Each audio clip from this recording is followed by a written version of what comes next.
Hello, I'm Eagle Gardens 1 on Instagram, and this is Fucking Talking Shit with Eagle. This is episode number 72. This has been a double up episode day.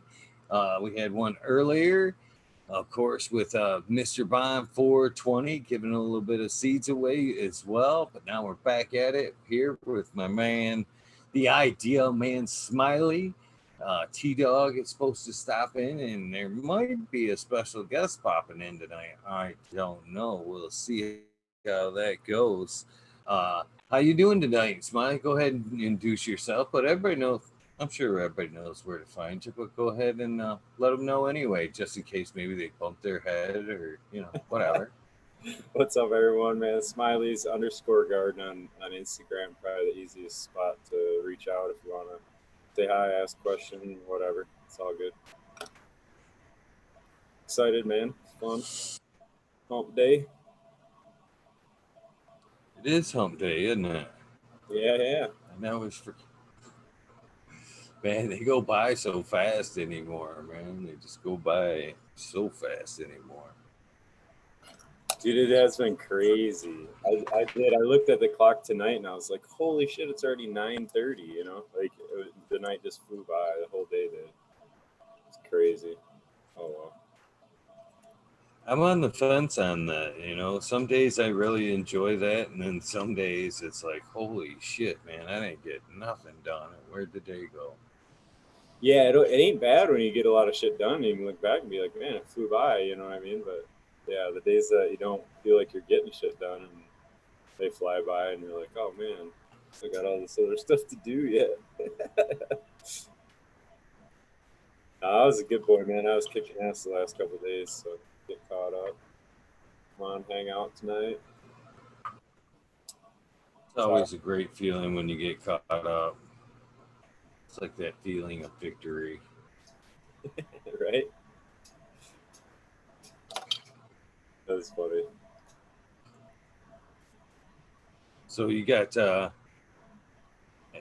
you just pulled down the one. So did you get everything back right for the next round going? Everything set back up and Yeah, ready yeah, for the man. trigger to pull again? I think I'm like 12 days or 14 days deep into that round now. Just did another Nice. Yeah. Yeah, another little leaf strip of a third. And I hate calling it a leaf strip. I've been trying to call it pruning, a little pruning. I don't know. Leaf strip seems like such a seems so fucking mean.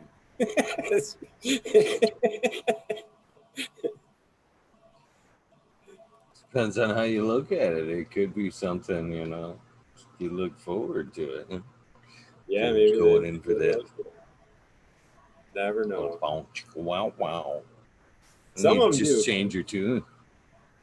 That's one thing I noticed when I used to strip leaves really hard, like the whole like schwas or whatever. But some of them fucking did not like it at all, and some of them did. They just would rage out. It was like so I think that's why So, there's so much debate so around it. would you feel a little bit better if you played a little bit of like say 70s porn music while you were in there chirping? Would it be a little bit more exciting time there? Would you change your tune now? Right? A little bit different mental picture. I know, and if you hear that tune, it's always the same bounce, chicka, wow, wow. It's always that same fucking tune. It's funny, and then your brain can't picture nobody else but Ron Jeremy and his big fucking perm mullet.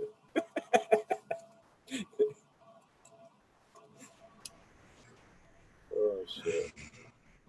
Oh, that is funny. You could always even like coach it on. No. Slow. Right? Take let me take a step back, take a look at you before we get started. Walk around it like real slow and shit. I forget where I heard like this. I forget where I heard this, but there was one of the boy bands back. I don't know. It was probably a few years back now, but one of the boy bands they would like when they stayed in hotels, they would use a cover name or whatever. Or maybe it was just one of the young teen singers, but Ron Jeremy was the name he always used as a cover. And I don't know, I think it was Ron Jeremy was telling the story of these two like girls busting in his room, sneaking in his room, thinking they were gonna get to meet fucking Justin Bieber, whoever it was, and fucking, hey ladies, the real deal, man. So you think that has ever went on the other foot there? Fucking Ron Jeremy's, been standing around going, "No, I'm in a band," trying to impersonate that guy and shit. Right? No, seriously, I got some records and shit. Yeah, I don't know, man. I don't think so. I think he can still. He's one of them guys that can still wear a shirt all the way buttoned down to his like unbuttoned. It's funny shit. Oh man. That was our Yeah. high school Yeah. janitor. He'd always comb his chest hairs out of his shirt, and he'd have it unbuttoned, like 3 buttons or whatever. He'd always be like combing his chest hairs out. A pick for his chest and shit. Right? How you guys doing, huh? Antro said his week on the block. I know there was a story I heard. I don't know. It's funny as fuck though.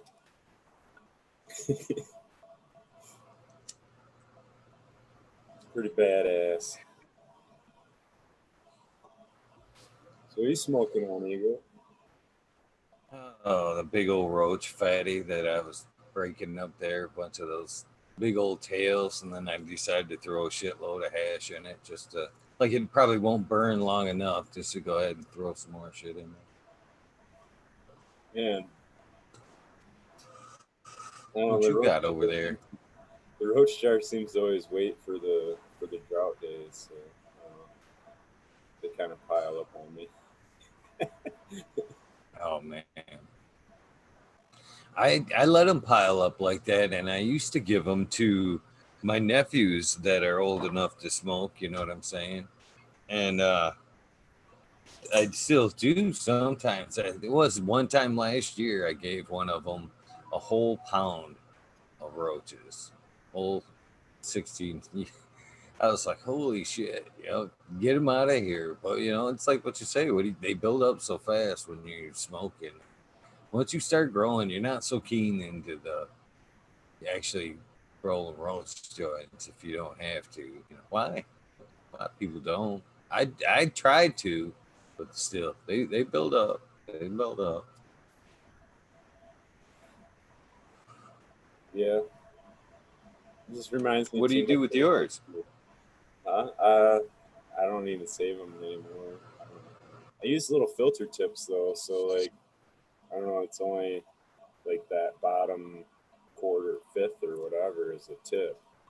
So I use these little raw tips for a so similar product sometimes. I don't know. I'd feel a little bit better about throwing them away then. Yeah, usually there ain't too much left in them. A pound of roaches. What does a pound of roaches go for these days? Oh, I don't know. I didn't sell them. I handed them out. God, who? It'd be a sad day for somebody forking over some bills for a fucking pound or some roaches, wouldn't it? Dude, I tell you what, man, I've seen some. Seems like anything sells right now. I don't know. Seen some crazy booth go around. Holy shit! Man, $5. man, I've seen some. I've always been just surprised at the people that, and saddened in the same aspect that dispensaries around the greater Flint area offer like a shake. You know what I mean? A shake for almost bottom shelf prices. You know what I mean? Like fucking $6-7 a gram for a shake and shit. I mean, that's just sad. That's just be giving it away almost for, not, I don't know. I'm always disappointed to see somebody go in there, fork over some hard-earned money for a big old bag of shake. Shouldn't even be available at a dispensary, I don't think, unless it's like in a donation bin. Usually it's pre-roll stuff or whatever, but shit, man, right now, I don't know what it is like around you guys, but right now it's really, really, really dry around, and I don't know, it's pretty much people take what they can get right now. Oh yeah, it is dry as shit. And the way I see that is it's going to be a good summer. I hate to say that, but it'd be a decent summer. And what I also see out of that is a much needed price adjustment for the caregiver. It's been a while. You know, we got drove down there a few years back, and the market never really kind of recovered, or the It recovered. donation rate never really.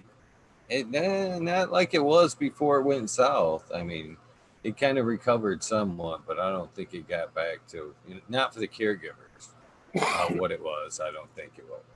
I didn't do an exact math, but I guess it's up around 45%, 42%. So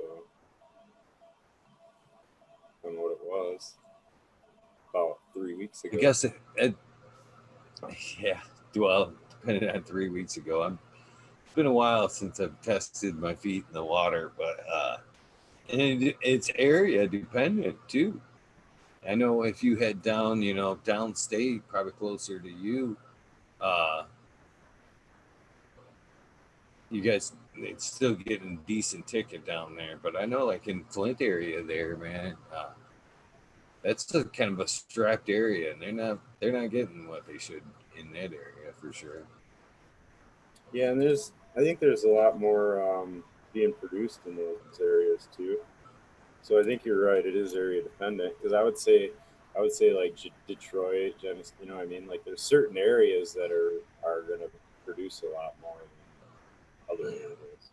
Just sheer number of people, and you know what I mean?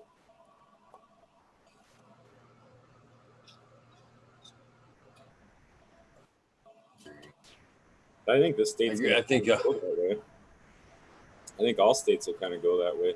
And talking with a friend of mine, and actually family member in California, was saying that like it's kind of that way there too, where there's like certain areas where it's kind of known as the, you know what I mean, where you go to get medical, and there's other areas, I guess, that they don't really, it's not so welcome. But that's really how Michigan's been with it too. I mean, even from the get, there's been certain counties that were allowing it, and there was you know what I mean, a wider range that said no, we're not gonna. So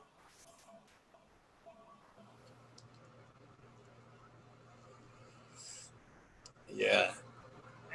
I think it's going to be. What are your thoughts on the outdoor this year, man? I think it's going to be a pretty plentiful fall. yeah, there's a lot of people growing outdoor this year.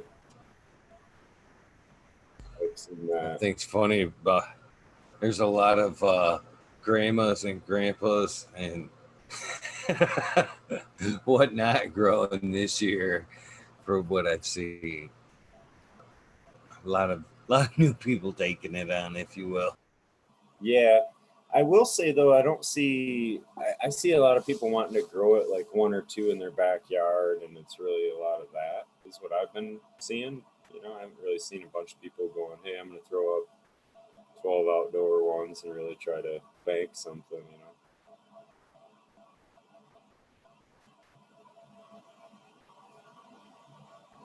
Which you really need some land to do. I mean, to do it right, I think. You're muted, especially with the counties changing the zoning. They have the ability to change zoning on it. I'm actually still. I know I said I wouldn't or wasn't gonna, but I'm still kicking around the idea of possibly putting one outdoors and seeing what the hell. It's fun, man. They definitely grow cool outdoors. I think you get them nice big fat leaves. They're like a cool looking green. I don't know. They just seem to. They do grow that way if you get them vegging really under a like a high powered light or something. I've noticed that too. Like higher. If you move it up in wattage real quick on them in veg, they'll start really growing that way. Oh, I'm talking about cheating, Smiley. I'm full. I'm talking about fully cheating. I've got like an extra one of these ladies behind me. You know what I mean? If I'm going out, I'm not necessarily starting out with a seedling. I think I got like a 3-footer I could throw out there to start with. Just put her under a tree and kind of slowly pull her out to where I want her. Yeah, I'm not sure what you mean by under a tree, but I know that's not as desirable because you can get a lot of bugs Oh, on them and shit like that. well, I'm talking about just to acclimate her a little bit, if you will. Yeah, So you can't take her out, just set her directly in the sun. You got to set her, in the indirect sun for a day or two, kind of get her transitioned a little bit before you move her out to her final resting place. yeah. That's kind of the instructions I gave was because I handed out a few clones. I just want to. I like seeing people grow, so I actually handed out quite a few, and they're all people that wanted to grow their own, or one or two or whatever. But that was the instructions I was given is start them off at like a few 2-3 hours, if that, the first day, and just kind of add time to it, a half hour to it every day, and across a week, 10 days, you'll be to the full day, and kind of do it nice and easy on them. So we'll see Harden how. them off, basically. Yeah, I described them as little baby redheads with pale skin, so can't just bring them out in the sunshine. They'll fry. Yeah, for me, I'd do it like a yeah, pretty much. I mean, I don't even know if I'd take one out of the house and set it in the direct sunlight for a couple hours that day. I think I would, again, put it in the shade for a day and then maybe, work it out a little bit in the sun. I don't know if I'd take it right out in the sun, from the house and put it directly in direct line of fire for an hour or two. That fucking thing would be like, what the fuck? Right. you know, That's what I said. We'll see how it goes. I don't know. That's why I explained it to people like like a redhead with pale skin that's got a, what I mean. Most people understand that they've had a friend or something that just fries in the sun. Like you can't, what I mean. I've had a buddy like that he can't even go out for 15 minutes and he's fucking fried. So I've always loved it the way kind of like Bill Burr kind of put it. He's always like, I always thought the hardest job in the world was being a redheaded roofer. Just like you're talking about it. Yeah, I thought that was dangerous shit, but no. I've heard that. Fucking no. Are you a Bill Burr fan? Bill Burr, yeah, yeah. Oh, that dude's funny. I'm a big fan of his comedy. I know it's kind of controversial, but I love his little stand up bit where he's talking about on Oprah they do like the women getting abused or something, and then she's like, there's just never there's never a reason to hit a woman, and he's like, whoa, whoa, whoa. There's definitely no, not that you should, and we don't. But there's definitely plenty of reason to like, and he started going into all the reasons of why. It's like, yeah, there'd be pretty good reason to. I don't know, man. Yeah, he's definitely fucking hilarious. One of my top 10 comedians for sure. For sure. Yeah, I love some good comedy. I don't like same thing. If I go to check out a good movie, it's usually comedy. Not a fucking too big suspense. Good suspense, not horror or comedy. Usually, but I love some comedy. I like a good Gotta have.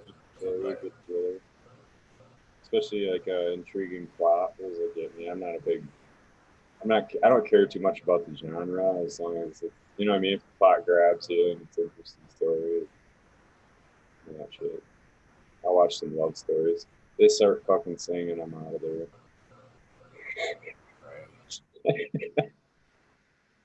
Right. I don't know what it is, but my girlfriend are like sisters and mom, and I don't know. They all watch that Mamma Mia, like musical. I don't think I've ever seen it all the way through, but I try, man. I tried. I sat there for like 15 minutes going, "The fuck is this?" I didn't even try. If you had daughters in that time period, you couldn't even fucking escape that Mamma Mia shit. All you could do is just walk clean through the room, try to ignore it. I don't get it, man. I was just like, I don't get it. They keep singing and then they lose me. I don't know why they're singing.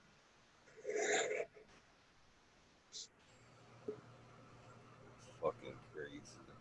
Can you imagine if that was the world we lived in, where you had like, where you had to go and fucking perform in a musical like that at the grocery store or some shit? Oh, fuck. Wake up in a different dimension and everybody sings when they communicate. And you're like, what? Be a different world. Right. Be a different world for sure. Twilight Zone. Ready, Smiley? 5, 6, 7, 8. Just fucking back and forth tunes and shit. Grow song tunes and shit. Tonight, organic. Always Twilight Zone, the fucking musical, trapped in a musical. Yeah, I guarantee these panel shows would be much different and shit. They'd all like be shot on our style. It'd just all be in the background. One guy would just step out front and shit for a minute and shit, talk about some organics while the rest are like, ooh, wow, wow.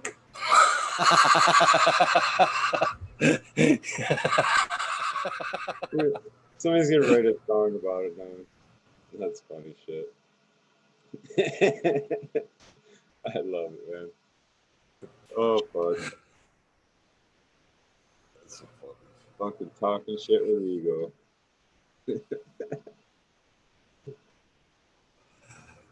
Man, I can't believe Mr. T Dog has not even checked his numbers yet. Oh well. Neither one. Neither one. Jeez. Ah well. So, It is what it is, man. He's a busy guy if something came up. Who knows? Maybe he just right needed. on. You never know what's going on the other side. Yeah, this joint's tasting pretty good. We need to do some shout outs. It's unbirthday, Mystic Marks. Unbirthday. I'll let you give some shout outs if you want. That way I don't fuck them up. Well, I've been typing them in. No, it's better when you fuck them up. Majestic Marks. I don't know. It's the Eye of the Tiger. That's a cool song, man. It's probably because you got a punching bag in the background. I get a punching bag. Your little speed bag hanging or something like that. I mean, I get the Eye of the Tiger too. I said speed bag. There's a speed bag there too. Yeah, you pretty good at it? I popped it. It's right there.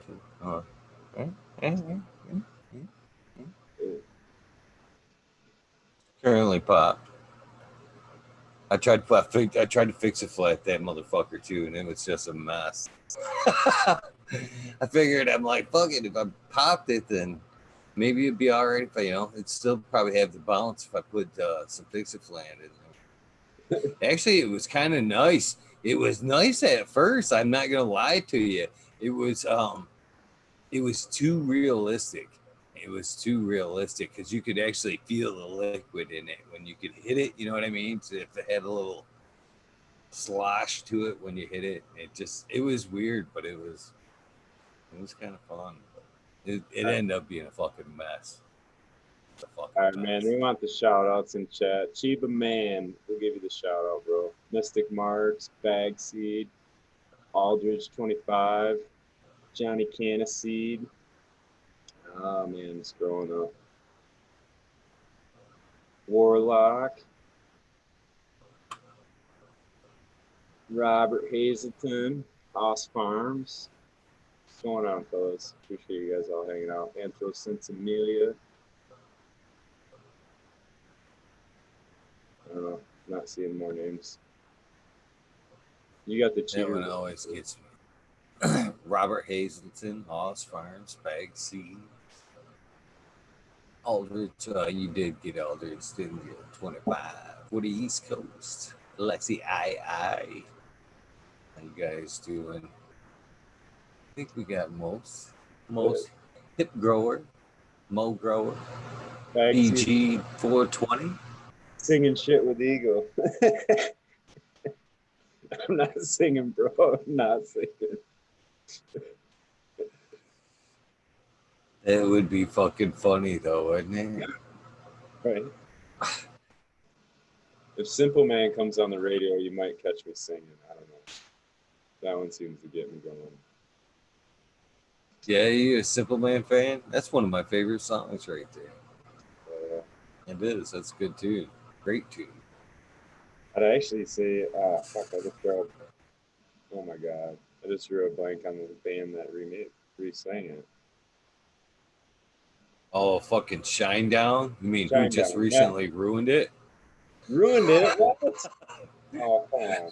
I thought they did a really good job with it, actually. I thought he did a really good Did job. ya? Yeah, because they All right, didn't we'll just make it agree. the same. You know what I'm saying? I mean, they didn't just do it the same. They definitely put their spin on it. And it sounds cool as fuck still. I don't know. Yeah, all right. It ain't that bad. I take it when I could get it. You know what I mean? If I were in a pinch of like Simple Man or no Simple Man, I guess I would take the Shine Oh, Down version in a pinch. But it's not. It wouldn't be my first request on the jukebox. There, I'd definitely go with the Skinner version. it'd be different if like Nicki Minaj remade it or some shit. What about who's another band that I think just kills? Shinedown has, but in my opinion, kind of tore up a few songs. But who's the other one? Five Finger Death Punch. Yeah, I Can like that. his it tore up a few songs too. But I don't know. I'm always open to a good rendition of another song. I guess it's just once a song's like so great, you know what I mean. It's always hard to live up to that, you know, original version. I guess.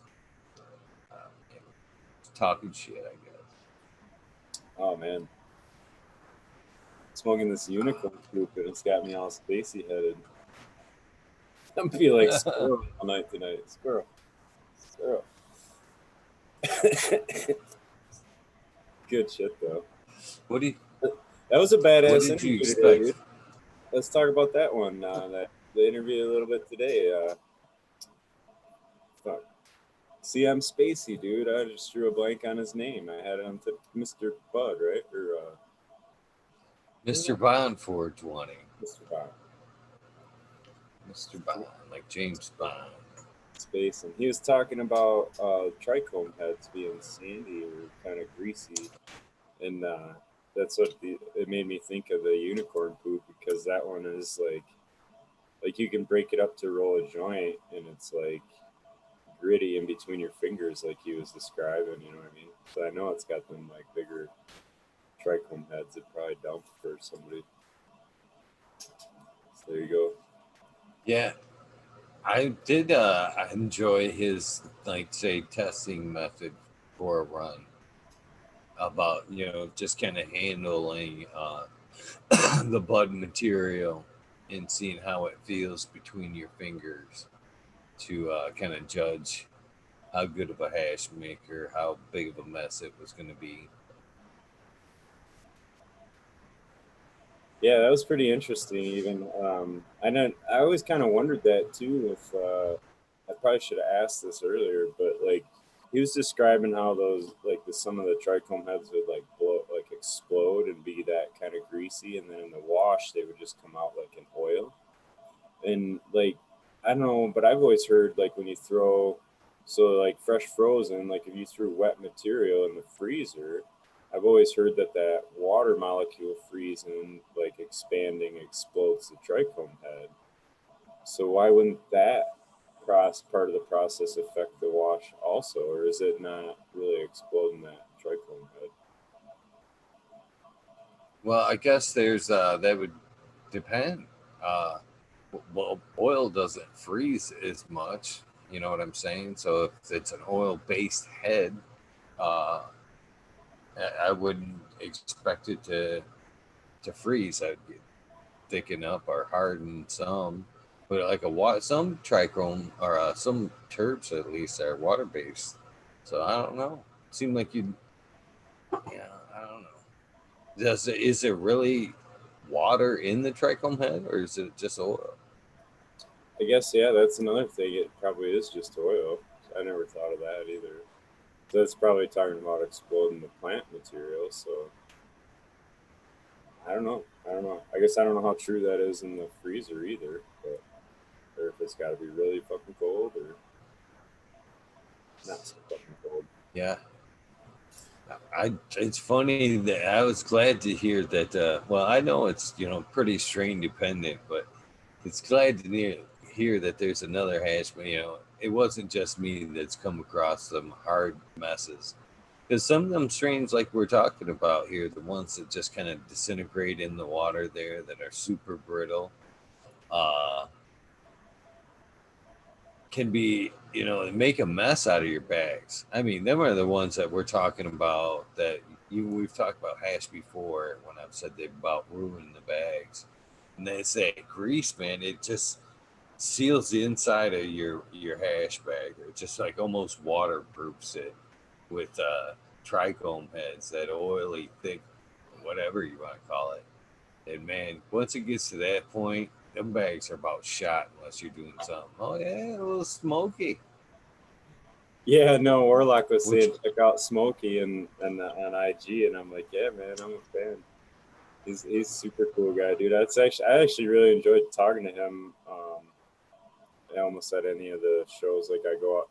He's been anytime I've seen him, it's been at Vehicle City Social or whatever. They usually have a booth, but yeah, he's a cool ass dude, man. Definitely knows his shit, and I don't know, he's pretty open about sharing in conversation or whatever. So I always dig that when people don't mind sharing whatever. You know what I mean? I get it, like certain stuff you don't offer right away, but I don't know. Seems like some people, if you can ask them the right question, all of a sudden they just dump the right shit on you. You know? right on. Yeah, I haven't caught him around like say Vehicle City, but I've caught him once or twice at the Cups. And like I say, good dude. I like the big hat. You know what I mean? Almost like just like the Smokey the Bear hat. That's what it reminds me of. Yeah, It's yeah. kind of cool. I The dig it. divots a little bit.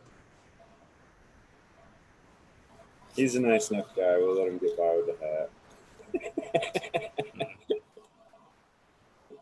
Nah, for real, man. Definitely, dude. I've always enjoyed his stuff too. Some of that gets a little pricey. I don't know, and I understand it why it is because I mean, I do get what he's doing and some of that stuff too. But I don't know. Some of the $90 grams, or it's like, oh yeah, Yeah, that shit's painful. That shit's painful right there. so Them $90 delicious, grams. so delicious though. So painful. So painful. Once in a great while, I guess. Once in a great while. I like if I'm gonna buy something, it's like in one of them events. I hate to say it, but I'm usually headed over to Growley. Headed over to Growley's booth usually. Yeah, He's he's a hooking good. it up over there. I wish he did solvent less. Right. But He said he's willing to do some collabs with somebody. With last time he was on the show. I know I think I was thinking of saving up to do a flower run or something, but I don't know. I ain't got it like that. You wouldn't want some of that unicorn poop extract. I bet you that should be fucking killer. I don't know. Do they come out? I thought they always. I don't know. Do the gas ones kind of come out real good in an extract, or don't they kind of taste funky? I don't know. I think that I always enjoy them myself. Yeah. That's yeah. When I'm judging, I'm always like, ooh, yeah. I'm always happy to come across those. Teacher, Yeah. I always think fruity with extracts. I don't know. I don't know. Yeah, yeah. But I don't smoke a ton of wax, dude. Like seriously, I think. Yeah, I don't. I just don't smoke it often enough. So, like when I do, I want to buy something that's. I don't mind it. I guess as much. It sucks, but I don't mind as much because it is something that's like a specialty for me, you know. So I can see where people that dab often throughout the day. I mean, there's people go through gram a day, grams a day or whatever. I've had grams I for. don't know. Isn't that heartbreaking? You watch people do those giant old dabs, and you go, "God damn, man, that's." I could have made stretch that out for a full week and shit with my nectar collector and shit. You know, uh, I don't know. I think you touched base on that the one night though. It all gets kind of caught up in the neck, in the reclaim and shit. It's not 100% utilized. It's like I don't know what 40% you'd say. Wouldn't you say they're actually hitting, and the rest just kind of goes down that neck? So Robert Hazelton's asking is wax BHO. So I will start off by saying I am definitely not the guy to ask about that, but I will say that I do know that a wax can be made from a butane wash or a butane extraction. So, but I think, to my understanding, that talks more about the consistency to say wax than necessarily the style. I don't know though. Can't you even say that when you talk wax, are you talking like a shatter? I mean, even at that, isn't that a wax at that point? Wax and shatter, kind of the same thing. Well, that's Even what I if mean it's by the that, then consistency, because you can get it in like that crumble, or you can get it. yeah, I think to me when I think wax, I think I don't know. That was like early stage when you compare the two. I guess uh, I, I think earwax, but when I think wax nowadays, it's like something different than I don't know. Nowadays when I think wax, I think like just shatter basically something like that. You'd break off a piece, kind of flavorless, and dab it to where now when I think wax, I kind of think of that, something that's got a lot of texture to it and super terpy. It's got a lot of flavonoids and all that lipids still left in it to where, It's more I would waxy consider that. consistency. Like that's Yeah, like why they call them sauce or butter and all that. They're talking about the consistency of it, to my knowledge. yeah, yeah, yeah. I don't know. Like I say, I don't know too much about it. I'm trying to learn. That's why I was kind of throwing it out there. I was hoping you'd be like, no, no, no, this is this and that. And I don't know. Some of them guys will rattle that stuff off, and I'm like, I don't know. Yeah, that's what I was thinking too, Robert. You can make like a snap and pull with alcohol, but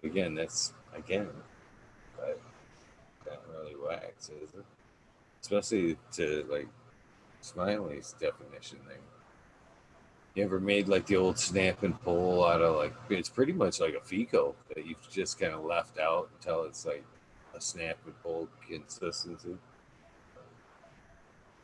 Yeah, I really haven't. I just haven't really messed too much with any kind of an extract doing it myself since I started growing. I mean, you know what I mean? It's just like I was doing that back when I couldn't grow and I could get trim. know what I mean? Like, so I don't know. Maybe whatever. I do get it Yeah. processed, but I just bring it to a buddy that does it all day, and he's got a reclaim.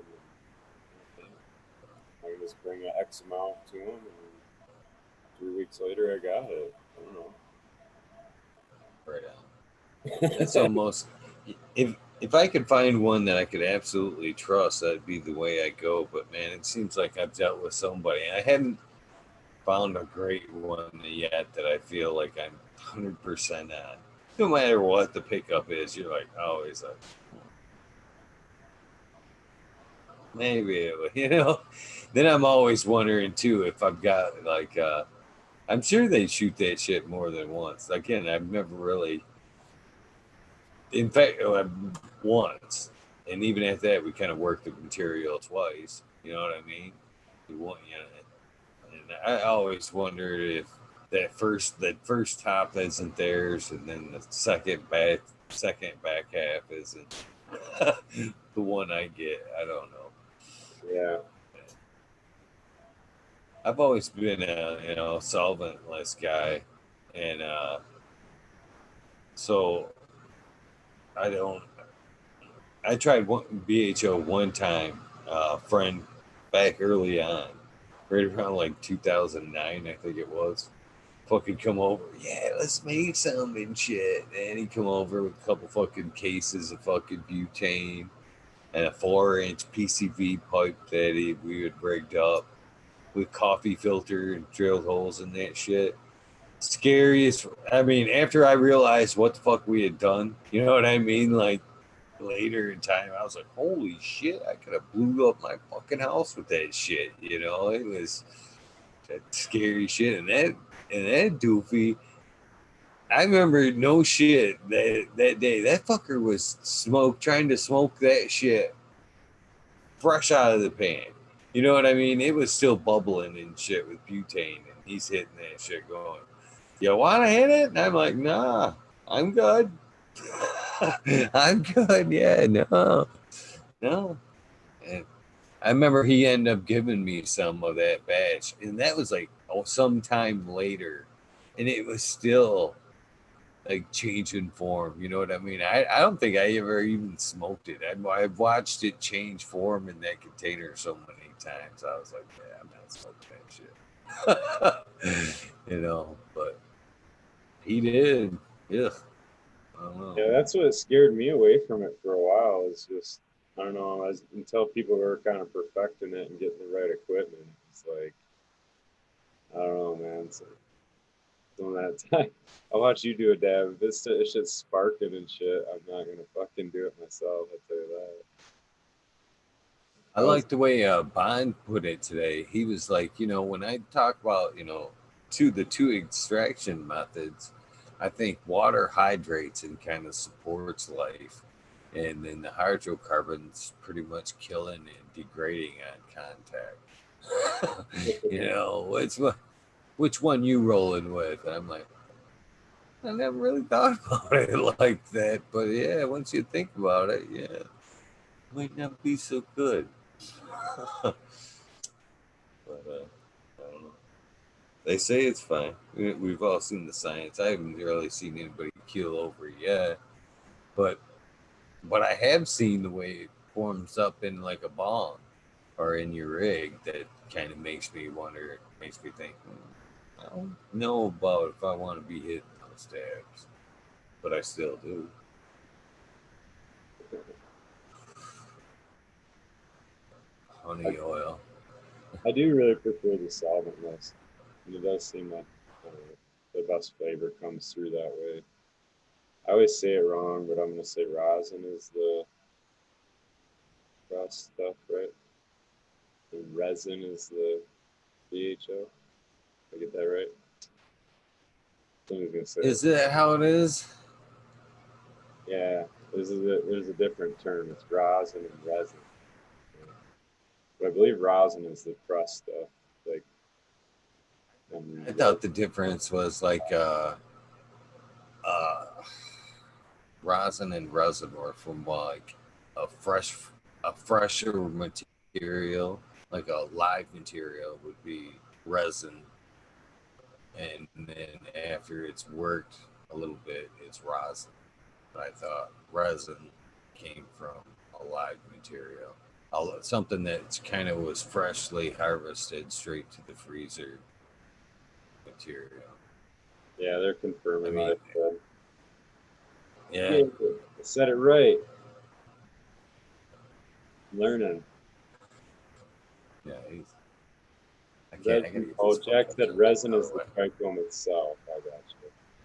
So what, Jack? If you wash it, then you collected all the resin, or the trichomes with the resin, and then you press it into rosin. Is that the idea?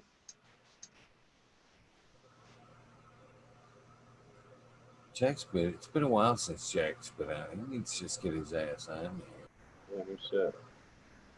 I seen the American one, Cannon Troopers out there. Fuck, fellas. Oh, fuck, man. I could be watching for Indra. He did look. Gotta just see what he says. Yeah, see now Jack's agreeing. Yeah, rosin and rosin. I'll remember. I don't know. Gotta get it. Yeah, the BHO stuff, man. That's the thing. Like, if you're gonna try to do that yourself, you really need. You gotta. I don't know. There's just there's what do they call that? A bordered entry or whatever. That's like you got to get the right shit. You know what I mean? You can't just try to fuck around with that. It's just, I don't know. Jack's eating and still giving it up on chat and shit. Like I've How can seen, you eat and type at the same time? it's like them distillate machines too, man, with the hot bath and shit. You know, the three different glass vials they turn or whatever, collect them at different temps. That's cool ass shit, man. I don't know. It looks way expensive, but Yeah, that shit's really expensive. it's cool to watch it done though, man. They're like mad scientists in there. It's a fucking lab operation, you know.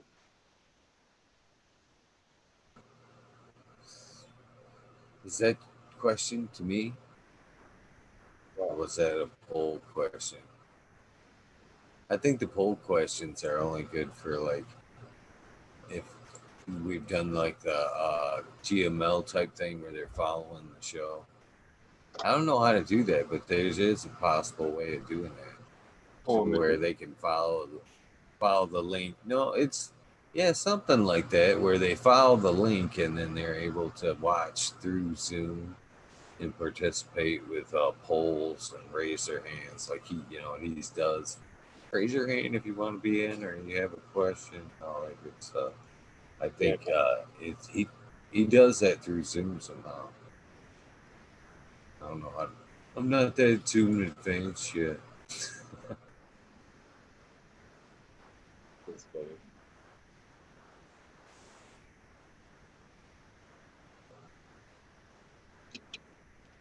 I'm curious about the Delta 8 stuff though, a little bit. Some of that is kind of cool how they can distillate, the individual compounds. So Oh, that's super neat how they can fucking isolate just certain compounds. I'm still hoping he'll jump on. It'd be a fucking good guess. good. Takes takes us up on that. Oh man, I almost clicked leave. Almost killed the show on us on accident there. Almost hit end. Yeah, they 44 watching. My mail lady's not going to be happy with me tomorrow. no, yeah, Nah, seeds. no. Look at this pile of envelopes here behind me on the floor. All that right there is all of them are all vanilla envelopes packed up and ready to go to post office tomorrow. Let's see, 1, 2, 3, 4, 5, 6, 7, 8, 12, 13, 14, 15, 16, 17, 18 packs. 18. Well, actually, there's more than 18 winners because there's a couple of them that have multiple wins. I think there's 3 people that have actually won more than once, so they've been going into one package. Saved me a little bit on postage, but that's cool though. So that means we've done at least 20 giveaways here, at least the seeds here. Oh yeah, man. That'd be cool. They should start a hashtag for that or something for people popping them. They can hashtag talking shit with ego or something. Yeah, that would be cool. That would be cool. What's up, Prometheus Soil? KZ Kush. So Yeah, this joint's fucking pretty tasty. I'm gonna let you try to tackle Sess's name here. I was just gonna leave it at Sess. What's going on? Sus this guy. 7979. What's up the forward slash? He still has the best name there. You type that one in real fast. Mr. CJ Apple. I think you gave those away yesterday, though, right, Igor? You said those were already. You got people crossing fingers and wanting to win them. So. I gave some away earlier today while I was waiting for Mr. Bond. I gave away, I think, we did five seed giveaways today while we were waiting. Yeah, that's sweet. Damn. Bill said I already got his and shit. I'm mailing his out tomorrow. American One's already on that shit. He's got mine already. Hell yeah, that's awesome, American One. That's funny you said that because I was looking at my list today of who won what, and I looked at that. Bill said, and cause he doubled up that night, one from American One and one for me, and it's like, yeah, it's bad they weren't off one or whatever.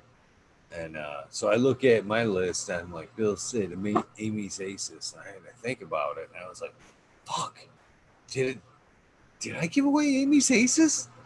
Do I got an extra Amy's Aces to give away? Holy fuck. And then I thought, oh yeah. Tao fucking gave that away. That's right. He's got the Amy's Aces. I was panicked there for a second. I was panicked. Yeah. Shit, after all, I counted up last night. I was like 44 packs, something like that. I counted up and divvied up on air last night. Cause when I got them, all the recent batch I got them, they were in 50 packs, so I had broke them down into 5s, and gave them away. And I still got a bunch left. I still got 1, 2, 3, 4, 5, 6, 7, 8, 9, 10, 11 packs out of the 44 that I haven't gave away. And then I've still got, some others still to give away. Out of the 44 I packed up, there's still 11 left. We can give those away if we want to play. That's sweet, man. That's real cool. I dig it. I've been handing them out too, just because I don't know. Different people are, like I say, they're growing. So it's like, here, I got these freebie three pack. You know what I mean? Here, 'cause I don't know when I'm gonna pop it or whatever, and you just accumulate them along the way. It's like whatever. Always opens you up. I kind of look at it. They're like helping you, really. I mean, them are the ones. Some of them you want to pop, some of them you don't want to pop, or you might not even have time to pop. Yeah. Always can be a problem. But you know, you give them to them, they pop them, and gem comes out of it. Then who better than to thank than the guy that with a cut than they gave you them fuckers? That's the way I look at it. You know, here you go, here's a pack of seeds. You find something, you know, that's hit me up. Good way I to think say it's real. thank you. You now you pop a lot of seeds, so this is a great question for you. But I personally feel like a real elite cut is really hard to come by. You know what I mean? Like yeah, you can get decent fire, and yeah, there's a lot of cool shit out there. But you know what I mean? Those real like standout ones that are the elite are just they're just I don't know. I think they're 1 in 1,000 at least. You know what I mean? Of course, I do know what you mean. That's why I do pop a lot of seeds in hopes of, you know, crossing that one. Because if I didn't believe that there wasn't that opportunity in every strain, I would just be trying to run, you know, save all the work and be working off cuts all the time. Come up with an ingenious way of cleaning clones, or just, you know, taking in one or two and just beating them to death for years and years and years, versus trying to find that gem. There's definitely gems in every line. I think Mr. Soul says it best when he refers to the genetic mix of you know, two jars of marbles being mixed up during that genetic mix there. So you know, if each jar's got 25 marbles in it, 25, 25. I mean, that possibility of combinations there is well into the upper thousands. You know what I mean? Of what could come out in the mix there. So yeah, with that being said, there's always to find that chance where all the boxes are lined up in that pool. Even with your kids, you know what I mean. There's that chance of, you know, all of them being good and healthy, and then that one that's just, you know, an ox. You know what I mean? The that one that kind of you go, God damn, could that one even mine? Jesus Christ! Look at him, he's huge. Whatever. You know, it's just having the genes just happened to line up like that. You had an uncle way back when that was fucking 6'5", and you know, kind of locked up all that them traits. You know, sometimes works like that. Yeah, no, it's I don't know. I mean, yeah, I think even with like crosses that like you watch breeders sometimes where they'll like who is it? Maybe it's Exotic Mike. I'm thinking, but like I think he pops a bunch of different or makes a bunch of different seeds, but then like the next round he takes the one, you know what I mean, that he found out of all the mixes he did, and like that's his next kind of breeder or whatever. And I think a lot of breeders kind of do that too, but they don't keep everything, you know what I mean, and they don't breed with everything they make, and it's like I think it's really unique to find certain characteristics. I don't know. That's going to be a good topic for Breeder Steve, or even Mr. Dodry Friday. Breeder Steve, man, that guy is. I can tell that's going to be a good show. I can tell that's going to be a good show. Yeah. I couldn't believe, you know, some of these guys, when I'm getting the opportunity to talk to them off air, uh, I can't believe like how now, you know, you see them on the shows that you see them on, and they're dumping knowledge, but like actually get them on the phone and shit. And you're hoping just. I'm hoping. I'm lucky enough. I'm, you know, that I got the call. Hey, you know what I mean? For one, I guess let me start with uh, let's do this properly. I want to give a huge shout out to the American one for his help with landing that Breeder Steve interview. And I did, uh, you know, again, when I was talking to Breeder Steve the other day, you know, mentioned mentioned you, American one. Said big thank you. I appreciate it. I know that, you know, a lot of the reasons why I got the call was because of a little push from the American one. So hats off, and thank you for that. But I'm sitting there and I'm eating dinner, I just sat down to grab something to eat, and I look at my phone, it starts ringing, and it says British Columbia, and I'm like, huh, don't get a lot of calls from there. Thinking I better want to snatch this one, and so I answered it. He's his voice there. You obviously, that big deep voice and shit. He's like, "Hi, this is Steve," and I'm like, "I know who this is," and I'm fucking glad I took this fucking call and shit. And you know what's even worse? That we talk about like a fucking week of like bad internet and shows dropping and guests guests taking hold of the show, right? So I'm reaching out to these guys and I'm also leaving links to these past shows. And I'm also thinking, my God, please don't let them look at last night's show where the guest took over the show and shit. You know what I mean? Please don't let this be the one that they go back and look on. But so and another thing too is he initially reached out to me on my Twitter page, which I do absolutely nothing with. And I'm like, man, I can't believe you even called. After looking down my Twitter, geez, there ain't nothing there, and a lot of stupid shit that's, if anything's posted up over there. I can't, thank you for reaching out after seeing that goofy shit. And he's like, yeah, no problem, no problem. And we get talking a little bit, and he's like, so I see here it's he's reading off my fucking Twitter name, which is about a mile long, and it isn't even Eagle Gardens. I don't even know what the fuck it is, to be honest with you. He's like, so what's your real name there, friend? And I go, Eagle.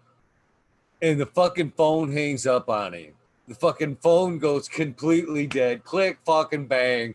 Like I think I even am like clearing my throat at the time too, so it could have sounded like wrong. You know what I mean? It's like Eagle, something like that or something, and click, and I'm like, holy fuck! Did I just hang up on Breeder Steve? So I run to the fucking yeah. I run to the other room and I fucking throw this thing out of the charger, and it has to be like extra fucking slow load up and shit. It's totally zeroed out. So I'm like tapping on it. Fucking Jesus Christ, come on, start up, and it's got to take its time, fucking loading up and shit. So it took like fucking probably 5 minutes. It seemed like from the time that it dropped the call to the time I got him back on the phone there, and what an embarrassment, And again, and the whole time I'm thinking, please don't go looking back at these other shows where everybody else just kind of had to take the reins because of this shitty internet. Because I'm thinking, oh, this guy is not even gonna take me up on this shit. But he was very gracious and very nice. He actually talked to me for probably about an hour and shit, and it was super nice guy. I mean, he was already dumping knowledge on me in that call, so I can't wait to hear what he's got to say Oh yeah, I mean, when he gets on those the. kind of guys, they drop more knowledge than they even realize. You know what I mean? They're just talking, and it's like they don't even realize how Yeah, much information they're giving people just in the conversation. You know what I mean? It's like, wow. yeah. It was one of them things too, where a lot of some of these guests, if I haven't spoken with them before, I'm very guilty of trying to limit contact. In fact, if you've ever been on the show, you probably know what I'm talking about. Because I'm very guilty of not sliding them numbers until like 11:25, and then kind of doing a brief sound check. Yeah, your shit works. My shit works. Okay, fine. Going live. Boom. And there, there's a little bit of interaction there, and that's about it. And I do that on purpose because I kind of want. Yeah, I did get a different internet provider. Uh, I do that on purpose because I want it to be good and genuine, and I don't want them to have to repeat something that we've already talked about. But in the case with Breeder Steve there the other day, man, it was like he was just dumping it. I'm like thinking to myself, God, there's no way I want to tell this guy, I don't want to talk about this right now, man. I don't want to talk about this. And but I just let him go, and it was a great, even at one point he said he's going to let me go, and I think we even talked again for like another 15 minutes after that shit. Oh yeah, man, that's cool. What day is that? You said That was 2 days ago, so today's Wednesday. That was no. Monday. What day is he coming on? Monday. Monday. Okay. Yeah, Cool. this coming Monday. And Yeah, because Chuck. it was 1 week away. I almost gave him Jodry's spot because I hadn't really confirmed yet for Jodry, and I was starting to panic a little bit. And I was like, Fridays open? And he was like, nah, man, I like to spend my Fridays with my gal. So how about Monday? We go for a week from today. And I was like, that's cool with me. That's cool with me. That works. That works. I'm cool. So, yeah, That's Monday. rough, man. It's rough having to possibly double book Breeder Steve and Kevin Jodry. I don't know. The fuck? Yeah. And that's another thing, too. I had to, dealing with Mr. Todry's been kind of fun, too. I haven't spoken with him on the phone yet. Everything's been emails. Emails, to be very honest with you. And he's like short and to the point, And I shit you not. I mean, first first email I got back was from him is like, cool, we on Kev. And I'm like, okay, I think this is a deal. And then a couple like 3 words email backs and forth like that. Yeah, hit me up later this week, later, something like that. And it's been back and forth, every time, very encouraging. I actually sent him the wrong day one time. I was like, so can you be on 5-5? And then it went on a couple days. I didn't hear nothing. I was like, oh shit, 5-5. That's already passed. I mean 6-5. And then I sent him a fucking email and shit. And I was like, sorry, I mean 6-5 if that could work. And he immediately get one back going, yeah, I was getting ready to send you an email saying, what do you mean 5-5? And again, we're good. Like, okay. And then I ain't heard from him for a few days, and then I actually sent him one the other day. I'm like, so don't mean to sound silly, but I'm booking someone else for the fifth. Or he's like, no, man, no, we're good, hey, we're good, absolute gold, we're gold. I'm like, okay, thank you. So Oh yeah. yeah, he is 100% coming Friday. He kind of blew me away, man, because at that regenerative conference and all the hat, but yeah, he was just there the whole time, like talking with everybody and just hanging out. You know what I mean? And it was just cool as fuck. Walk up to him, chat with him, he cool ass dude. Yeah, you know what I think's cool about this is, I've seen him on a few shows, but there's not too many where he's, kind of had direct access like that he will have with him Friday. Just not myself, but chat will be able to hit him up as well. Is Ross or Jeff going to be on your show soon? Alex wants to know. I'll be honest with you, Alex. I don't know. I reached out to Ross or Jeff. I think this would be my third time, and every time I just get that fucking red. No reply seen. So I'm not very optimistic on that, Ross or Jeff.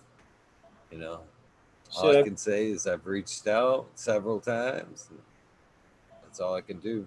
After a point, I'm like, after if I've asked you 3 times, usually after that, I don't bother. To be more than honest with yeah, I'm begging no one to come on. And if I've asked you 3 times, then yeah, don't look for it. Except Fumador. Except fucking Fumador. I hope you listen, Fumador. Motherfucker, Jesus Christ. I've asked that guy.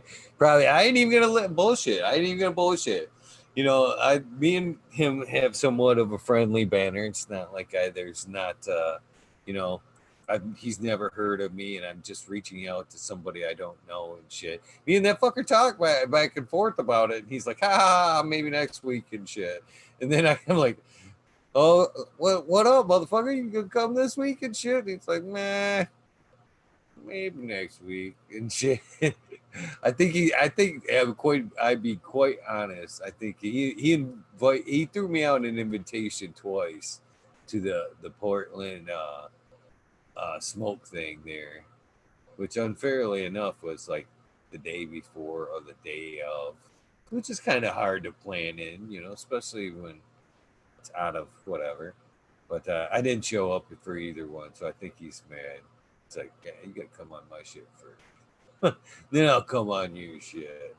I don't know. Fumi, that fucking Oh, it's that like info is that. What's that? What's up, Smiley? I said, oh, it's like that now. Yeah, exactly. What's up, Boss Farms? Man, I lost my fatty. Ah, how many people has ever said them words? I lost my fatty. You better not be running around saying that. I guess it's pretty politically incorrect these days, isn't it? I don't know. Hell with the. And you'd find out who the stoners were real quick. They'd be like, "What? Where is it? Where do you think it fell? We'll help you look."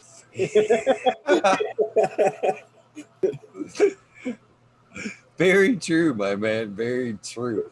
I can very much testify to that because I can remember being young and living on a third-story balcony in Davison there, and dropping joints on the balcony, just stoners, passing it back and forth. Somebody fucking dropping it.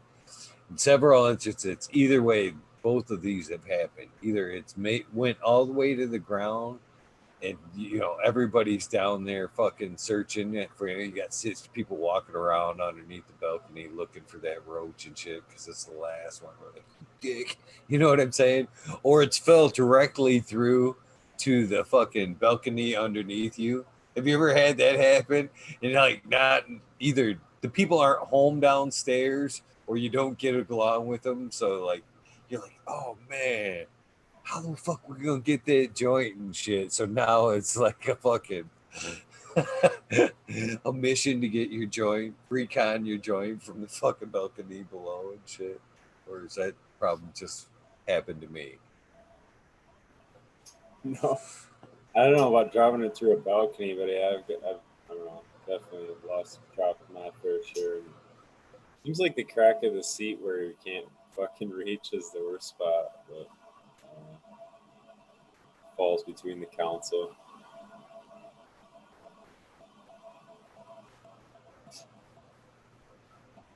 Suppose I'm just catching up with Chad a little bit. And I gotta put this fucker in a pop up. It's like hiding behind my camera. you can say you're supposed to be all slick about it now. You got like the dual screen and everything. So, But I actually think about putting up another one or taking out this smaller one and putting a bigger one right there. It's so much easier, man, especially right now. You can actually get, like, say, a 40-inch, 42-inch TV for right around $100 and use that for a monitor instead of actually buying a fucking monitor for the, you know what I mean? For just a monitor, you can buy it for fucking couple $100, or you can buy a cheap TV and use it for a monitor for a fucking lot cheaper. So I think that's what I'm thinking about doing. This other one is older.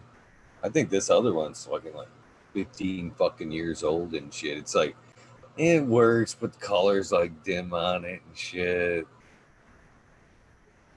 I'm one of the. I'm getting bad with the like shit I'm running over here. You know, like fucking 4 different things. Before you know it, probably be like fucking Diego. It'd be like something playing in the background or something stupid. That's what I was just thinking. Here, like Doggo and have the freaking sound mixer and big screen playing Star Wars or some shit. That's one of them things. And my kids can testify to that. Man, I'm addicted to like tech shit, or just new gadgets. I've always had a fucking softness for like gadgets. So when I do dive into something, and like it's been years since I've got played with computers, but now it's like now when I go out to some, there's T Dog. You're more than welcome to take us up on them numbers, T Dog, if you want to jump in. um, fucking now I'm finding myself every time find like a computer section or something like that, I'm scrolling through and looking at mics or cameras, or now it's getting to be fucking backup hard drives because I'm backing everything up as I go, and fucking each one of these shows is almost can be 2 to 3 gigs stacking up, show by show. I got a TIG. When I bought this tower, I was like, yeah, TIG. Oh yeah, that thing's gonna last me a minute. Not at this rate. Not at this rate. Not with the pictures and everything else I'm dumping on it. So Shit, yeah, for like it's heading 50 up bucks, you quick. can get the. I don't know if they're that. I don't know how much, I guess, but you can get the external hard drives. So just, Shit, this little chip right here fucking holds a TIG. You know what I mean? Just a USB, but I'm scared to death to go dumping that kind of information. I've had bad luck with. I got a fucking hard drive right here. This motherfucker right here. This motherfucker right here. I've carried this around for years, just hoping that I can find somebody that can unlock this bitch. I've got so much fucking shit wrapped up on this thing, and it's been down. I bet you this thing's. In fact, it's in my hand because I thought I just pulled it out the other day, and I'm thinking, man, maybe Windows 10 can figure it out. You know what I mean? Because it's been that long since I've actually plugged this bitch in. It'll plug in and it lights up and does its thing and shit. But man, I have so much shit this right here is everything that we talk about forums and shit that's went down, and all that shit that we wish we had. That's me, man. And it's right here. It's all right here. I keep dragging this motherfucker around, hoping I can get it fixed one day. And it's the same thing with guilty with cell phones. You don't ever back them up. You think, oh yeah, man, it's on my phone, and then you lose that bitch, or it gets run over, and you're like, oh, it's gone. It's gone. But you got. I was just gonna say, lucky, and somebody's gonna tell you they can do it. Mystic Marks is already in chat. It says kung fu right there. need it.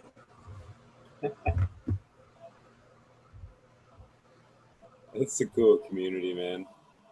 Well, everybody's got something they can do. Get your shit done, man. Get it handled. That's cool.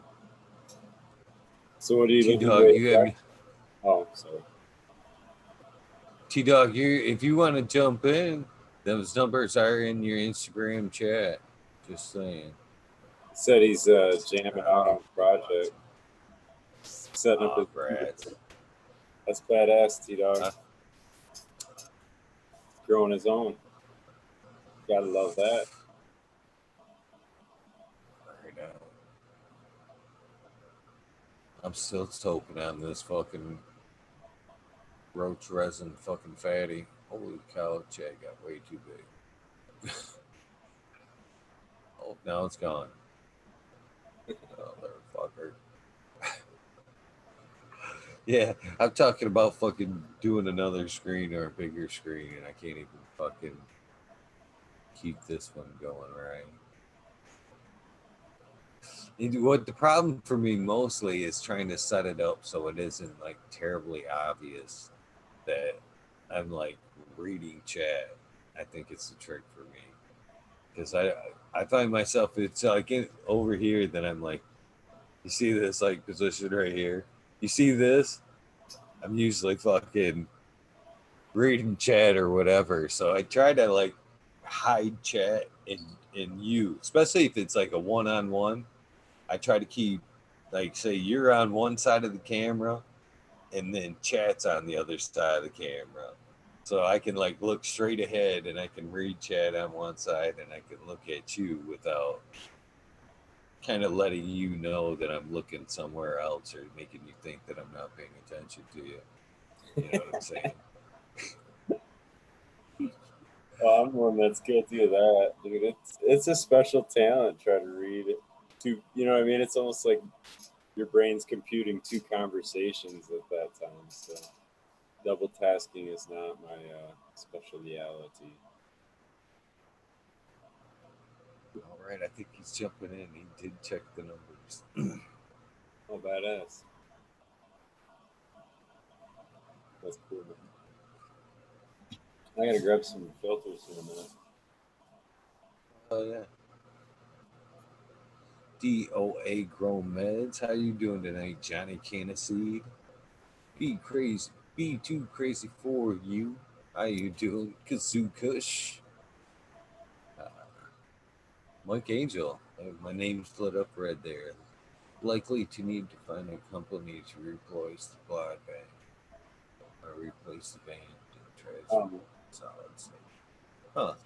T Dog's asking how he chimes in. You gotta go to the Zoom app. I don't know if it's an app on his phone or if it's. I go to the website, but anyway, the Zoom app, and then type those. That's not a phone number. That's the room number for that in Zoom. Yeah, you don't need a password for that.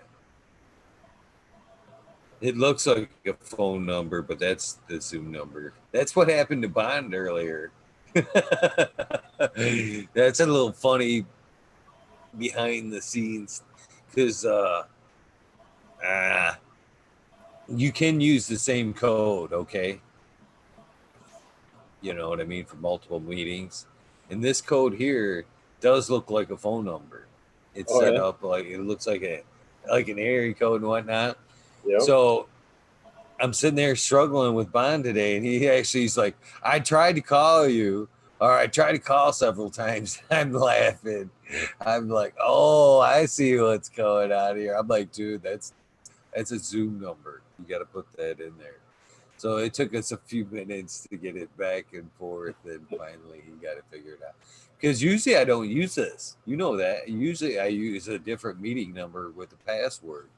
Honestly, I thought But the same thing when I saw it because it looks just like a phone number, and they never look like a phone number. You know, there's the same similar amount of numbers or whatever. And I was like, huh? I don't know. yeah, that's totally my bad for like going out of rhythm there with something different. Totally my bad.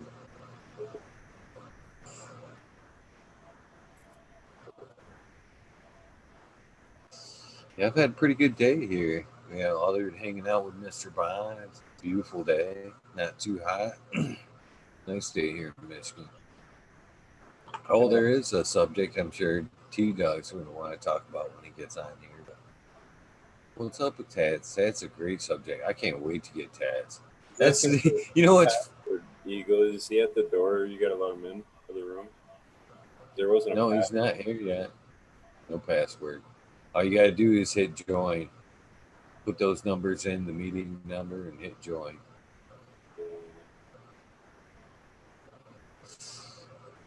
Yeah, when I'm reading these like the governor's announcements and shit and what can and can't be done, that's the only thing I'm really fucking looking for. How sad is that? I'm like restaurants, blah blah blah blah. Tats, oh that's bullshit, man. When does that open Everything. then? Not for a while. I mean, that's still on the back burner. I kind of makes me a little bit mad in a way because um, he they can let people go to the bar basically. There he is. Oh wait, no. Oh, you can they'll let people go to the bar, which I think are like the most irresponsible people when not irresponsible, but if you're telling people not to stay 6 feet apart from each other, you know what I mean? Then you throw alcohol in the mix, especially a large amount of alcohol. You know, how well you think that stay 6 feet apart is going to last? You know what I mean? Uh, I don't think that's going to work out with alcohol. But again, who am I to judge? You know what I mean? I'd rather, if they give me the opportunity, I'm going to be right there trying to pass some doobies or at least uh, sitting there trying to smoke one. Each to each their own. You smoke yours, I'll smoke mine. As long as I can sit there and hang out and talk. I'm with Norwal. I want to get my fucking hair cut. My girl keeps saying, "Oh, I'll cut it for you." I'm like, "That's fine, but if you fuck it up, you're gonna have to move out. You realize that, right?" She's like, "Well, maybe I don't want to." Like, yeah.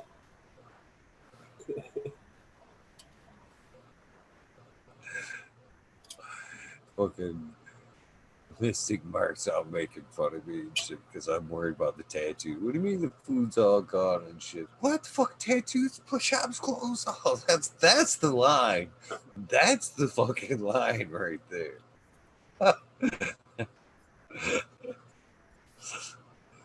Yep.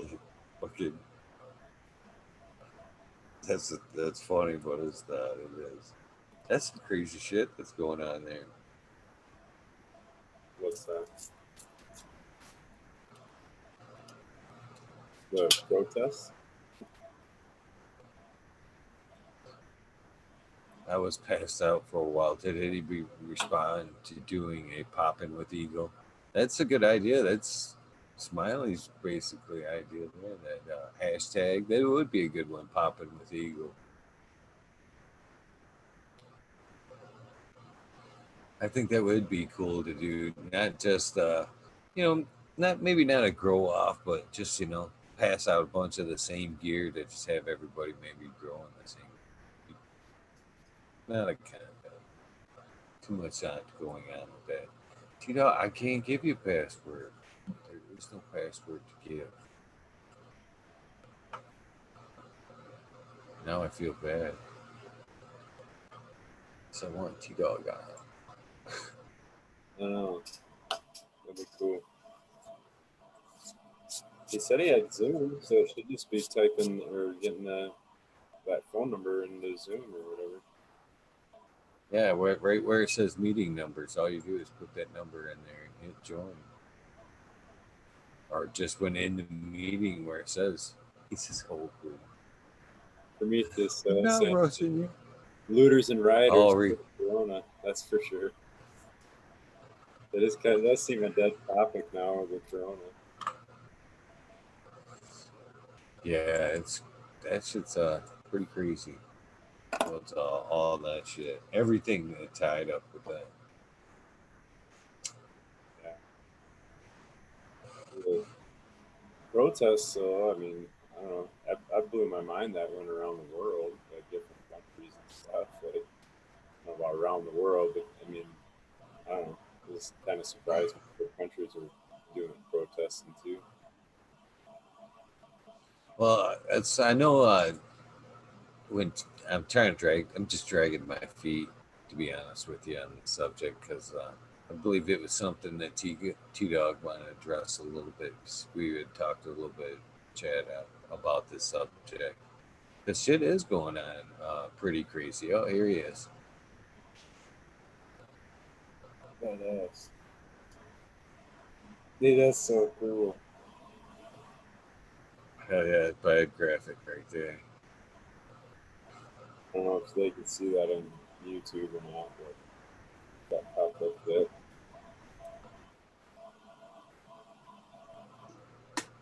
Back to cannabis, damn straight.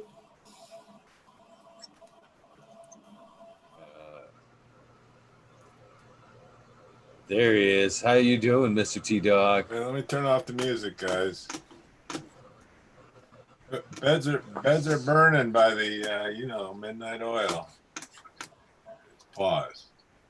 Pause that music, bro. There we go. What up? What up?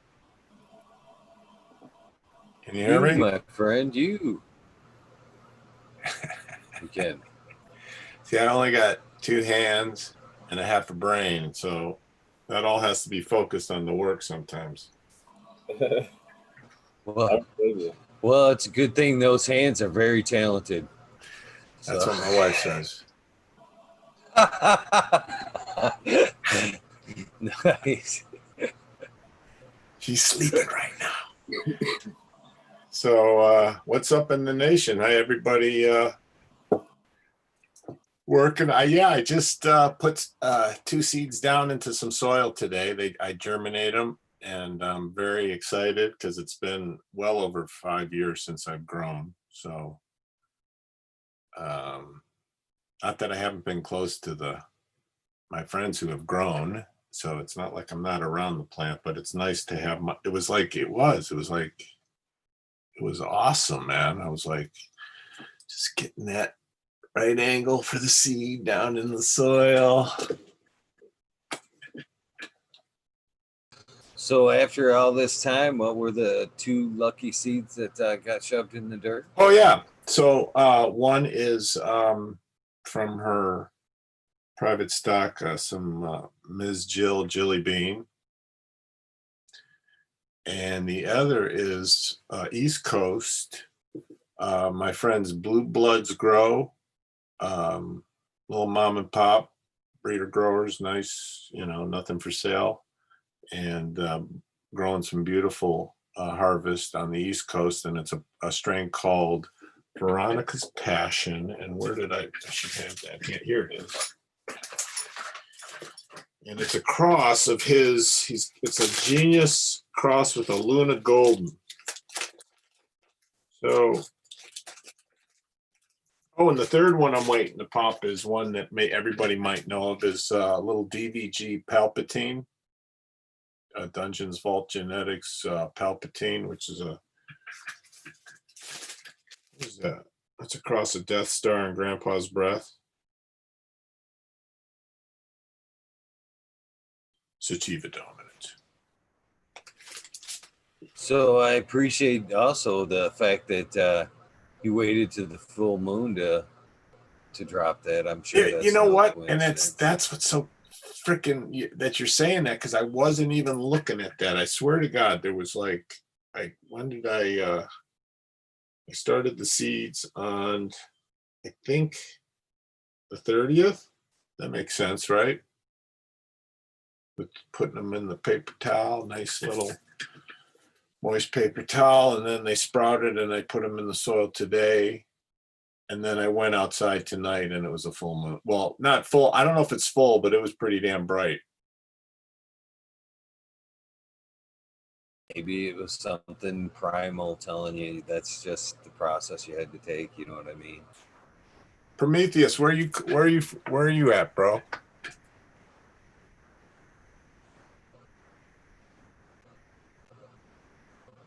Can he hear me? Yes, he can. It takes 20 seconds to lay. Oh, that's fine.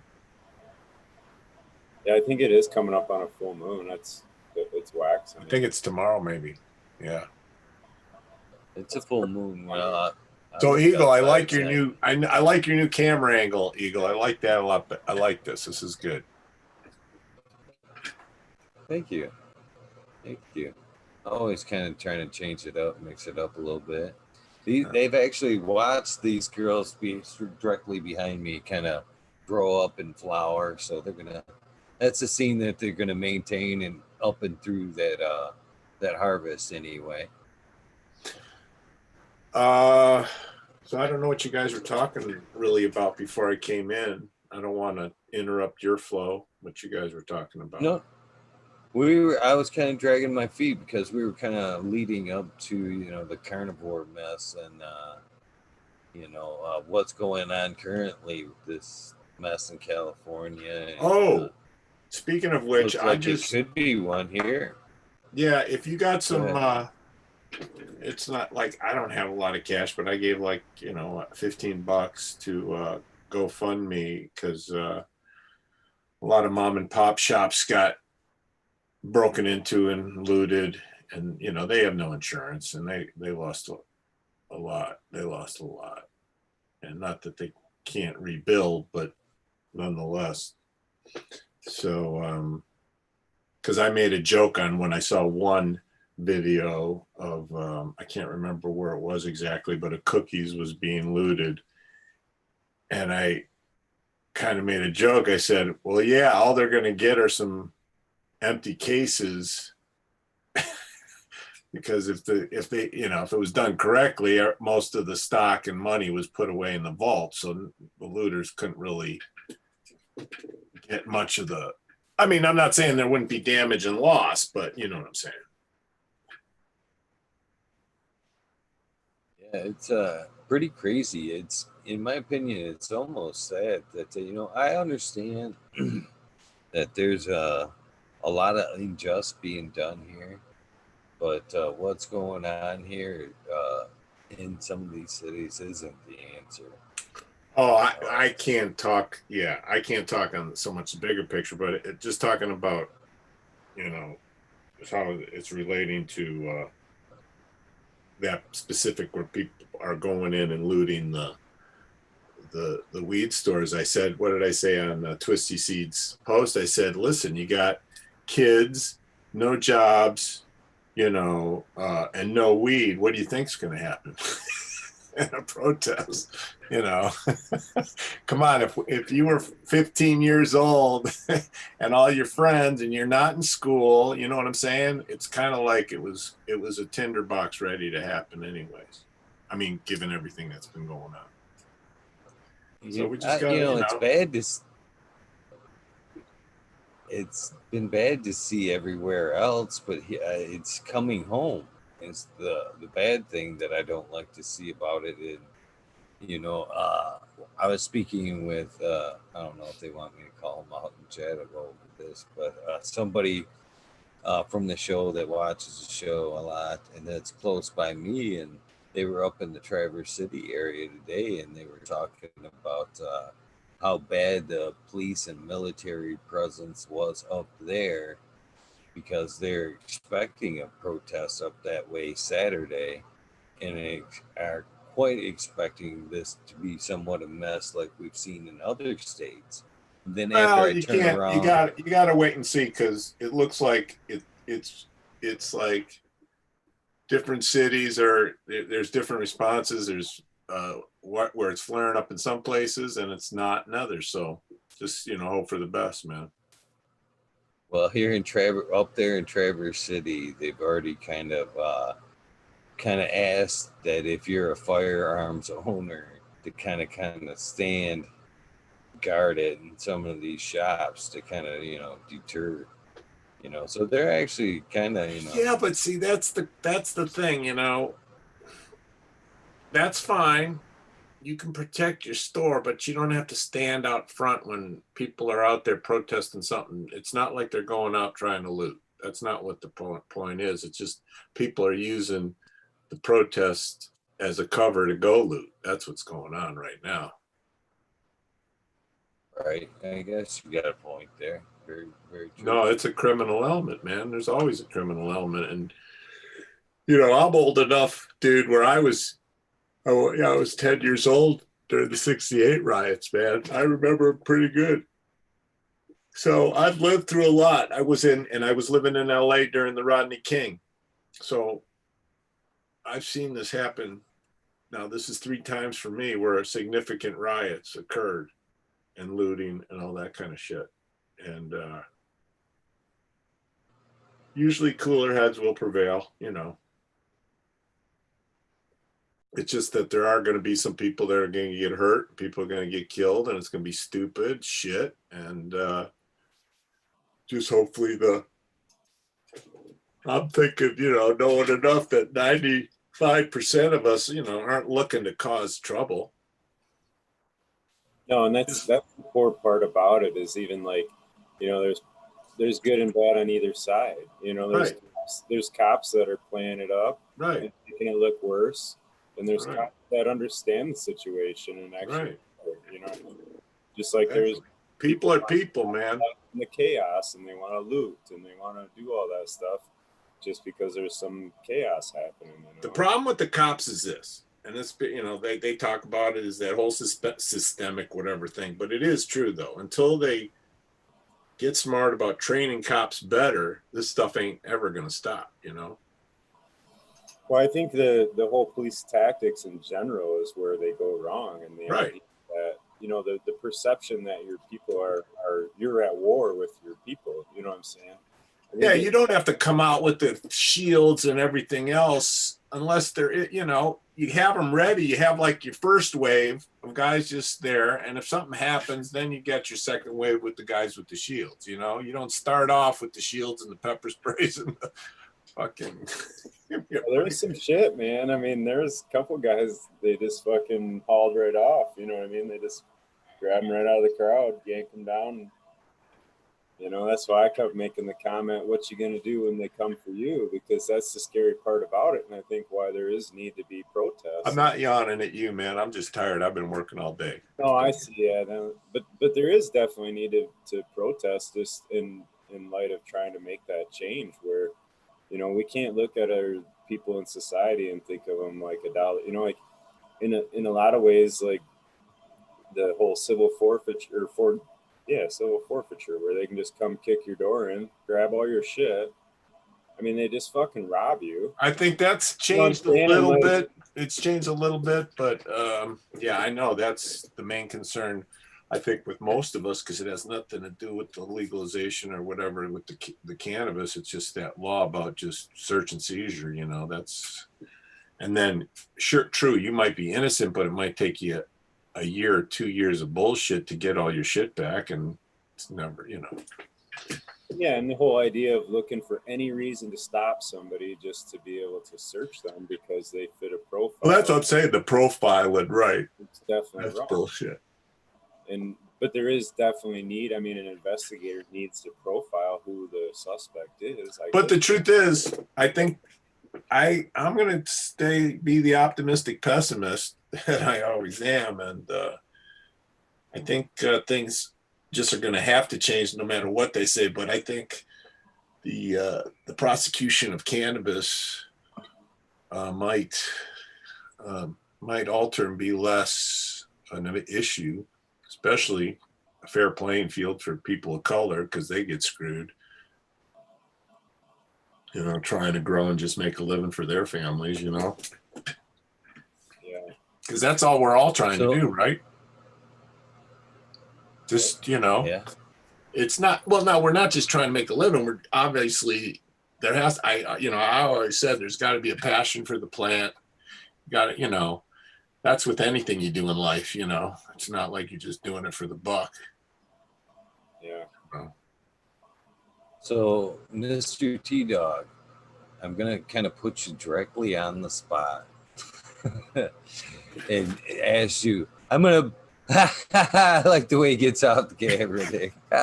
You can't get me on the spot if you can't see me. No, I don't mind being on the spot. I'm going to respectfully beg you, if you will, to work with me on a logo because we've talked about it. And you know what?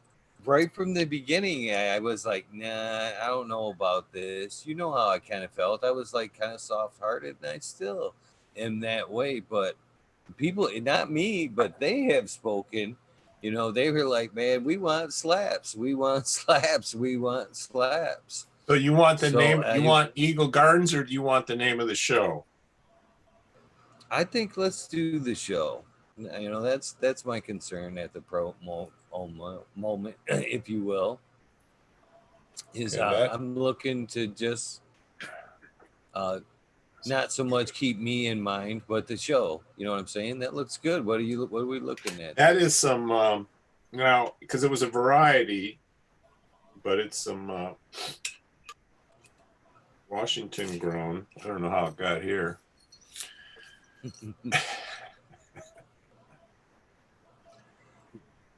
I like Washington County. Isn't there a Washington County in Michigan? There probably is. Sure. Sure. Washington municipality. Exactly. And that OG Kush, no, and totally organic. I do appreciate that. I mean, I understand all the nutrients. Yeah, what is it? What is considered organic? I don't get into it too far, but That's a good question for Smiley. Yeah, Smiley. What do you think? Organics When you hear organic, what do you think? It's usually the soil. I always think about the soil so much. Yeah, my opinion on organic, I guess I look at it like the living food soil food web. So, sorry, Chris, you're gonna be mad at me, but I mean, some of the bottled organics, I don't necessarily feel like it's the same. I don't know. So, just I wanted to get your opinion. my own opinion on it. But I think, yeah, I mean, if you're feeding the soil food web, and that's what's feeding the plant, that's more the organic, in my opinion. I mean, yeah, some of the pricing on these nutrients is, crazy. Between the mammoth and what was the one I have? Hold on, I'll be right back. I left it upstairs. Yeah. And a lot of that shit, it's like, it blows your mind when you find out what the fuck they made it from. You know what I mean? And you're like, wait a minute, I could do that at home with willow? What? That's my favorite part about the organic is it kind of blows your mind how much of the bottled shit actually was derived from what they've been doing for centuries of organics. Oh, Dynamyco, yeah. So yeah, that I'm gonna wait, obviously until they have a little flowering. I think. When do you put this stuff on? That's that transplant. That yeah, this little ASAP. Put it in 3.5 ounces treats 20 plants. I'll bet you this little bag's probably $50 to $70. I wouldn't be surprised. Yep. I just got that. They had a deal where they were sending out freebies, and I sent them an email and got that little pack. I haven't tried. Oh yeah, my Cordial inoculants. Yeah, that's from Israel, which is pretty neat in general. But all right, Israel does a lot of studying in agriculture and stuff. So pretty cool. So when do I put that? When do I add that to the mix? You'd want to get that in contact with the roots anytime at transplant or anytime you can get like I just did the seed, they just popped. You just pop the seeds and then probably whenever you're gonna when I maybe go to the next size. Yeah, okay, cool. Perfect, yeah, because it's got all that there. Yeah, cool, man. So what's on the list? What's coming up? What's growing? For me? Yeah, in the garden. I kind of got a mixed row going right now that's coming down next, which will be Cindy 99. Got Golden Goat in there. I have one I call Michigan Mango, but it's kind of an heirloom cross of 9-pound hammer and green crack. And then, 9-pound hammer and what? Green crack. Oh, but it carries interesting. Really wow. Mango to it. So, dude, I like your now. I'm guessing these are personal preferences. Yeah, actually, yeah. That's kind of why it's the mixed grow. That's what it kind of sounds like, Yeah. Because I like you like the sativas as well. Well, I like a mix. I really do. Me too. But Cindy 99, the cut I have, it's such a different aroma than anything else I have in my library. It's just one of those that you're like, yeah, hear what you got out, I'll pop that jar, and you're just like, wow, that's different. You know what I mean? I got to know Mr. Soul like 3 or 4 years ago. I was on a show with Subcool Eagle, And that's where I first met Mr. Soul, where he finally came, you know, because he was out of the scene for a while and he came back, you know, into the world. You know, where'd he go? And here he's now, he's well back into it. And I met him at the Emerald Cup, and then we were talking about maybe doing some artwork together, but he was, the fact that I was doing artwork for Subcool at the time, he didn't want to step into that. But we're good. We talk, you know, we communicate when we see each other, and he sent me a nice little something the Cindy 99, and that was always, you know, that was always a cherished little gift. Yeah, Mr. Soul's really cool. I love listening to him. He is so smart, man. Yeah, exactly. And that get back to what I said before, is this when you sense when a person really has a passion for the plant. But there's a distinction. There's people that know a lot about the plant, but then but do they really love it, or they're just, you know, head smart about the plant, you know? Yeah. I don't mind if someone maybe doesn't know enough, but has a real love for the plant, and it's done so much for them. I mean, that's the thing. You know, I'll tell you something. In this crazy world we're living in right now, the one thing that I'm loving, that I'm finding out in this community, is how this plant is just literally saving the lives of military veterans. I mean, with the PTSD and the opiate addictions, and how it's just turned their lives around, where now they're getting off the opiates, they're growing, they're loving the plant, they're learning about the plant, their attitude is good. I'm not saying their, you know, life's turned around completely, but there's something about working with the plant that just keeps them focused and about better options, I'll tell you that much. Well, even too in the idea, if they're growing in a living soil system, like I've heard some of the probiotic guys. So Alan Atkinson talks about how, so when he mixes his grow kashi, it has the lactic acid in it, and that somehow working with that like remediates empathy in people, and like, so yeah, he hires veterans just for that, so that they can come in contact with that during their normal day, and it helps kind of over time help them out. Man. Love that, man. Mine. Makes me think that I got to do a little shout out. In fact, I'm getting involved with an organization out in Arizona, and I met them at the Earl Cup like three years ago or so. And the name of the organization is called Creative Drill Sergeants. You can find them on Instagram. And Gina Ruggiero, she runs the organization. Basically, what they're doing is doing these art, kind of like art therapy, but art workshops, but they're actually doing t-shirts and designs and all that. They're not necessarily the greatest artists, but it's not about that. It's about doing art as therapy. I mean, hell, it's my therapy, you know, and I'm doing art. But the veterans are doing art, and I'm going to donate some of my art. They're going to sell t-shirts, and they want to get involved more with the cannabis community. So we'll see what happens, man.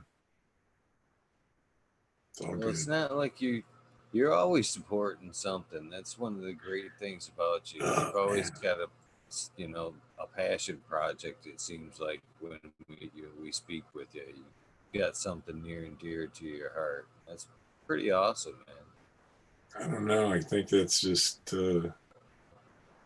yeah. I think everybody's got to find a little something with what they're doing, you know, at the end of the day. Just, you know, but it's good if you're providing for your family. That's good enough for me, man. Hell yes. Good product. I would agree with that too, because I think that's kind of the funny part about like that whole argument of like hydro and soil and all this, you know, the back and forth, and it really does come down, I think, to that like guys can do it fabulous any which way they want. It comes down to how much they love what they're doing and the way that they're doing it. And how the plant was meant to be grown, man. It's just a freaking plant, man. Right. You can't just throw any system together and have it be magically perfect and want to be, you know what I mean, growing the perfect bud and it's fire every time. And that takes a lot of work. That takes a lot of being there every day. That takes, you know what I mean? That's the love part of it. So no matter what system you're running, you got to be putting in the hours and being there with And that's the other good thing. It almost forces you in a good way, though it is, because it is a daily ritual, especially with growing. Well, for me, drawing, I got to draw every day. I cannot not draw. I can't just sit. In fact, it's funny. People go, "You see, watch that on television?" I go, "Well,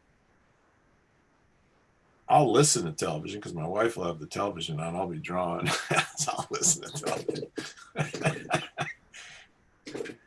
So, all good, man. Here's the. I don't have this one in red anymore. This is the Deadhead OG. That's awesome, dude. Yeah, the lockdown was a little crazy. My shirts. I talked to my printer out in California. They were kind of shut down for a while because of the lockdown. But he's back up and running. But it's like a slow reboot. I'm loving that. Even though all this craziness has been going on, the community has had to keep growing. It's not like the growing stops. Have you felt any? Have you felt any repercussion from what's going on as far as how your business will go? Probably not. I don't think so. No, it's been absolutely crazy. Like same with me. I've been actually busier. I've been busier because people and anybody listening, talking, because I guess what's happened, I think naturally, is because people are home and so they start thinking about what am I going to do with my business. So I think I've been getting a lot more inquiries about, hey, T-Dog, can you do me a logo or get me a brand or a strain design or something like that? So that's been cool. Yeah, everybody's dreaming That's up. awesome. Ideas. See, I try in my fence, T-Dog, I tried to avoid it. I really did. But then, and then everybody started asking for it. It slaps basically to go along with. I've been doing tons and tons of seed giveaways. I've been doing a bunch of seed. Is it just talking shit? Are we just talking shit with Eagle? We're fucking talking shit. We're fucking talking shit with Eagle. What do you think should be emphasized? The fucking, the talking, or the shit? I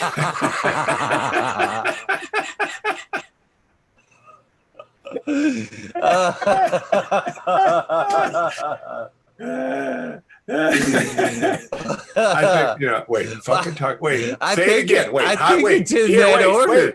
I think it's in that order. Yeah, I know, but do a recreation of how you would announce the show. Here, I want to hear it right now. 1, 2, 3, go. It's hi, this is Eagle Gardens 1 on Instagram, and you are watching Fucking Talking Shit with Eagle. Okay. So it's always right. So I think it's kind of like really we don't have to emphasize necessarily. You'll see it. You'll see the fucking, but I'm seeing, excuse my French, everybody, the fucking a little bit at the top, maybe with an IN with an apostrophe. And then we do the talk and kind of very emphasize on the talking because that's what the show's about. And then a nice little anchor shit. So fucking talking shit. So 3 levels of words. And we won't have any shit, but the shit's got to be. I mean, I'm seeing maybe. No, we take your background right there. We just have it just coming out of a big, just field or either field or bush, of just amazing bud. Yeah, I don't know how you emphasize the shit in a good way, to be honest with you. No, I got it. No, and then we can also maybe even make you a little global. Maybe we'll get a little globe in there with a crazy ass bald-headed guy wearing headphones sitting on top of the world with Eagle. That sounds pretty awesome. With fucking Eagle, maybe an Eagle tattoo or something. That's funny. I'll figure out something. I like it. I'll come up with something. I like it. No, I appreciate it. I could. No. I mean, that's the thing. I mean, as far as what we can do is at least get it going, plant the seed, see how it pops. Maybe I can do a quick sketch, so at least we get it going, and then no rush, but at least we can keep the public tuned in for how it'll look the next time. Right at. All right, man. I'm gonna get back to work. I got a little more. Oh, it is kind of late, but I got a little more I got to get done. Smiley, Well, I can't thank you enough for Awesome popping in, agreeing man. with you. good talking to you, man. Prometheus. All right, man. So what's the one? What are we looking at right behind you? What's that one that's right next to your head, right behind you? That plant. This one?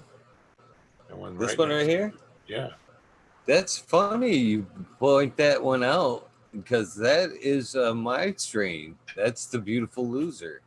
I have a certain power. I'm attracted to that kind of shit, man. I know that. So what was it called? The beautiful loser.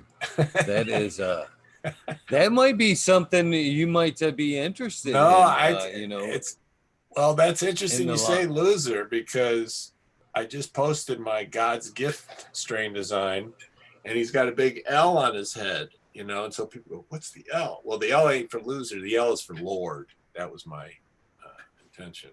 So, but I like that. Biggest loser. That's very cool. All right, we'll figure something out.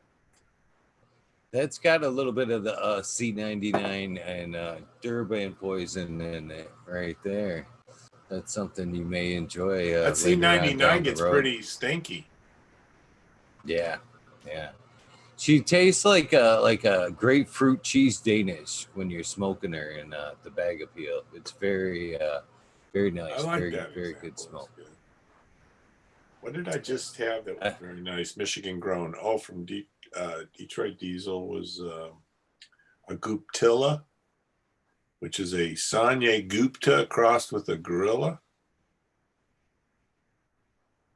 Very tasty. Like very nice little gassy smell. Nice. We break the bud. It's very nice. All right, guys. Be well. Stay safe. Stay lifted. Stay focused. We'll talk soon, man. Thank you, man. You have a great night and an amazing tomorrow. Peace. You too. Take care, guys. Later. Take care. Get out of here. There we go. I gotta just get over to the screen here. There we are. Stop video. Boop. Leave room. It does take a second. T-Dog. That's pretty awesome. What's up, Miss Knees Nugs? I was going to shoot you out a message a second ago, but I was saying goodbye to T-Dog.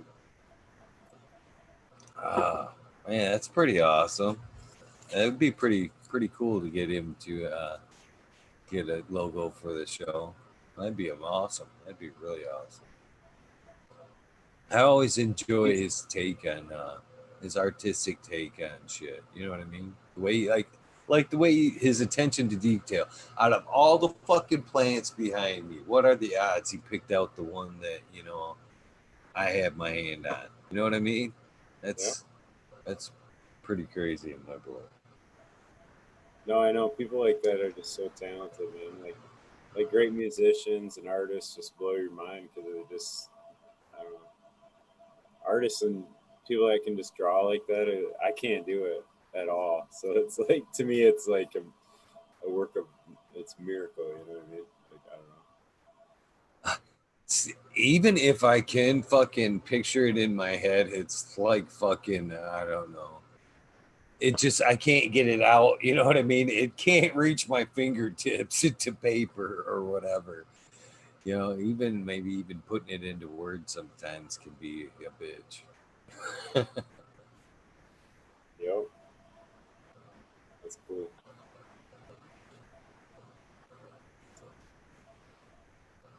Yeah, it's been, that'd be awesome.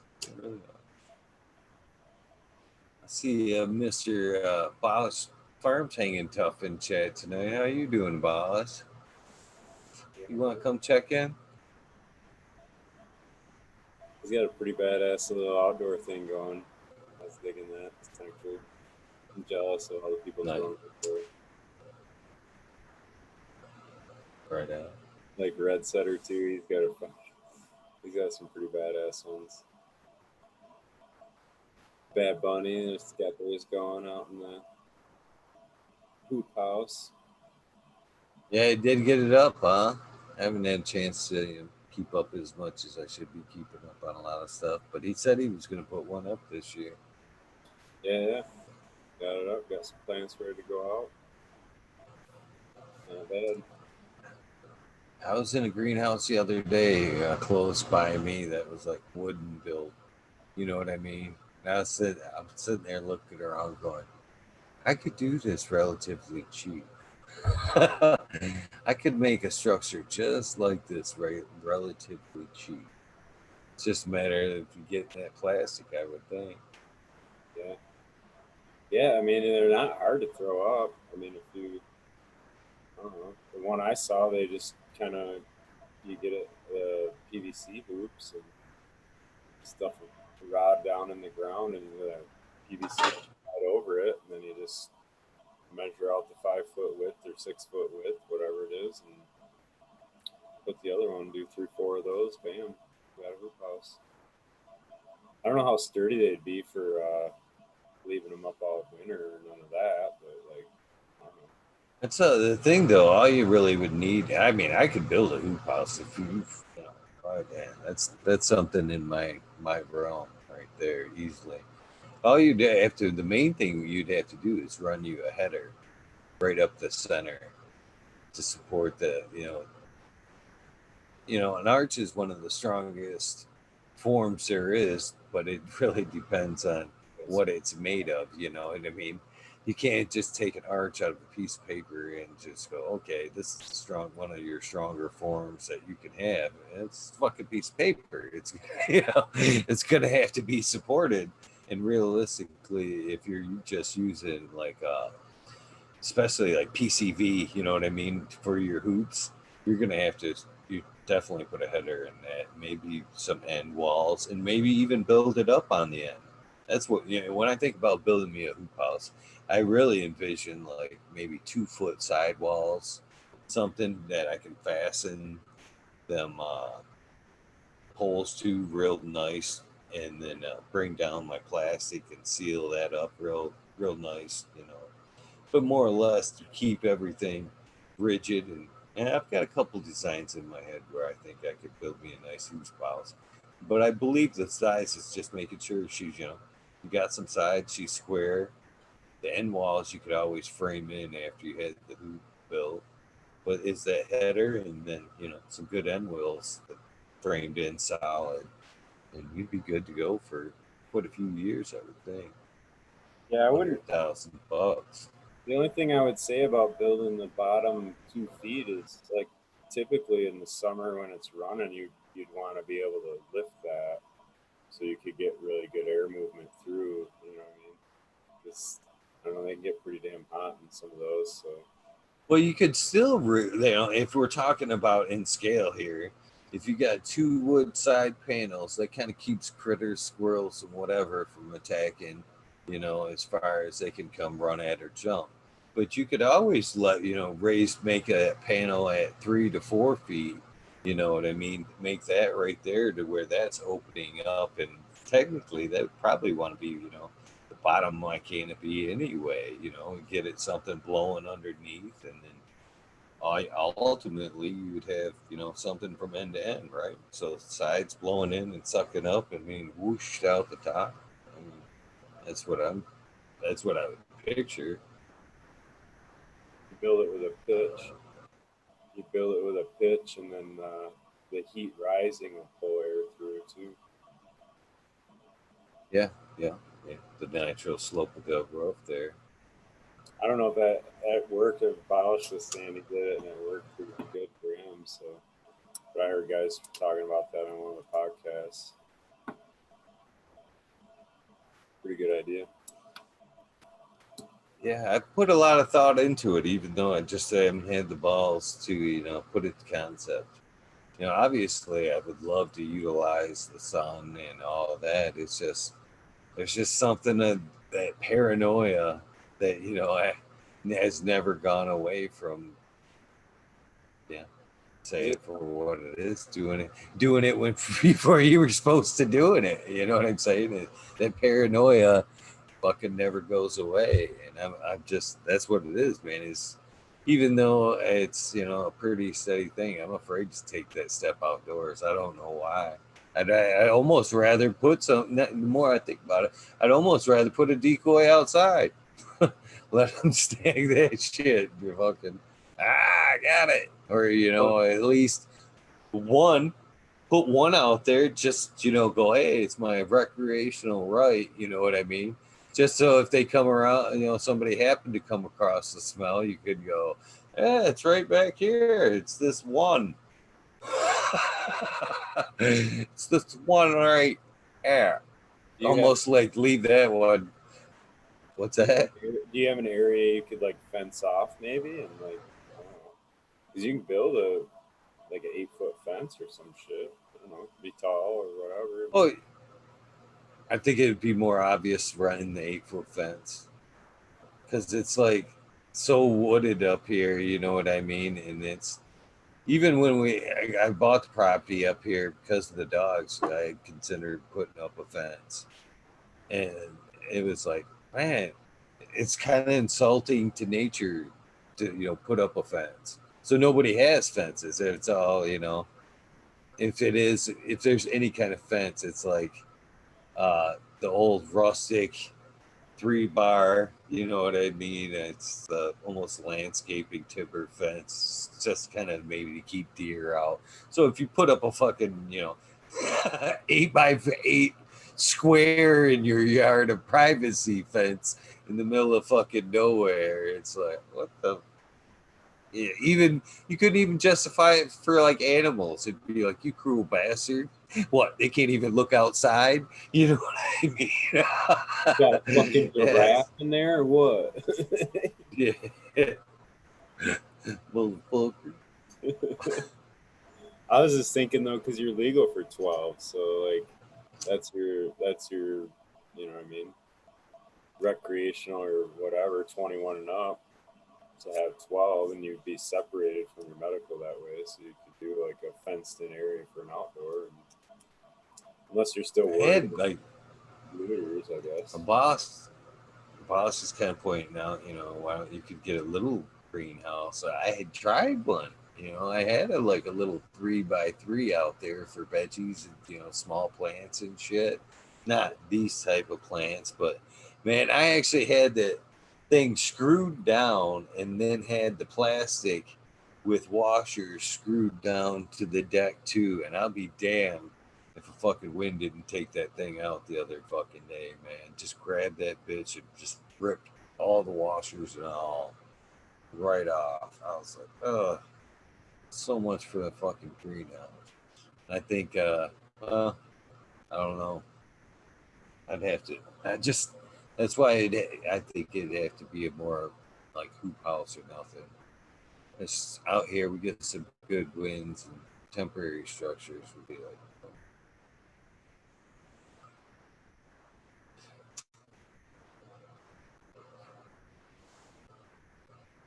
could build maybe a little temporary structure like a 3x3 or maybe an 8x8.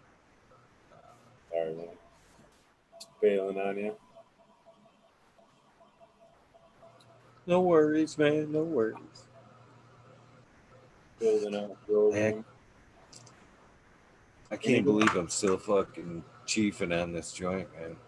When are you going to be ditching your tents? You were talking about that. You had plans. I was thinking about that today. I was actually thinking about that today because I'm wasting room. There's some shit needs to happen for, it's ready for some updates, and I really do like the idea of getting a little bit of extra footage because I have room.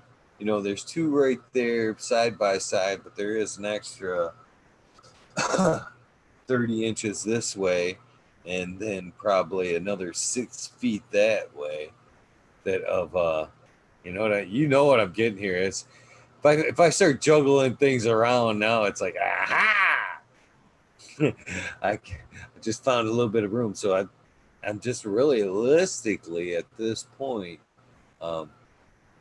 Just trying to nail down some designs. And earlier today, what I was thinking about was I like the idea of a certain room there but I also like kind of the leaving things open like this.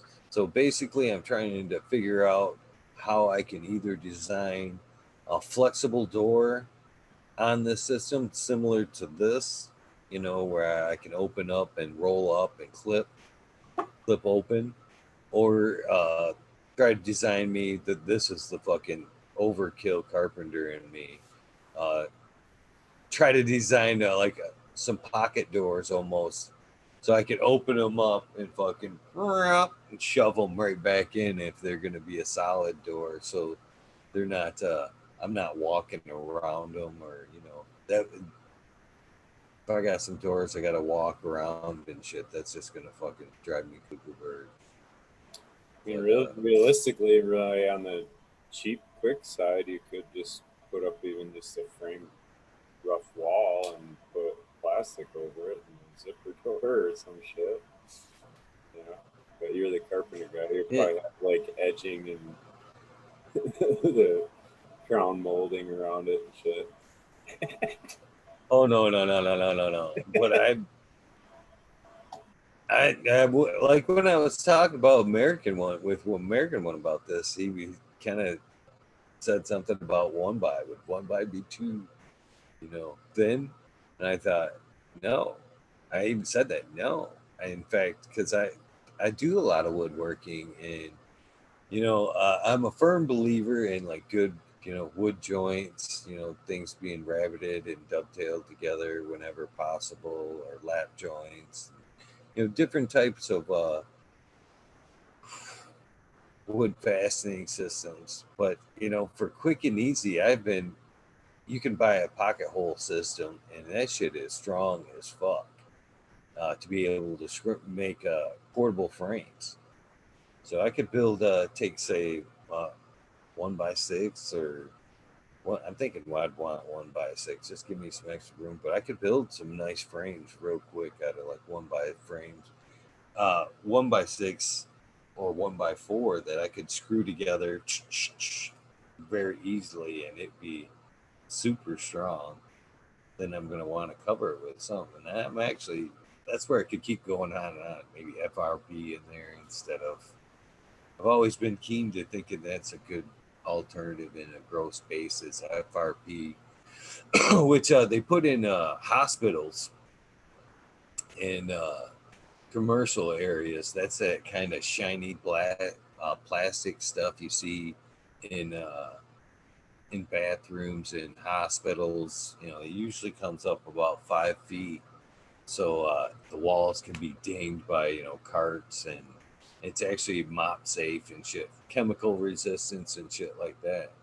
And it's not so bad. I mean, it's only like fucking $28 a sheet for a 4x8 sheet. So, and it's very reflective. So it kind of makes me think that I wouldn't want to throw some FRP up there on them frames. Maybe some just 4x4 frames that I could, actually put in series if I wanted to. But I'm crafty like that. But I like that because then I could go in there and with I prefer vinegar to clean with, but that shit would really fucking hold up to some good cleaning and keep its light reflectability as well.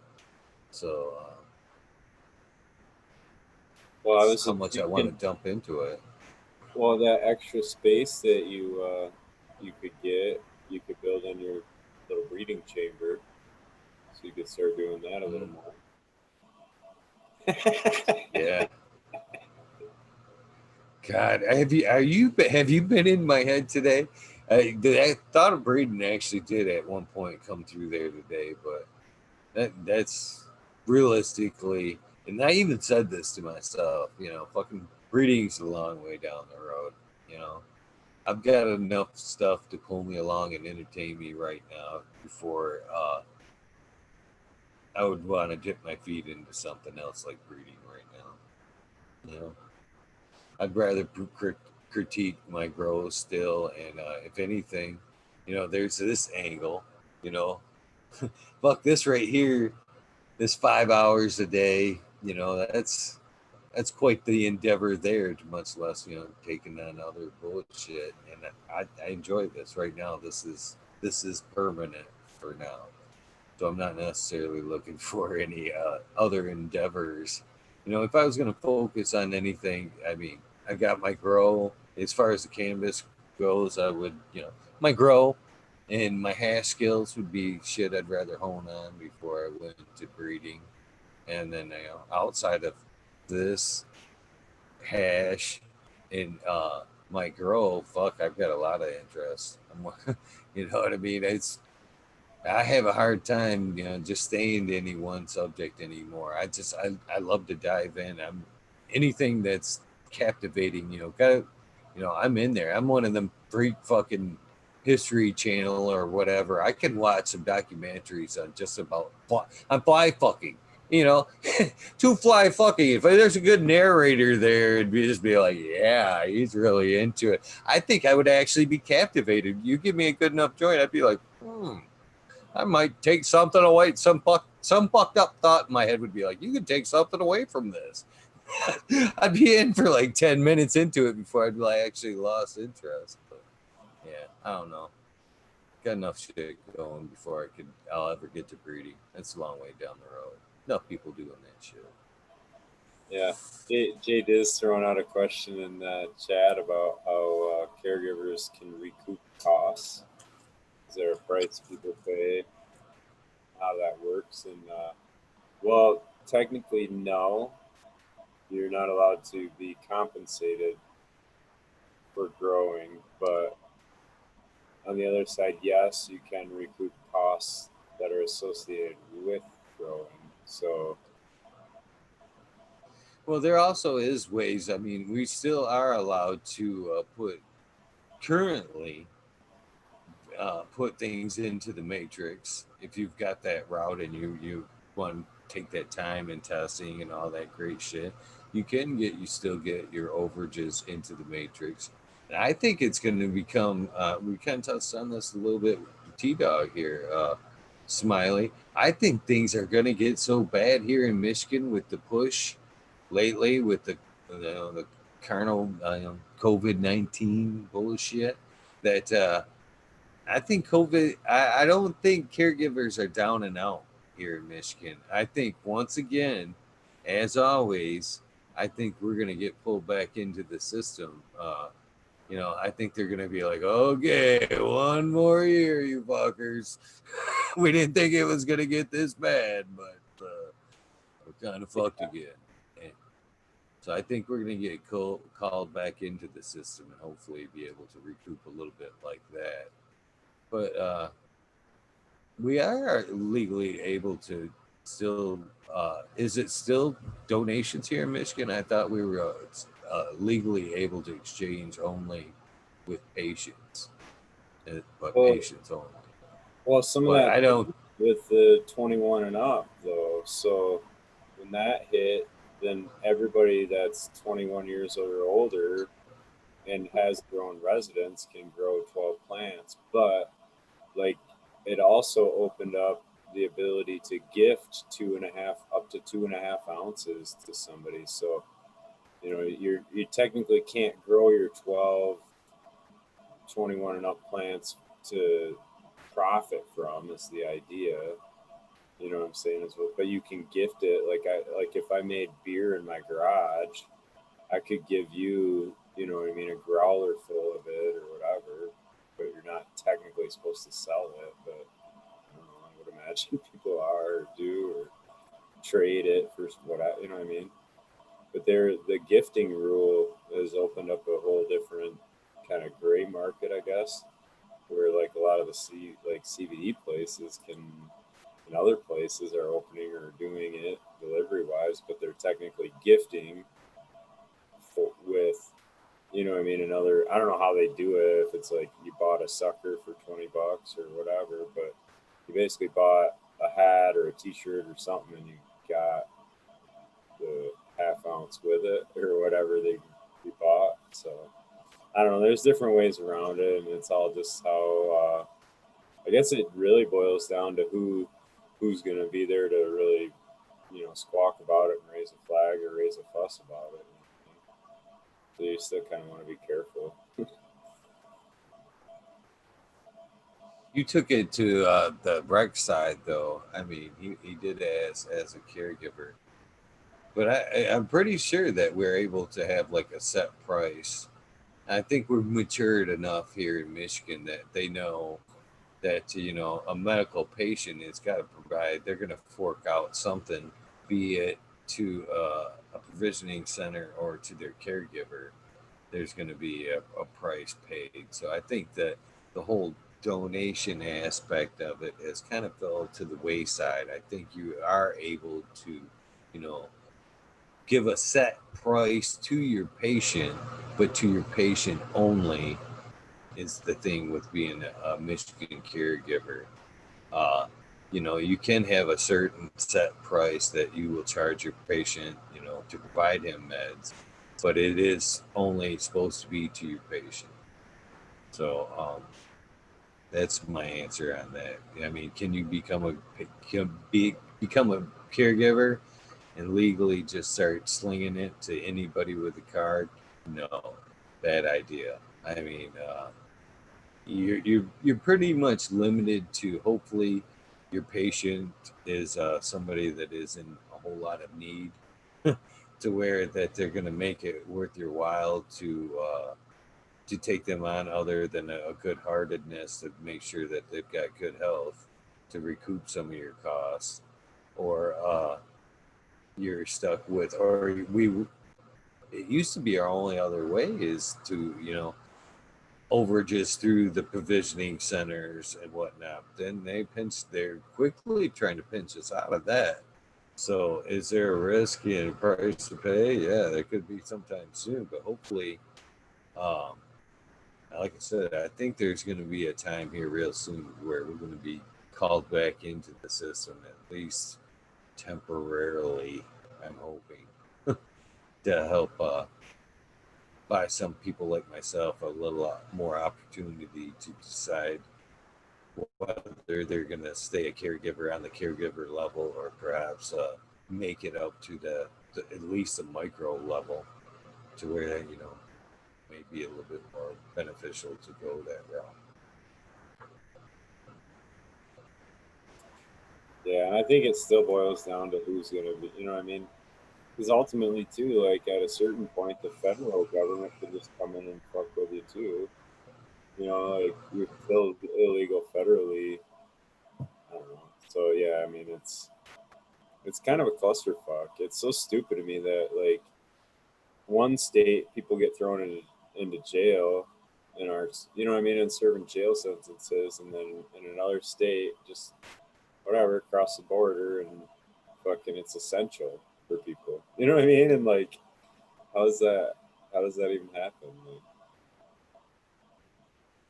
I was just reading Chiba Man's comment there about him wanting to meet Miss Nugs to collaborate on a cooking show. That's fucking funny there. I can cook too. I think that's funny. Somebody better swipe up Miss Nugs. That lady's a gem right there as far as cool canvas people. she should jump on with us, Miss Nugs.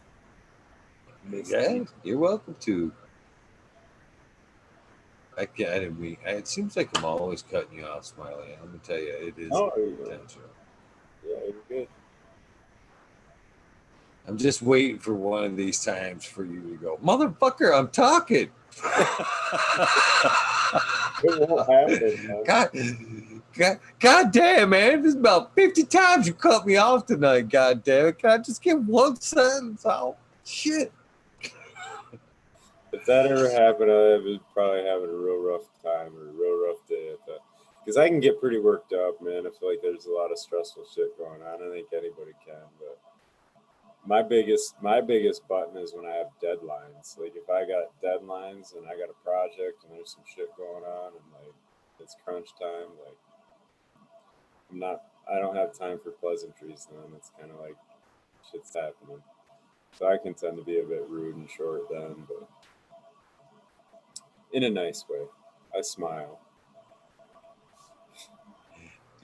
Yeah. let's see that smile. Is there a difference in the smiles? Is there like a subtle difference between the fuck you Yeah, smile and I can't even do it, man. I would get so like I ran an auto repair shop for 8 years, so and I did that for 18 years of my career. So like in that business, like you constantly like every day you have these deadlines. You know what I'm saying? Like people want their car back right away. Like, so it's just I don't know. I'd get pretty intense on busy days for sure. so again, is it like a smile eye combination? Is it like that smile and a No, squint? no, not usually. I just want to know in case I ever get it and shit. I want to be able to catch it. Be like, all right, he said no. You'd have to probably ask my daughters. They probably know the smile. I don't know, but that's the joy of what I, you know what I'm saying? Like that's the, I don't have that no more. Like that, I don't like that me either. You know what I'm saying? Like the one that's under the gun and running the rat race, and I don't know, it sucks. Just reading chat a little bit here too.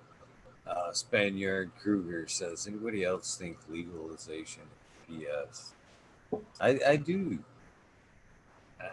You know, and I guess maybe it's just a conspiracy theory person in me, very deep down in there. But secretly, I think it's a diversion, legalization, and don't I? It's God, I want it so bad, but it's just always worded so bad, and it seems to come in a bend over and grab your ankles type way.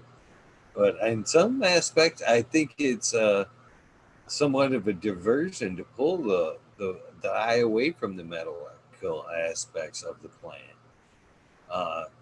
because it's putting such a hurt on the pharmaceutical business. Is there a lot of money for them to be made in like recreational? Fuck yeah. Is there a lot more money for them to be lost in life-saving drugs? Even more. Yeah. Why not keep that market, let them smoke and dominate off the new market? You know what I mean? If they like, look at over here, and give them fucking free weed, then everybody stops going, well, okay, and they don't worry about the, let's concentrate on the medical aspects of it, because now we're just happy because we can smoke and have it. But I'm definitely afraid of maybe the research and the medical aspect may fall behind once Well, there is legalization. I don't think it'd fall behind. It would advance in the cannabis realm. But if you look at, I forget where I saw it, but there was a chart that they showed like the top five brands, commercial brands, and their like yearly income. So it was like McDonald's and Pepsi and whatever, you know what I'm saying? But it had the top five listed, and all the numbers, whatever they were, I don't recall, but they were all in millions. And then it listed the top five pharmaceutical, and those numbers were there were similar numbers, except on the backside it had billions instead of millions, and that was the difference. And it's like so eye-opening to realize that yeah, that's a fuck ton of money to try to shift hands. You know what I mean? Like you can see where they're against it, you know, like it's just insane. But it's I don't I see it. agreed, but that's the I could only you know. I could only hope and be optimistic that you're right, Smiley. I mean, seriously, I want to believe that. I really, really, really want to believe that. But do I understand business and the way, bullshit really works behind the scenes? Yeah, to an extent. And the way I don't read it like that. I really don't. I read it to be more like a tobacco type thing, to where they can take the money they've already made in the pharmaceutical industry and then take some of that money, because they've got all this new revenue coming in from the recreational market that they've already got coming in. So now they've got their money in this new recreational market, and they've got the nasty pharmaceutical side, which feeds itself. I mean, that industry is a demon that feeds itself.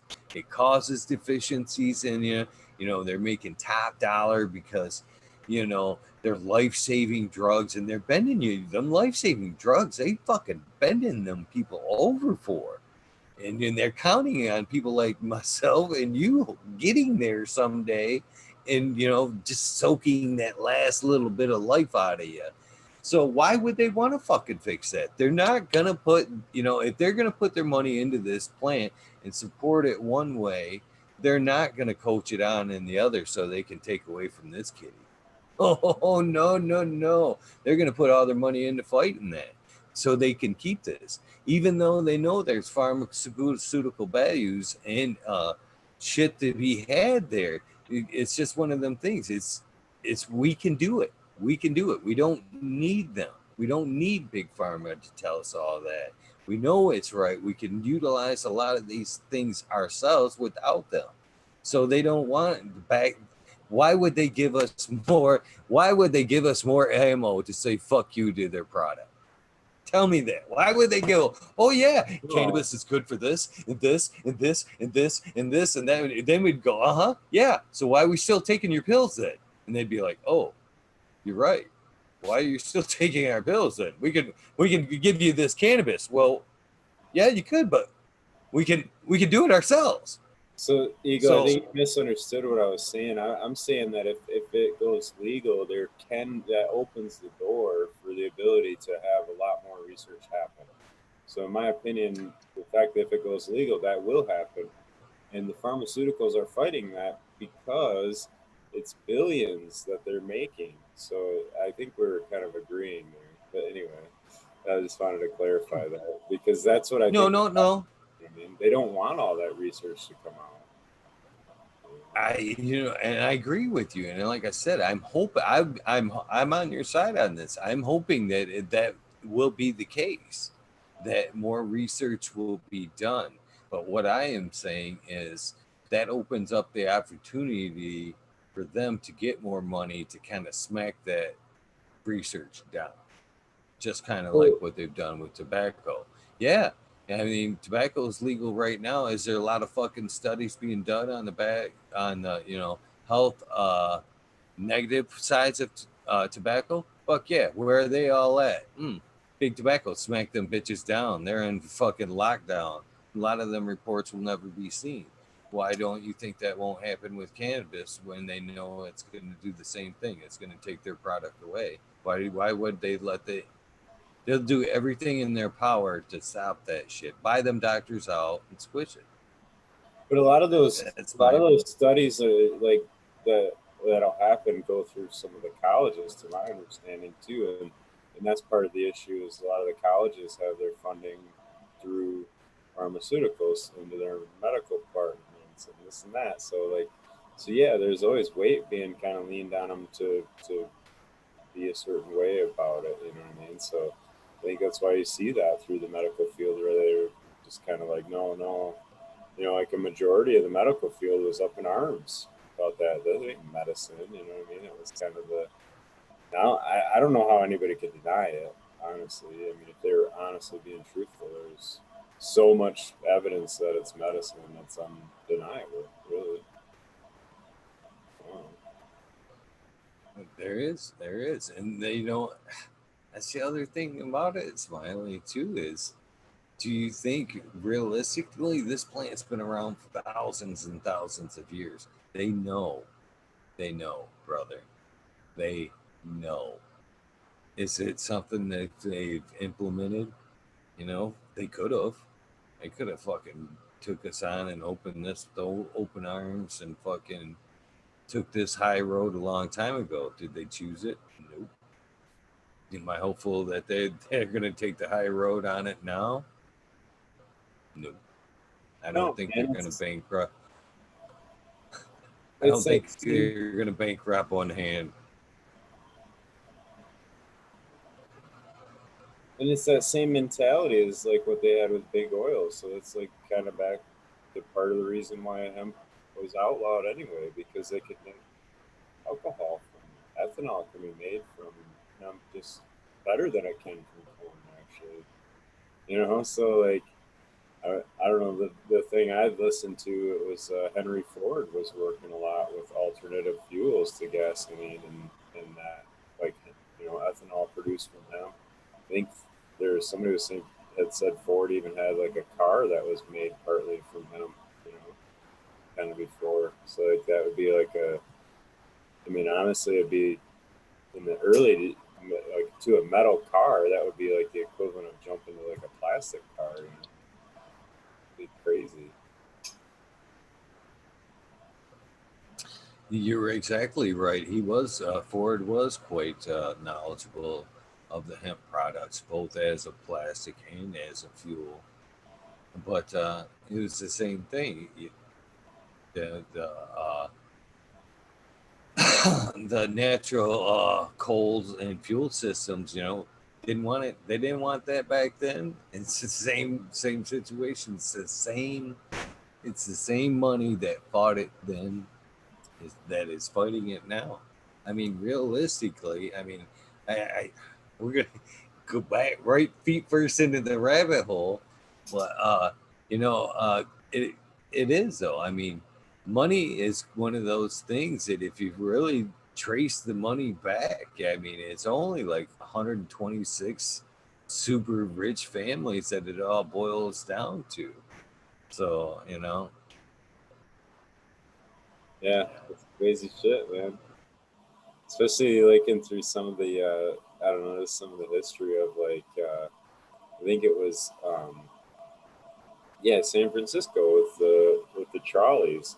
I think it was San Francisco, but they basically like bought up the company that owned the trolleys, and then they had a deal worked with like General Motors and Firestone tires, and like all of them had a deal worked together where they just tore out the trolleys and replaced them all with buses or whatever.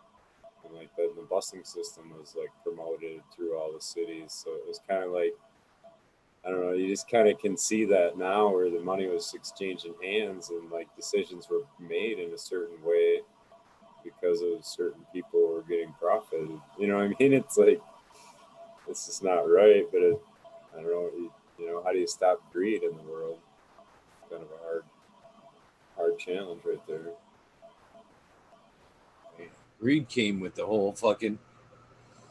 greed came with the whole fucking people that come up with the dollar systems right back to the original families, when the monetization came into play, when we actually put a dollar, when we started passing things, dollars and paper, that's when greed came about. We didn't, before that, we produced goods, we traded for what we needed.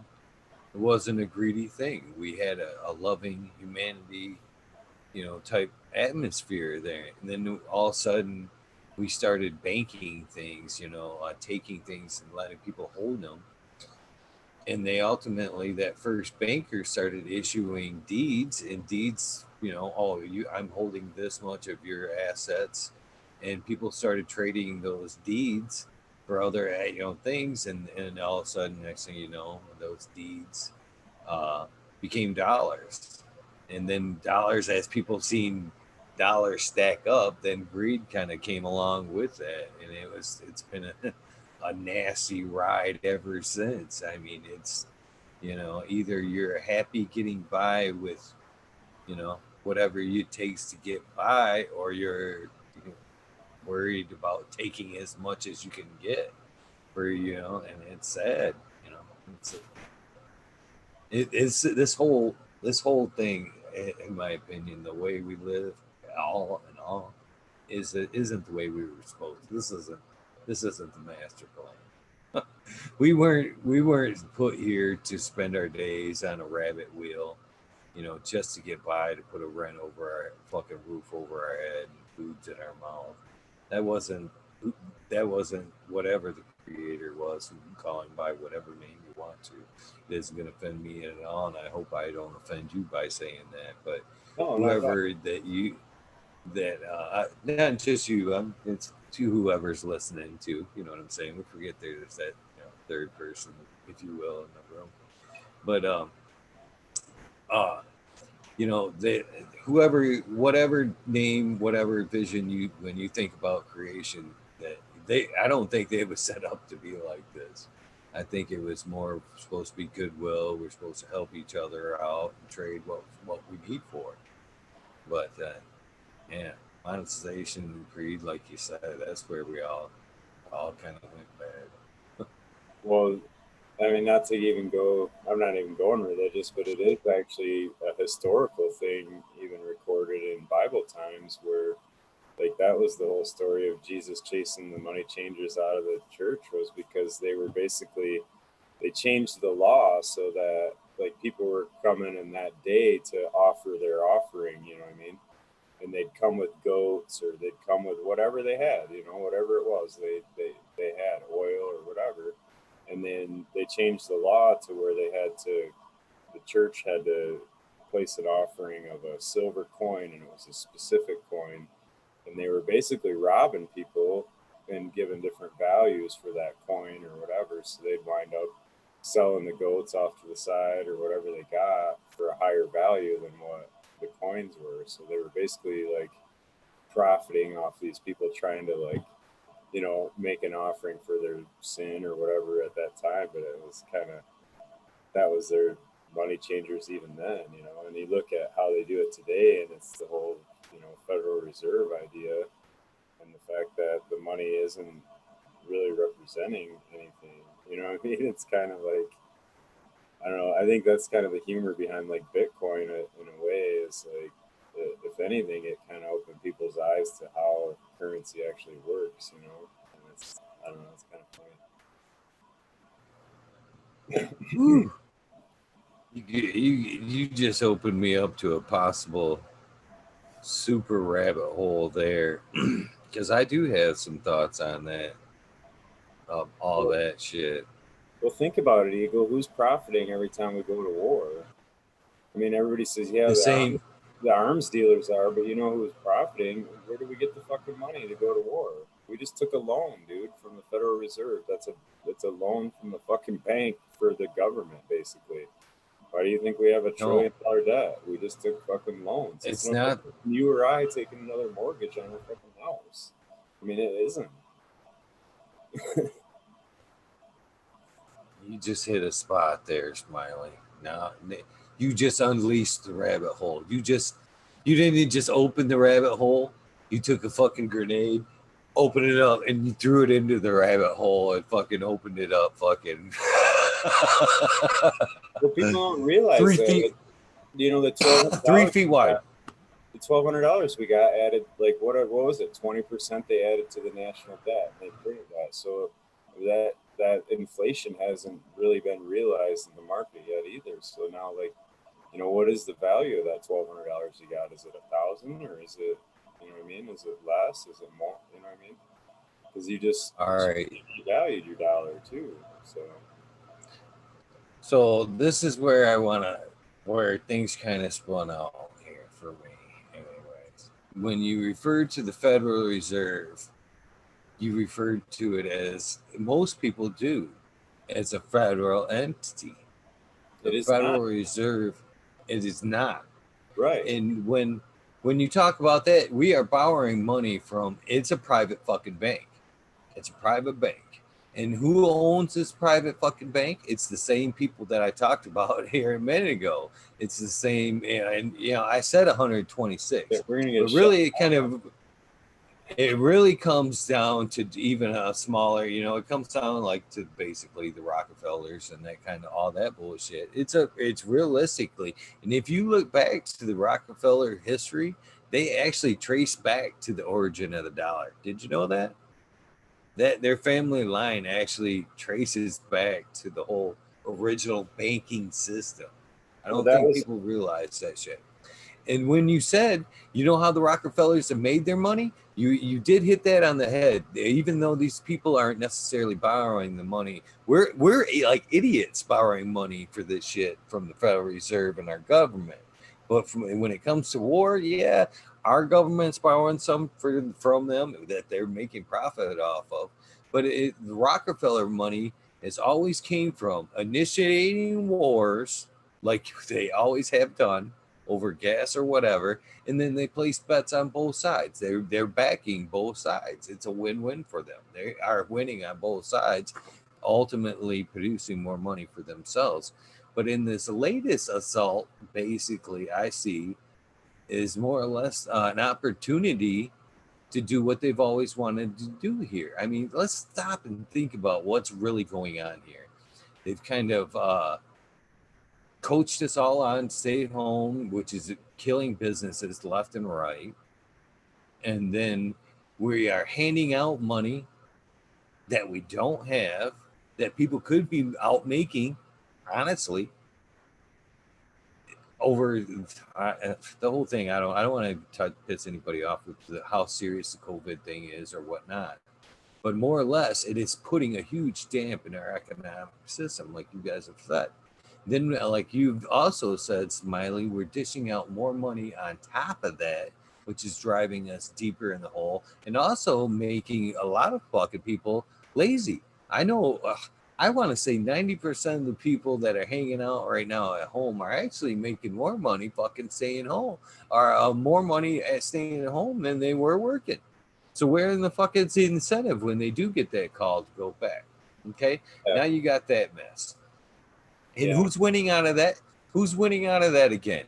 It all boils back to the same people that we're borrowing the money from, that is playing the game, that initially fucked the system by monetizing everything again.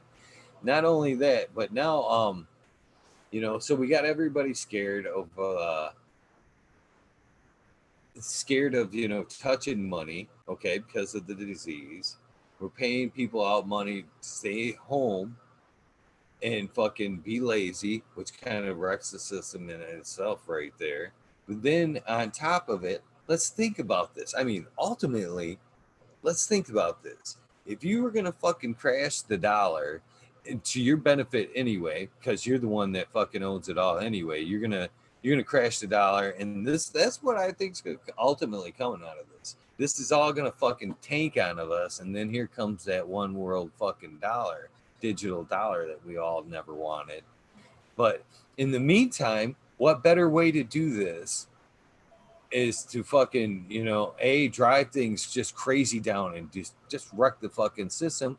But in the meantime, what are they doing? They're paying themselves. They're fucking paying themselves. And you know why? They're actually double and tripling paying themselves because the government's buying that money, which they'll have to pay back. And then they're dishing it out to us to fucking stay home and be lazy. And what are we doing with it? We're returning it in bought goods, and we're returning it in paid debts. So in both aspects, right back into their pockets. So they fucking called up what's owed to them. You know what I mean? They're juicing out the system, emptying out your pockets for what's owed to you, and then they're tapping your pocket on supplies because everybody's hoarding bullshit. Nonetheless, they're giving you so they can take it back in a fucking hurry. And then once they've taken as much as they can take, then guess what's going to happen? Crash, bang, boom. We've got our pockets full. All debts to us are paid. Here's the new system. Well, you're missing another part of that setup too. So somebody earlier in chat, Chiba or somebody said wars make money. That's absolutely right. And what do we have right now? We have a war on coronavirus. And how do you fight viruses with vaccines? And guess what? Fucking vaccines make a fuck ton of money too, bro. So especially if you're gonna plan on vaccinating the whole world, like it's a whole, I don't know, man. It's a fucked up thing. I think Dr. Zeus nailed it when in the Sneetches. We're the fucking Sneetches, and the dude drove in and started selling stars and removing stars and took all our money and drove the fuck off. And then now to make matters worse, the coup de grace, if you will. I know I said that wrong, but that's basically what I'm trying to say. Is this last poke, if you will? They've caged us up. They've kind of got us all fucking agitated, as it will. Now they're kind of insinuating this other bullshit with the riots and everything, instilling us to where fucking, I mean, seriously, people, if we don't back away from this shit and start fucking thinking with some positive vibes instead of this, jump on the bandwagon. I understand. I feel bad. People been fucked, people been hurt. But if we feed into this mess, and the more we support it, one side or the other, we're feeding into the system. Because if you support one side or the other, then it's just that. it's one side or the other, and ultimately it's going to come to some kind of, one. If it's a one side or the other, not a equal blend, then somebody's got to win. One side or the other at one point's got to win. And I'm afraid that's going to be the tipping point in everything we just said. They want us to just eat each other alive right before the end, just right before it all goes bad. And I know this episode's just went fucking crazy, but rabbit hole is open. The rabbit hole was open. Goddamn. Well, fuck it. Talk about eugenics then. I was listening to eugenics, man. Yeah, I never knew this shit even existed, but it's eugenics is a real thing, and it's the idea of the elite that like they're elite not by like opportunity or circumstance, but they're elite based on better genetics. And it's the idea like you're gonna advance society, you know what I'm saying? Like some of that shit's fucking, if people actually believe that, they'd be like in that mindset, you would want to control who's reproducing and who isn't. And, you know what I mean? And you'd want to like pair genetics together, just like you're trying to breed cannabis, I guess. It's fucked up. I just want to say a quick shout out. I didn't mean to chase you off these nugs with the rabbit hole. Sometimes it just comes out. I can't even fucking stop it. Even if I wanted to, I probably couldn't have stopped it. I'm serious. Once it opens, man, I can't. Yeah, sorry. So hopefully you were just tired and missed these dogs, and it wasn't the rant to chase you off. But I love you. Hope you will be back tomorrow. Much love, miss these dogs. Hopefully, yeah, I'll go.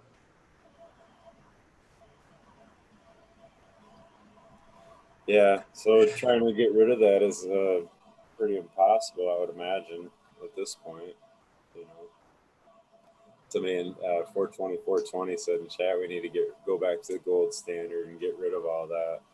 The gold's gone, and to go back to that is kind of not really an opportunity, because like, how do you get away from a bank note, right? Like they'd have to like declare bankruptcy as a government basically to, I don't know. I mean, I don't know where that, you know what I mean? Like, how do you get away from that? You'd have to come up with the amount to pay back the trillions that they've buried, and be clear, I guess, and have your own dollars start circulating. I don't know. We got to try to close this rabbit hole. We got to try to close this rabbit hole, Smiley. Oh, shit. Let's open it, curious. Dab time. Be too crazy. 4U's got the right idea. It's fucking dab time. Got something to dab on over there, Smiley? Sure. Let's see if I can get this smoky. It's a little old. Nah, that one's pretty gone. Shit.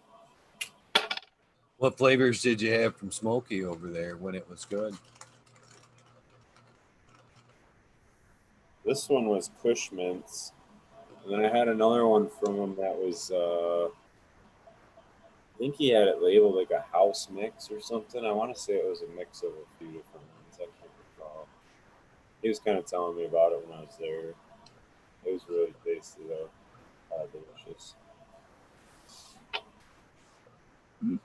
I have to warn in the description after the show. I have to warn for a mid rabbit hole. Careful, rabbit hole gets deep midway. Not really, man. I mean, it's just really, I don't think it's a rabbit hole at all to help talk about how money works. You know what I'm saying? And for the more people that understand how money really works is going to be the answer to the problem. You know what I mean? If enough people understand and can go, hey, the fuck you doing? It would change a lot right there. Education changes a lot. I mean, just like gun control. I mean, teach people about them. You control them real fast. Cheers.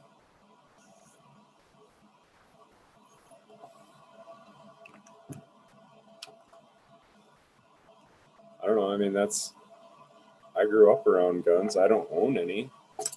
I grew up around them. I know all about them. I'm not afraid of them. You know what I mean? But I don't. I don't personally own any. I go out and shoot them all the time. It's a riot. Not all the time, but I got a buddy that has a bunch. When I'm lucky, it lines up. We get to go out. Go out to the range. It's a riot, man. Honestly, if people are afraid of guns or whatever, it's something you should go experience at least once. Understand it, hold it, shoot it. Brings a lot to the game. I agree. I want to give a shout out to our UK friend, Green 13. Yeah. During our episode, I was watching him utilize his Alexa or whatever it was he had on the end there for his dabbing. And I thought, man, I never do really take the time for the cooldown. You know what I mean? To appreciate that. I'm usually, all right, good, right to it. And he had the cooldown timer. He had one, he was setting one for the torch, which was 20 seconds, and then he was cooling down for 30. And I was like, And then I ain't lying. I got off the show and I was like, let's try it. You know what I mean? So I tried 20 and 30. And it actually brought a whole different flavor profile out of the wax that I've been smoking. So I learned to appreciate it a little bit more, that cool down. Then when I was thinking, somewhat through that process, I kind of was thinking about, people raving about the cold start dabs and how flavorful they can be. Which I kind of thought, because you like to think, oh yeah, that's somewhat of a new thing, right? Cold start dab wasn't that heard of, up until as more late. I'm not saying as what's never heard of, but then it hit me tonight that it wasn't that new of an attack, because I can remember it's a different system, but it's the same kind of idea, I think, and that was the glass rod. Remember when wax was still coming out? It's still in its infancy, and people were smoking it in the oil rigs with the glass rod. You know what I'm talking about, Smiley? You ever smoke wax with the glass rod? Isn't that pretty much similar to, you never used glass rod? Not that I recall. Possibly once. I don't know. Like I said, man, I really shied away from the BHO really hard. Like I honestly, like the first 2-3 years it was going on, I tried it like 2-3 times, and it definitely was not done right, and I just freaked out by it. I was like, I don't know. I got a little more comfortable with it, understanding the people that actually are doing it right, and the reclaiming process, and you get the vacuum oven and all that. So. Well, basically, people have been smoking cannabis oil for a long period of time, and there is such a thing as an oil pipe. Kind of looks like like a Sherlock almost. It's got a long neck to it. It comes down. That's so the oil can, go right back to the bowl. And the bowl, there's the swoop, and it's the oil pipe versus a regular kind of rig will be like the bowl. There won't be a hole on the bottom of the bowl. You know what I mean? So you're not drawing from underneath. You're kind of pulling back. So there's a bowl, and then there's the hole would be off to the side here. So you intake, and then the oil, what oil was being built up would just kind of slide back down into the bowl there. And you're never really using a flame to it. There's, you heat up a glass rod. Usually back then it was like you just left it sitting on the stove, like, you know what I mean? And then you grab glass rod and you just heated up the oil with glass rod. Well, and it was like that a little bit of oil took you, forever and ever and ever to smoke, because it was constantly coming back down into the bowl. And then it kind of went from oil to the wax. Same concept though, you know what I mean? You reutilizing it, reutilize it. Same, a little bit of wax went a long, long way. But basically it was the same thing as a cold start now that I think about it. I mean, you would put your wax in there and then you would bring your hot element to it, and if it was too hot or too cold, just back the the wand away from it. But hell, that was 10, 12 years ago. Easy. I remember them fuckers doing that. I remember that. My first hit of that wax like that, like we are talking about, like the ear wax, if you will. Whew, that shit fucked me up, Smiley. I'm not even going to lie. I was, Yeah, butane's again, real hardcore, man. Again, that was something that I was it was brought up to me by a younger crowd. Look, people just a few years younger than me, they were all doing it and shit. And again, they all, you ever smoke oil? I'm like, yeah, I smoked oil. So and I didn't think nothing of it. So I but go back there and they throw a little bit of earwax in there, and I'm like, yeah. So I knew basically what was up, but I wasn't expecting what came next, man. I fucking remember hitting that little fucking thing of wax, and it felt like my fucking head just went shoo.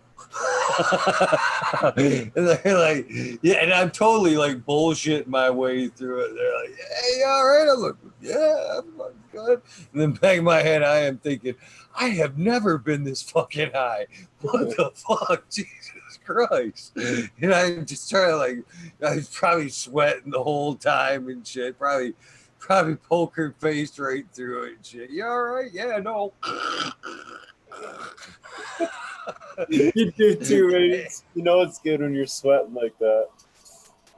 Right. You know what's funny too is if you watch Danny Danko during his interview when he's doing his dabs, there's a couple of times when that poor gentleman got dab sweats bad. I mean, there towards the end, I seen him take one, and he was just practically. It's hot in here right now. I could see in the box here. I am pretty glossy, but fucking, he was like literally just. I almost asked him at one point if he needed a drink, or he actually looked like he could use like a dab, and like, woof, that one got me. And it's funny to see him try to stay on topic after he took that good dab, because you could see it was hitting him. I could see it was hitting him, and I was kind of like laughing in the back of my mind. I'm like, he's struggling. You don't even, you know what I mean? He's drifted a little bit from that dab. It's all in the fun though. It's that's what it's fun of smoking. It's the fun of the beast there. I'm just laughing because chat's like we talked about money and then firearms, and now it's firearms are a good investment.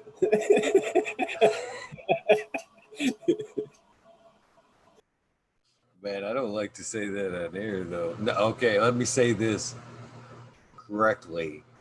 Okay. When people were buying toilet paper, I was saying we should be buying, or they should be buying shells. That's what I had to phrase that right. They should be buying shells, not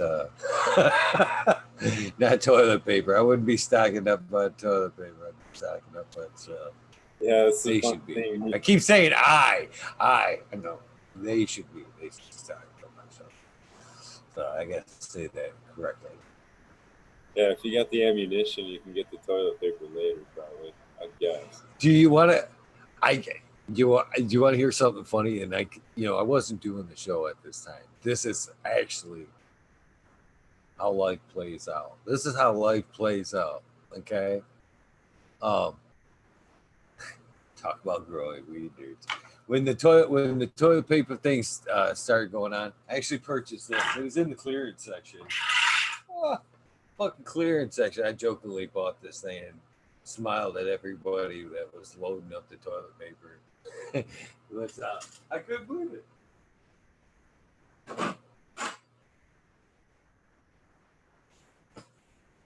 Bam!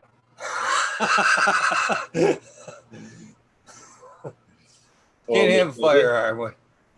You can't buy a firearm when you're a grower, but you can have a machete. And I seen one right there. It was in the clearance section. Everybody else is stocking up on toilet paper. There was like everybody else had carts. I'm like, $7? I'll take the machete. And then we'll see how the toilet paper works out. Yes, I could have bought toilet paper. I bought the machete instead. Not a bad one. I actually got one similar to it. Do you? Yeah. Nice. What can you say, Fiskers? We do everything. Okay. Actually, an awesome company. I had bought some yard pruners with them things, and they were like they had the gear on them, and they were made for like a bigger branch, 2 to 3. And I actually broke the fucking blade on them things, and I wrote the company. I was like, "Hey man, can I get a replacement blade on this?" And they actually, without a doubt, they immediately asked me what model, and then they sent me out 2 brand new titanium blades for that thing. One of them I still have laying around brand new, so I'd never fucking broke the other one, and it has never worked out. But they were lickety split on that shit. I don't know what to talk about in chat, but cardio is definitely rule number 1 in zombie land. So gotta have good cardio. Right. Well, if we're going to zombie land, well, I'm glad I bought the machete instead of the shells, because you can only have so many shells. I can whop a lot of arms off with the machete. Yeah, not have to reload. Not for a minute. I don't know how long I'm going to swing this, but I'm sure it'd be a long time when your adrenaline's pumping. Oh shit! This one's all over. Not This gonna one's all over. Time out. You know, it can't be that bad. This is the second time today that I've seen this too. Is you know, we've went down some rabbit holes. We've had some fun. We've talked very little bit about cannabis tonight. You know, a little bit here and there. But the positive about this is there's 49 thumbs up right now, and only 37 people watching, which is pretty fucking cool when the thumbs up is actually outweighing the number of people watching currently. So I consider that to be a success, even though rabbit holes included. I think that's awesome. Just saying. On a positive note, trying to say on a positive note. It's all current good topics, man. We weren't standing on any horse. I don't know. It's just talking. Yeah, just having fun. Talking, system community. Jabbering about stuff. That was cool. T-Dog jumped in, man. I'm a big fan. He's cool. Yeah, he's really cool. I wish you'd have got in a little bit earlier before he got all tired. But that's those videos he does. I haven't watched one in a while, but the videos he does where he does a drawing or whatever, a time lapse of him doing a drawing, that is fucking badass, man. It still blows my mind that guys are that fucking good freehand and shit. Like animation people, you know what I mean? All day long, they just fucking same, you know what I mean? Like they can just draw it that consistent all day long. I'm fucking honored that he's got me drooling on what he's already laid out there, to be honest with you. You know, some of the stuff he's already said, I'm like, yeah, I'm digging it. I can't wait to see. He's got me enticed. I can't wait to see what he's going to come up with. Yeah. I bet some of that stuff is, I should have asked him that, because like some of that stuff, I wonder if it just comes to him like in a dream, you know what I mean, or something where he like he'll talk to somebody. He said he interviews people and he kind of gets to really understand, you know, where you're coming from and all that stuff. So I mean, he gets to know you, and I just think that's, you know what I mean, like it's one of them things. Like, let me sleep on it, and my brain will chew all this info, and then it's going to come out with the perfect thing tomorrow. I don't know what it is right now, but I'll know tomorrow or whatever, you know, like some of that shit just, I don't know. I couldn't believe how fast it was spinning already with concept. You know what I mean? And trying to put it all together. Pretty cool. Yeah, my brain was like that too. Like we're like even diagnosing cars. So like I was a drivability tech for a while in the automotive business. It's like yeah, you get a weird problem and you wouldn't know what the hell it was, and then you just I don't know wake up at 4 in the fucking morning like holy shit, you know what I mean? And then you go in and have to check that thing that popped in your head or whatever, and that fixed it. And you know, and I had that happen so many times where I was like you know, I even had other people that I worked with were like, "How'd you figure that out?" And I'm like, "I fucking slept on it, dude. I don't know. I woke up in the middle of the night with that idea in my head. Like, I have no idea how that came to me. You know? Yeah, it's amazing how that works. Mhm. It really is. And it's amazing what your mind is really capable of. I mean, it's a really a matter of like asking it what you want, why you sleep, because it doesn't shut off. I mean, you're always dreaming or it's all constantly doing something. It doesn't necessarily shut down. But I think again, it kind of let a lot of people I think waste that opportunity instead of thinking about something that's needs to be thought about why they when they go to sleep. It's wasted with worries and I didn't get that done and shit that's dragging your mind down and isn't going to necessarily go anywhere other than cause you anxiety and make you wake up in a tense state.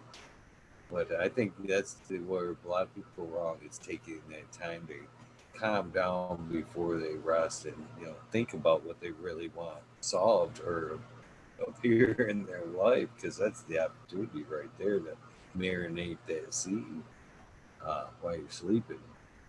That's I think what you've done there is you've wiped everything else off the slate and you've went to bed with a good heart.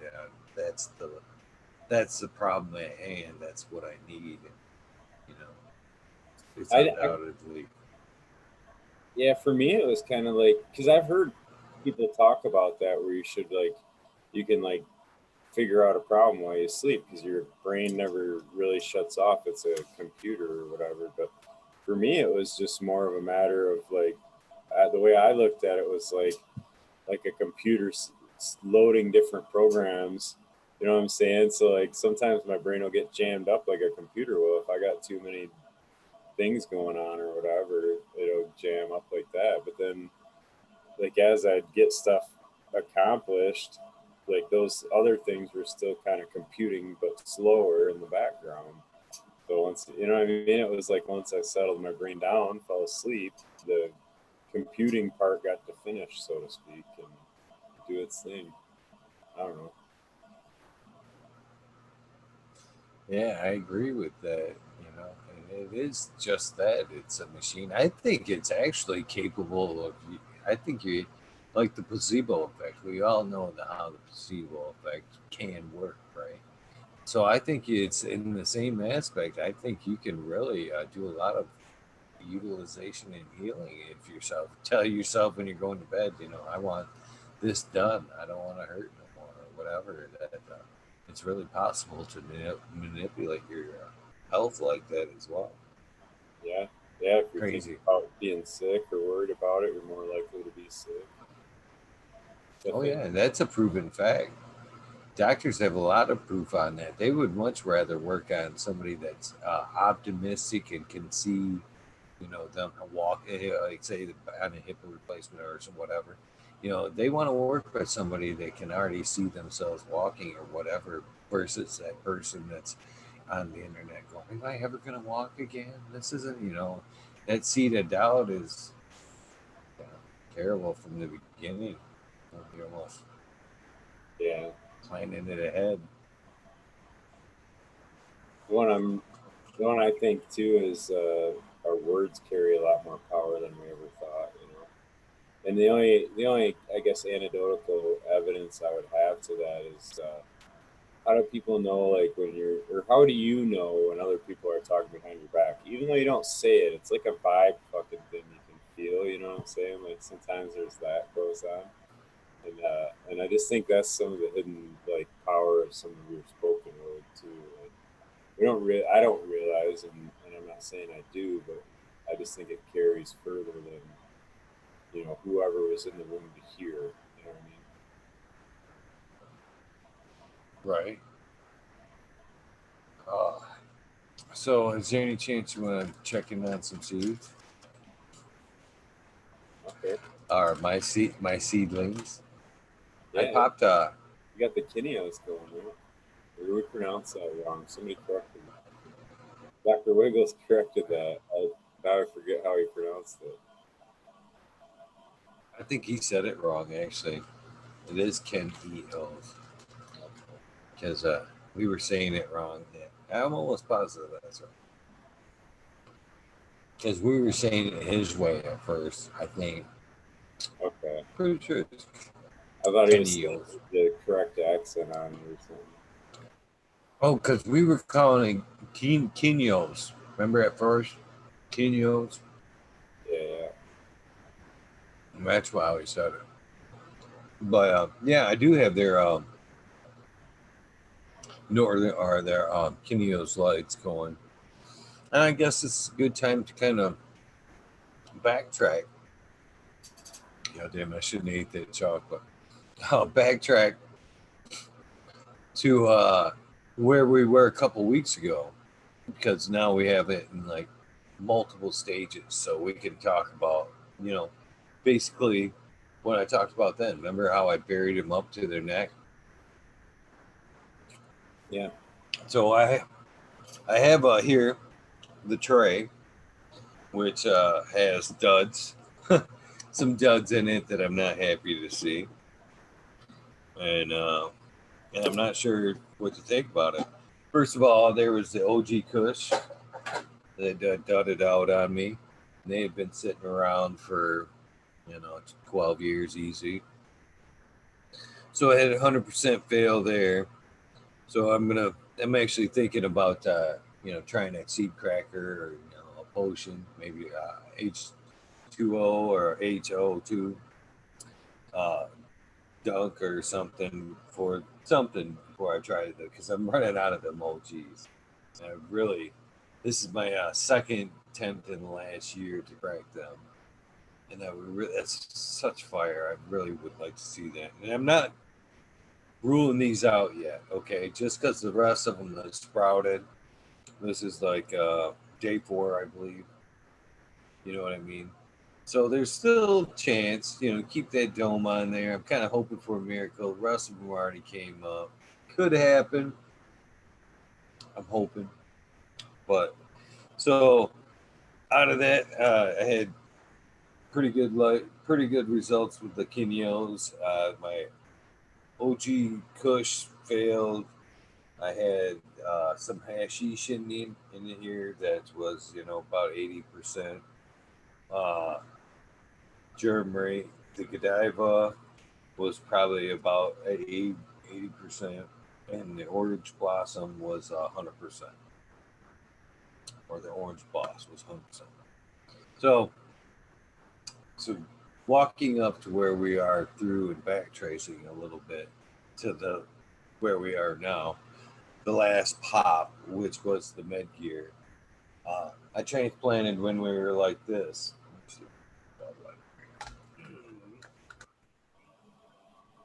I transplanted when we were like this, remember?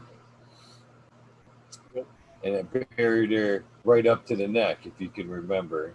And there was I almost forgot which corral the bad boy came out of there. I almost put her in the wrong spot. I had it like a couple looks like, oh my God, you just buried that thing up to the neck. You know what I mean? Like in a bad way. So that's what I've done with these. These were all buried up to their neck probably 2 days ago. As you can see, I mean, they were done all sprung up at least, an inch for the most part from where they were. You can see that those stems are pretty thick. For a seedling, I like to think that's a pretty good start on a nice plant being buried down. And these are all of the above. These are orange blossoms. This is Kenyo's lights. This is the hashishin and no OG Kush. So there's and Godiva. Godiva's in here as well. Okay. Uh, so move fast forward a bit, and these need to be watered. By the way, I took them to, you know, this one seriously needs to be watered. I shouldn't even be showing it.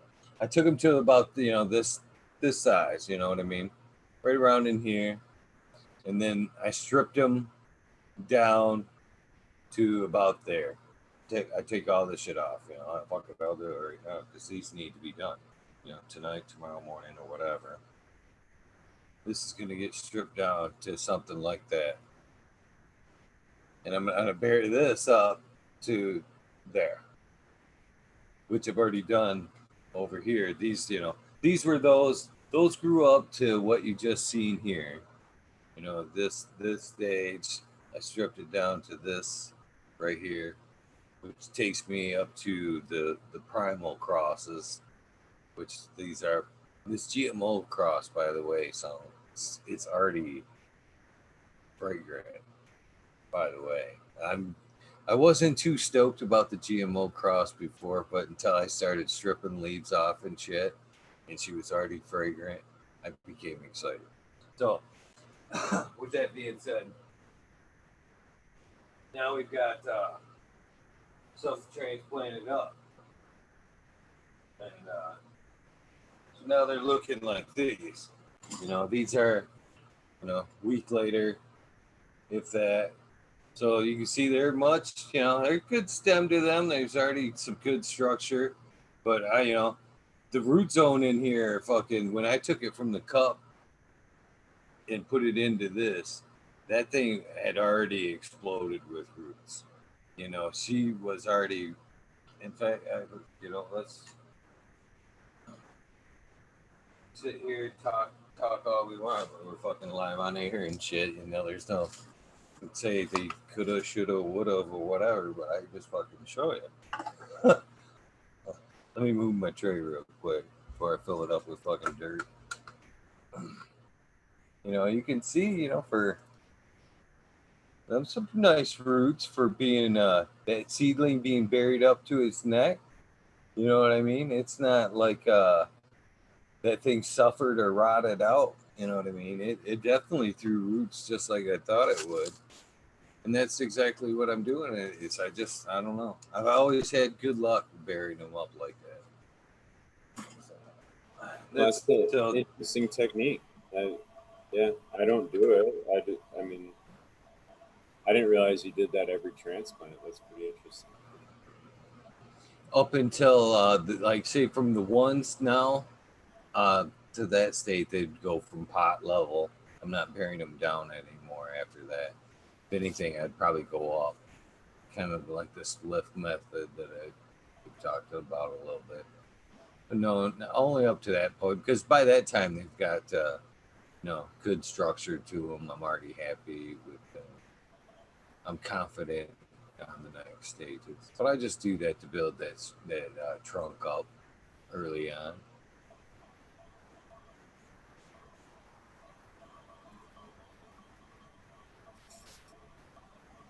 Sorry, they're talking about Asian chicks and chat. That's funny. They what? I just read the one that had my name lit up. There were Asian chicks. Holy shit. That's funny. Now who's rabbit holing? All right. That's funny. That's some funny shit. You guys are way off chocolate.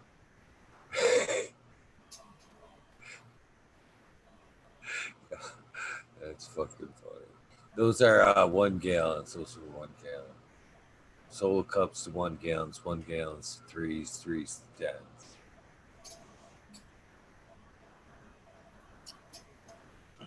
Transplant. Yeah. Yeah, well, it is what it is. More of it over is just, it's not, how do I say this right? It's not so much for a grow method, you know what I'm saying? It's more over to control size of the garden, be able to handle, you know, things coming up, smaller spaces, and then be able to inch it up as I needed it. That's Yeah. why I do so many transplants.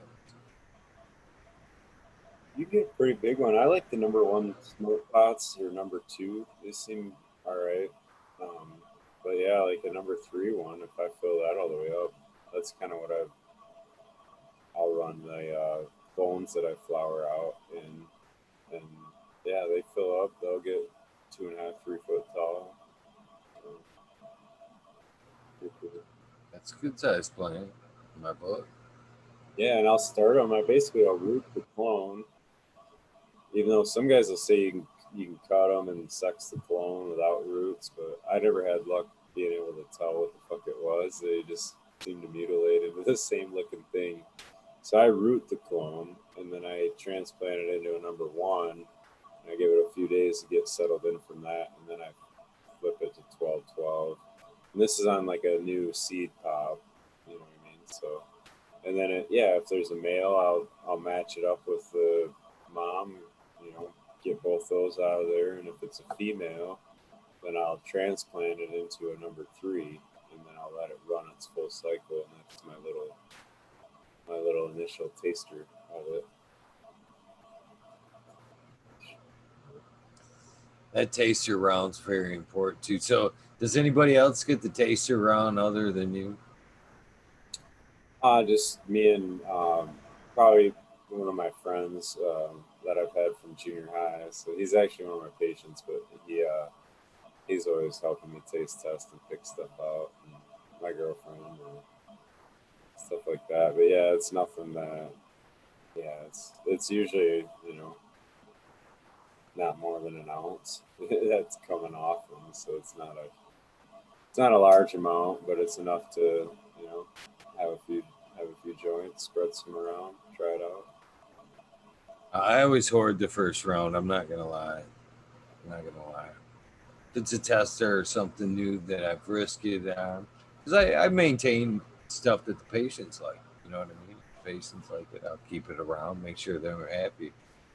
And when the new stuff comes around, they'll get a couple nugs to see if they like it or not. But ultimately, I'm the one that kind of took the risk there. You know what I mean? They were happy with what they had before. When I got to dish out exactly the first round of, you know, I want to make that, call 100%, with a little bit of their input. But ultimately, I'm the one that's got to cultivate it, you know, Well, be and that's happy hard with it. too. And the hard part is you're usually limited. So it's like if one person could, two people could buy it all out and not have any or whatever. And some of the small ones, So that's the reason I do it. It's like I want to have it ready for when it's in the normal rotation, so to speak. I've actually been very proud of the beautiful loser. I haven't. I got to see. That's one of the things, though. I guess it's a double-edged sword, Smiley. The first round of Blue Beautiful Loser, I kept. I did give some away, because I was so anxious to get him. Mainly because it was something that I created. I was really wanting input on it, so I did give out a lot. But I kept a lot of that for myself. But the next round, it was all gone, man. I didn't get to keep any for myself, man. It was actually requested by every patient across the board. So I had fucking, I was the one that got fucked second round. You know what I mean? But it was an honor, though. I mean, at that point, I was like, hell yeah, you want what? Fuck yeah, you can have that shit. Yeah, I got more coming. I can wait. I can wait. So it was a glad to go without on those. So, That's cool. I'm a snob like that, though. I'll set the ones I like to set.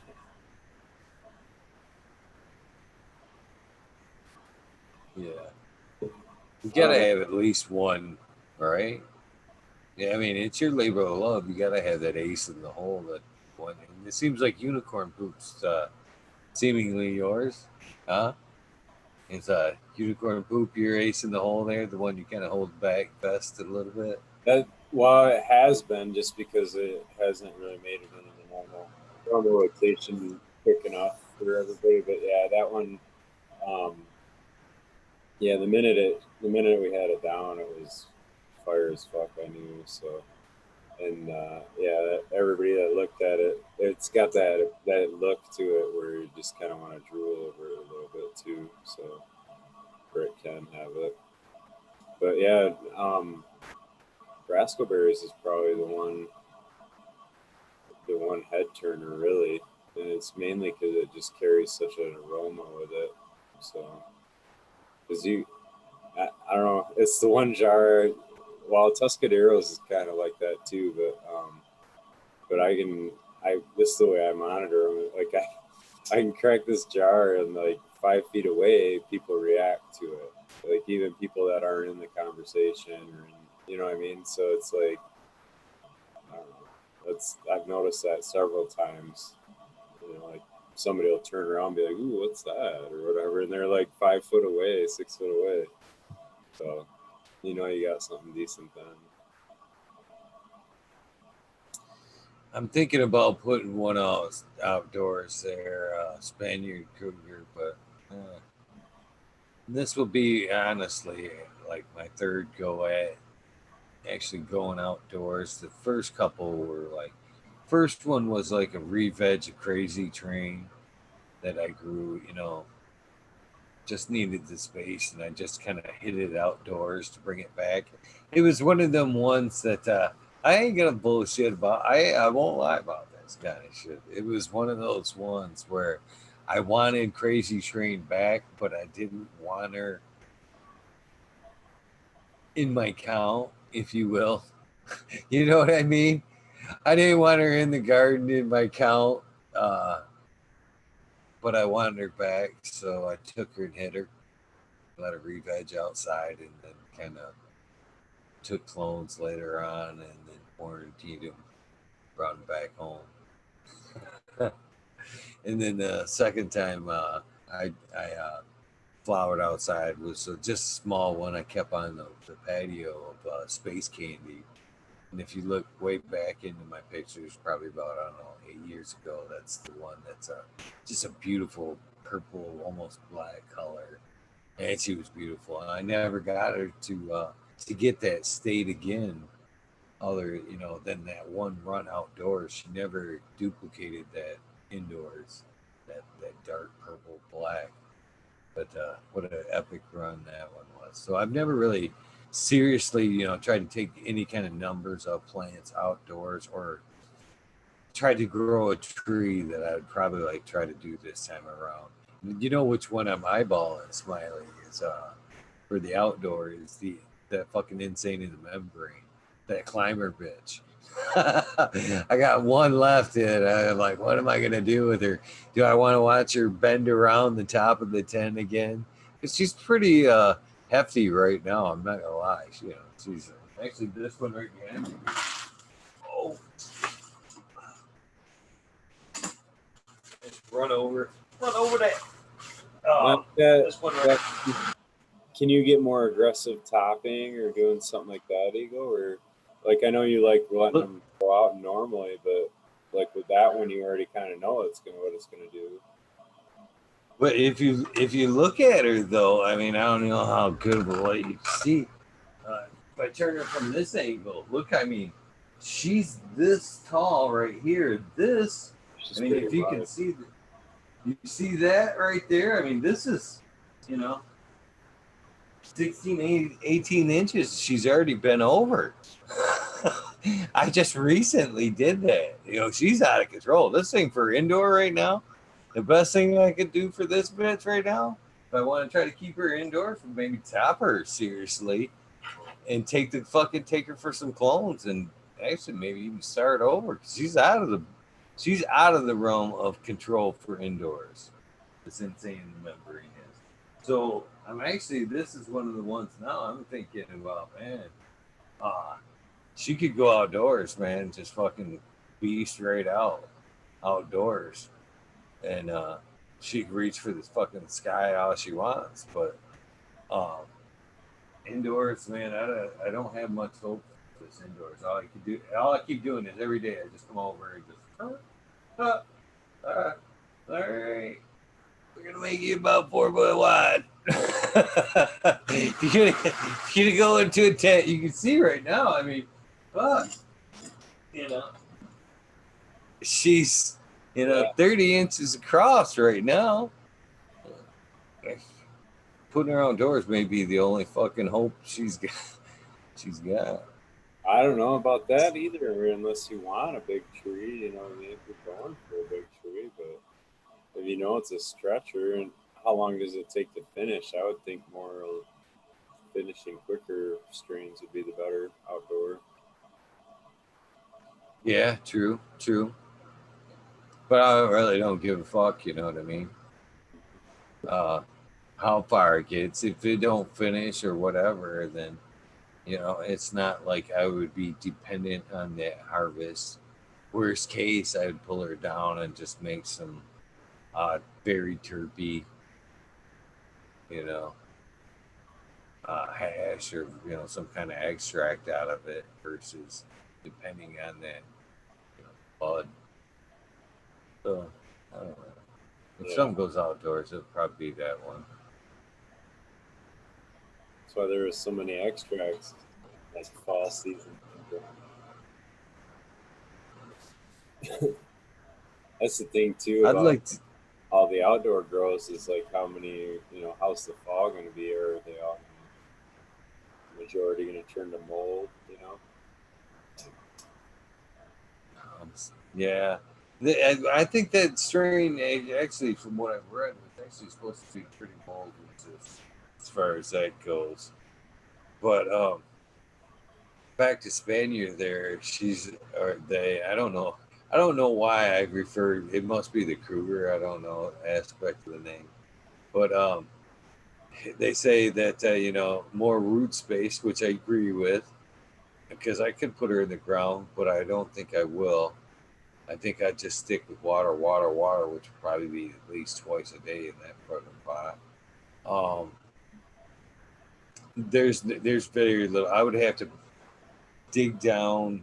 I'd have to do an extra big hole and then backfill it with some kind of soil because the native soil here is like sand. I mean, it's sand, sand. You can dig, dig, dig, dig, and it's sand for a long ways, especially right where I'm at. In fact, That's when I kind of I I've said this when I moved in, it looked like when I moved in, there's like a hill next to my house, and I could climb up on that hill and look down at my house, and it looked like somebody had actually built the house in a beach because it was fucking sand all around this bitch, and every bit of lawn I have, Smiley, has been me and spent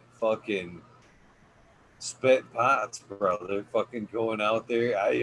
A lot of times that's nighttime work right there. I'll go out there in the middle of the night, fucking throw those bitches out, chop them root balls out, spread it out, throw grass seeds. That's the first thing too. Them things get busted up and then grass seed. Sheep, sheep. It took within 2 years of moving in here.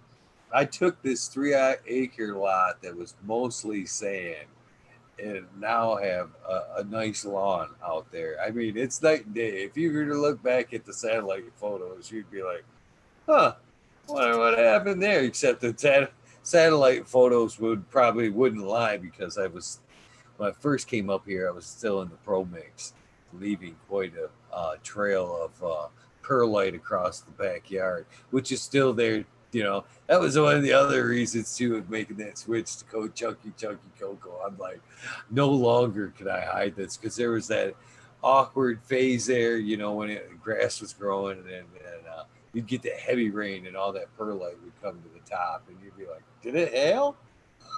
Did we get some hail today?" Until the fucking grass all grew in, and then I'm sure you could probably still see that shit from the air. So Yeah, the chuck the sand, cocoa the to the sand basket. being outdoor isn't all that bad. Like, um, the one you wouldn't want to necessarily dig into would be like a clay bottom, because then you're gonna make your mud bowl with whatever soil you fill that with. But in that sand, that was actually kind of killer because I think it would give you perfect drainage possibly, because the sandy loam is a Uh, little bit more. Yeah, I'm just saying on the downside of it, as far as they were referencing, it'd be more free waterings and newts. But the thing, I just don't think that sand would be very nutrient dense. But I could No, be wrong. I'm still looking into sand. it's not actually. Free, The clay is the more nutrient dense one typically for to hold mineral more. But and basically, the way I understood that is because, like, and feel free to jump in on this. The form of the grain of sand, even though was bigger than a particle of a clay particle, you know what I mean? Once it crushed, it was still in like a granular form. It would only so much surface area could come out of that sand. So what it could actually take up and hold and put out was very minimal. To where the clay could, if you were trying to squish it, could actually, it was so fine it could grease out over a long area. You know what I mean? It could be smashed in, like uh, it could, I don't know, be hit so thin that it could just, like, I don't know, cover a lot more area. And because of that, it was able to hold more nutrient density. But it was so dense, like in you saying that it can be so dense that it can be a water barrier. But like you say, it is one of the better nutrient carriers of nutrients. Am I right? Am I wrong there? well, yeah, but clay can hold a positive or negative charge too. So part of its nutrient ability to hold that is in its ability to hold a charge over. But the surface area does help too, and all that. So, but that's my understanding of it is that clays can, because there's a difference in clay, and to just say sand, silt, or clay is not really talking about what it's made of either. So like it's talking about particle size. So you know what I mean? It's not identifying. So sand doesn't have to be, the quartz silica or whatever in the beaches. It can be something different. It's just a particle size. So So I'm seeing something here, and that I've heard about recently, but I don't really know what the fuck is. So I'm open to school here. What's the difference between sand and green sand? What the fuck is green sand? it's the composition of it. So green sand. I don't use green sand, so I might be wrong, but I think it's like a silica magnesium something or other. But it's in a sand particle size, so it's physically green looking. So I think there might be iron or something in it too. I don't know.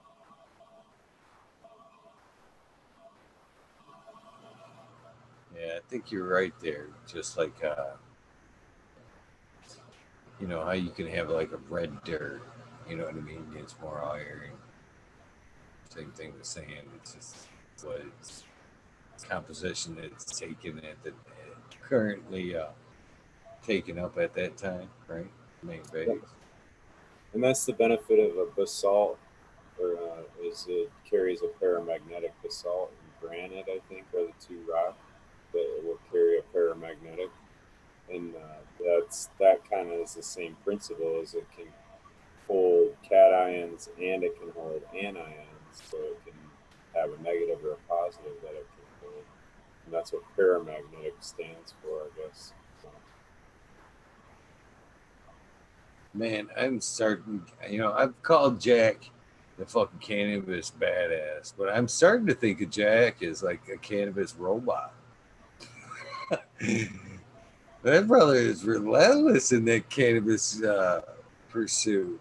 He's just like popped up. Hey, Jack. Bye. He loves it, man. He loves it. Love hanging out He with was Jack. eating dinner and still in chat and taking it in earlier. Fuck, he was Right on his back to honeymoon. it. He's bopping in on his honeymoon, bro. I don't know what else is gonna be more distracting than that. Oh man, are you hanging out with Tara Wilson? Tara Wilson just popped in too. What's up, guys? How you guys doing? That's funny. How you doing, Tara? I was on mute. Yep, and then I encourage everybody that is watching this, if you guys are up later, what around the 6 o'clock hour, to make sure and jump over there and check Tara out on the Wake and Bake over there on the Michigan Bros Grow Show channel there. Her and Dink Mantan, of course, Sequence and Skillbo over there laying it down on Thursday mornings, but that's not who's in chat right now. It's fucking Tara Wilson that's in chat right now. And so that's the one I am currently supporting, because she is always supporting so many great people in the cannabis community. Even this guy right here, she's constantly posting up, reposting up my ads, and postings for the show, and I can't thank her enough for all the great things she does to help support the show. And it's nice to be able to put that shoe back on the foot, on the other foot for a change. So if you guys are up, don't forget 6 o'clock. If you want to see Tara not in fucking chat, but actually hanging out in one of these boxes, be sure to check her out at 6. So shout out to you, Tara. Thank you for joining us. So, 420 was talking about sand. There is a difference in sand that's weathered in water and sand that's weathered in like air or wind. So there's like beach sand or river sand. So I think the river one is the one they use in construction a lot, but I might be wrong about that one. But Would it just because maybe the river? Well, it seemed like the river sand would be good sand. Like it would have like good nutrients, like an octopus. It seemed like that they have a lot of good stuff. yeah. Now I'm even more confused. Confused why? But the sea salt does. He was saying sea salt that does the sodium will build up. So that on a frequency is what my understanding of it is too. Sea salt can be a bad thing. But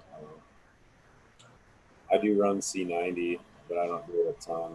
It's like a once in a while thing.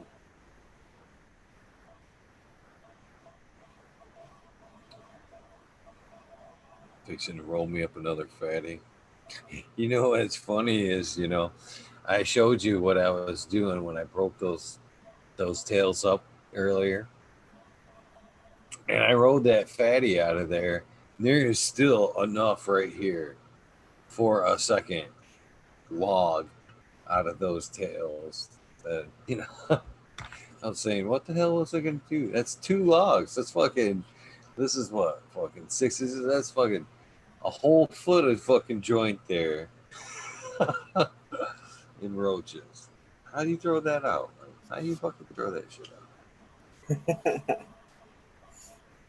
Because it tastes like ass. I don't know. Oh, it's a flavor thing. Okay, I get it. All right. I claimed pot snob with Canna Trooper, so I'm right along his alley there. Pot snob. I think the water bong is the best, man. A little freshy rip on the water bong. I think you got to get the right little bowl for the one hit. You got to have the one hit bowl. You can't pack a big bowl, Yeah, that's definitely the thing with pipes is you're exactly right. More than a couple puffs and you get the stagnant smoke in the pipe, and then you're getting like a 7-second subpar hit. So yeah, my opinion, them bowls for most pipes should just be a one hitter. You know, that one you take that nice good pull off, you get that sweet superb taste, wipe it out one time real quick, and fucking pack her up again.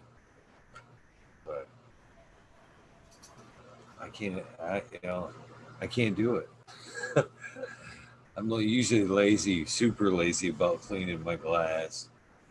A lot of times that shit would be a good dedicated glass smoker would be like, oh my god, it'd be worse than wanting to hit a joint. I think they'd take one look at that piece and be like, holy shit, dude.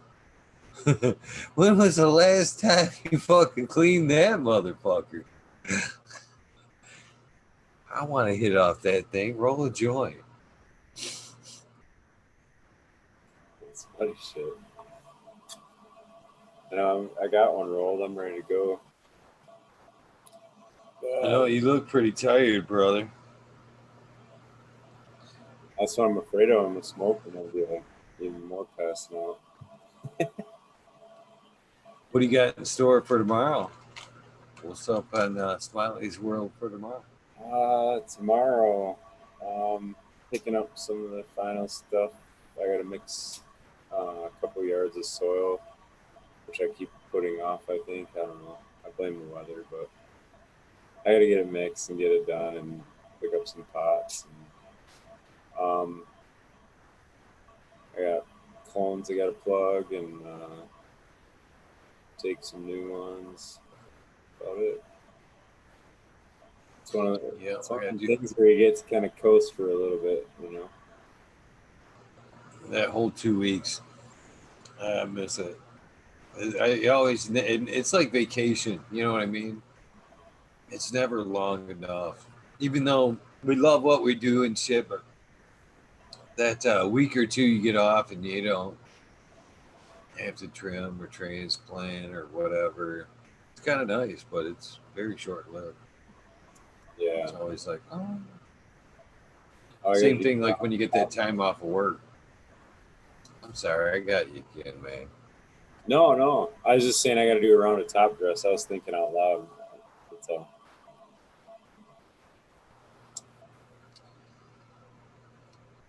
So, what do you top dressing with? Well, I might as well ask you that. So I kind of rotate between them. So when they transplant, when I take them from the dome into the number ones, then I just add like a rough measurement would be probably like a tablespoon of BioLive, but it's more just a hand kind of pinch or whatever. So I don't know if it's a tablespoon or not, but I basically just pinch it and kind of do a light dusting over the top of it. It's kind of my routine there. And then when I go into the number 10s, they get neem, they get BioLive, they get fish meal, and crab meal. And then, yeah. So let me ask you this: you use the photosynthesis plus, right? Yeah. I have not used it before, but I bought some, and I'm gonna start using it, or I'm gonna try it. And so, when exactly do I want to implement the photosynthesis plus? Does it really matter if I'm implementing veg, or is it too much? So I seen it in the label there, and I didn't necessarily do the math or anything, but it did say that, like, say in an outdoor instance, there was like so much you wanted to spread on your soil per season. So is there a thing that you could overdo it if you started it too early? No, it's not a matter of starting it too early or anything like that. I don't know if you can overdo it either, really. It's biology, so it's, I don't add it a ton. It's stinky, but I do foliar with it, and I do an occasional root drench. But I use that or I use EM1. So, I totally curlied that shit too. Fucking Three Stooges. Fucking everybody warned me how bad it was too about the smell. And it's just like one of those things you wouldn't fucking. I wouldn't give up. I'm like, well, what are you trying to that accomplish? is bad. What are you trying to accomplish with the Photo Plus your system? I've just heard it was good things, and it, you know, there's a lot of plus to it, but just healthier, more vigorous plants. I've heard that it helps aid in density, bud density. So if you could add a more vigorous plant and overall higher weight and yield. Yeah, and it does help. I mean, it's the photosynthetic bacteria. So EM1 has the same thing without the smell. I don't know. It doesn't have exactly. I think there is a couple differences, but the EM1 will also have the fungal and the yeast with it too. So it has three different biologies. I think Eagle froze. He froze. Oh shit! I'm hosting, but yeah, biology stuff's interesting. A lot of it is real similar. So I don't know that you would need to add both or add or just have one. I kind of come into terms that I just don't really need to add a bunch of different ones. I could probably just get away with probably even a really good worm casting tea or adding the worm casting. We were just kind of having this discussion in chat a little bit about, do you really need, okay, so Mammoth P, great product. I mean, I really like the guys at Mammoth P and Talkin and all that, but they developed that biology from nature. They didn't, I mean, it's not an engineered thing. That, to my understanding, he talks about they did all these trials and they came up with these, these 4 colonies of biology that work the best when they're together. And that's the other kind of understanding of like the way photosynthesis plus works too, is that's an effective colony that works really good together, so these guys zero in on that. But if you're doing, your local worm casting or you're doing a high quality compost or having it done, I think local is the best. You're not having it in the plastic bag. You're getting it out there fresh. So as far as the biology goes, I mean, you could very well be getting that plus more in that diversity of biology than what you try to buy out of the bag. So I don't know. I mean, is there still the necessity, so to speak, to have your bugs in a jug, so to speak, or make your own? I obviously missed out on all that rant. I don't know what the fuck happened there. It said I had a connection and everything. It said I never dropped connection, but it just fucking dropped out on my end there momentarily, and I don't know. But as far as like I was saying, as far as like overdoing it, it says right here. It says do not use more than 50 concentrated. Well, shit. Yeah, 50 concentrated gallons. God damn, if you're dumping 50 gallons, that's a lot. Holy fuck. It says 50. All right, it says do not use more than 50 concentrated gallons of this per year per half acre. And I think that's because it carries sulfur in it, Eagle. There's that's what's the smell too. So it might be in that concentration. You're gonna run the risk of having like a sulfur. I don't know. Sulfur doesn't really cause a toxicity in cannabis, to my knowledge. But I don't know if that's I mean, come on. If you really think about that number, 50 concentrated gallons over a half acre, that's a lot. That's a lot.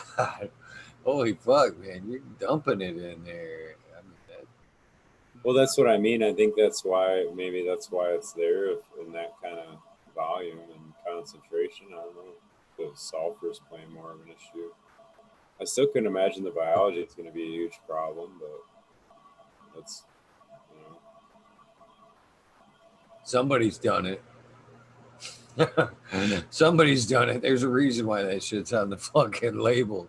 Somebody fucking just went out there and just fucking started making it rain photosynthesis. This shit's the greatest. I'm gonna put this on everything. But I know guys that foliar with it really regularly. I mean, like 3 times a week regularly with it. So, and there's no that's problem. gotta be tough. It ain't too bad when you dilute it. I mean, if you look at the mix rate for that on foliar, it's like 10 milliliters a gallon or something. It's not a ton. So it might be 20. I don't remember, but I know it's not a shot glass per gallon. You do that and then you smell it pretty good. But if you follow the mix rates, it's not too horrible. But that was my point in asking, is because like EM1, I think you can get it away from that smell if it really bugs you. You know what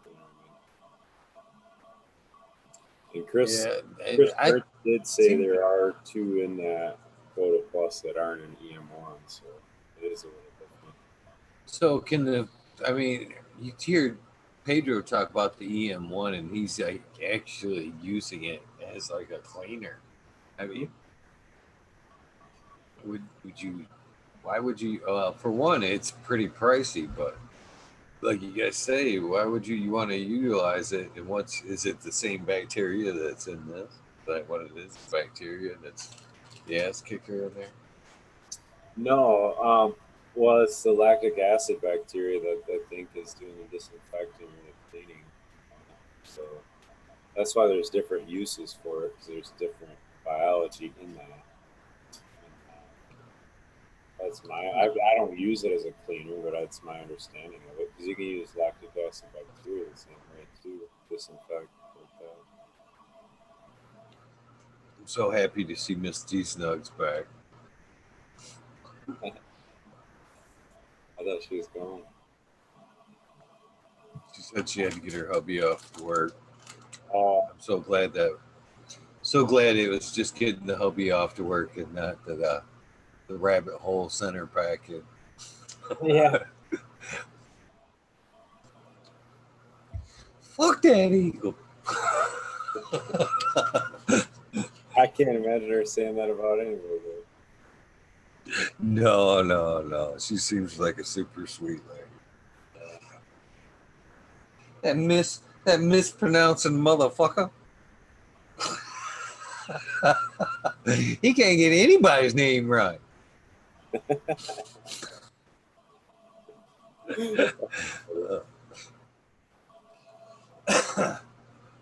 Man, I have fucking misplaced my scissors not my scissors, my fucking papers somewheres. And I'm completely bummed about that. Yeah, that photosynthesis plus, though, I ain't bullshitting about that. I actually was like, you ever watch any of the Three Stooges there from back in the day, Curly? How would you always be so hard-headed? Yeah, wise guy, huh? That's about how I was with the photosynthesis plus the other day when I opened it up. Because I knew it was going to be bad. You know, everybody warned me it was like bad. But I opened it up and I was like, whew. I capped it up and then I opened it up and again, I couldn't help resist wanting to nose that motherfucker. Every time I opened it up, it was like, whew. Wise guy, huh? Yeah, you are pretty strong. I couldn't resist the urge to want to nose it every fucking time I opened it up. And it was bad. It was bad.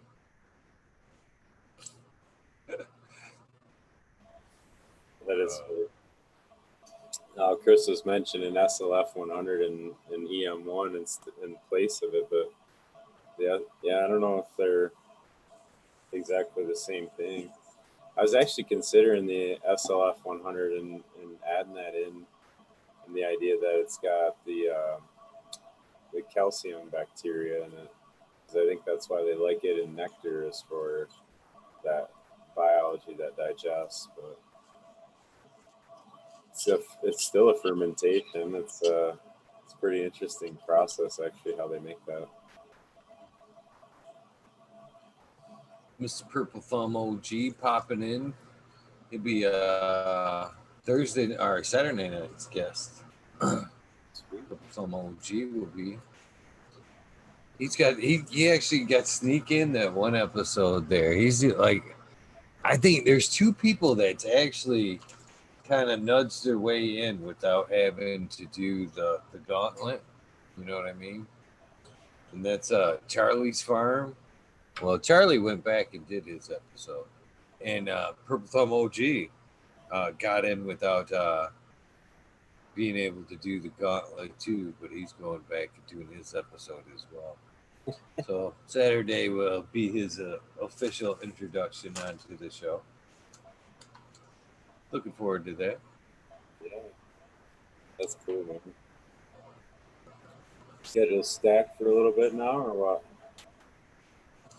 what? For guests, Yeah. I've got a couple weeks ahead of the schedule here. Well, pretty much up to the 18th right now. So Good. Pretty good. Actually, bringing GW Smoke and Break back. Talk to him on the 18th. He's the last one in the book. Awesome. Yeah, he's been popping in doing lives on YouTube too. I was catching a couple of them. And I didn't catch all of them. I don't know if he's doing it weekly or multiple times, but pretty cool to see. Yeah, he definitely seems like a great guy and got a good thing going over there. You know, excellent production quality over there, and you know they're definitely doing it right for sure. Yeah, it's cool. I like the like the Michigan community and the Cali community and all that. It's like one community. You know what I mean? Like that's what's cool about it. You know. Yeah, it is, and it's great the way that like he's reached out and helped as much as he has, and it's not just him; it's everybody that's kind of threw in their hand and helped out a little bit. Not nearly as much as old Smiley here, but there's been a lot of people that has thrown their hand in help. You know, I try to give you as much thank you and as appreciation as I can, Smiley, and it's very sincere.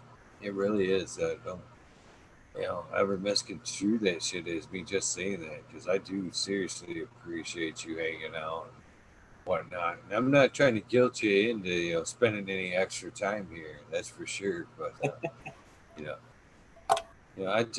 I'm one of them people that think that if you want things to continue the way they are or get better for you, you have to show great gratefulness. Wherever you have to be grateful for one, and you have to show your appreciation as much and as as you should. You know what I mean? So that's why I try to. That's why I say it as much as I do, is because I am very appreciative of you hanging out. If you don't say it, then you never know what life has in store for you. You never know. So Yeah, no, that's cool. Man. I honestly I enjoy the show, and whether I'm on or not, I enjoy hanging out, chat, and checking out the new guests. And, shit, I actually at this point, Smiley, almost think that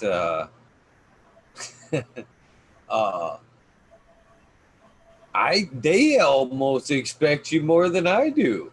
I know that this is open door type thing for you, and you can come hang out at any night that you want to, and there's no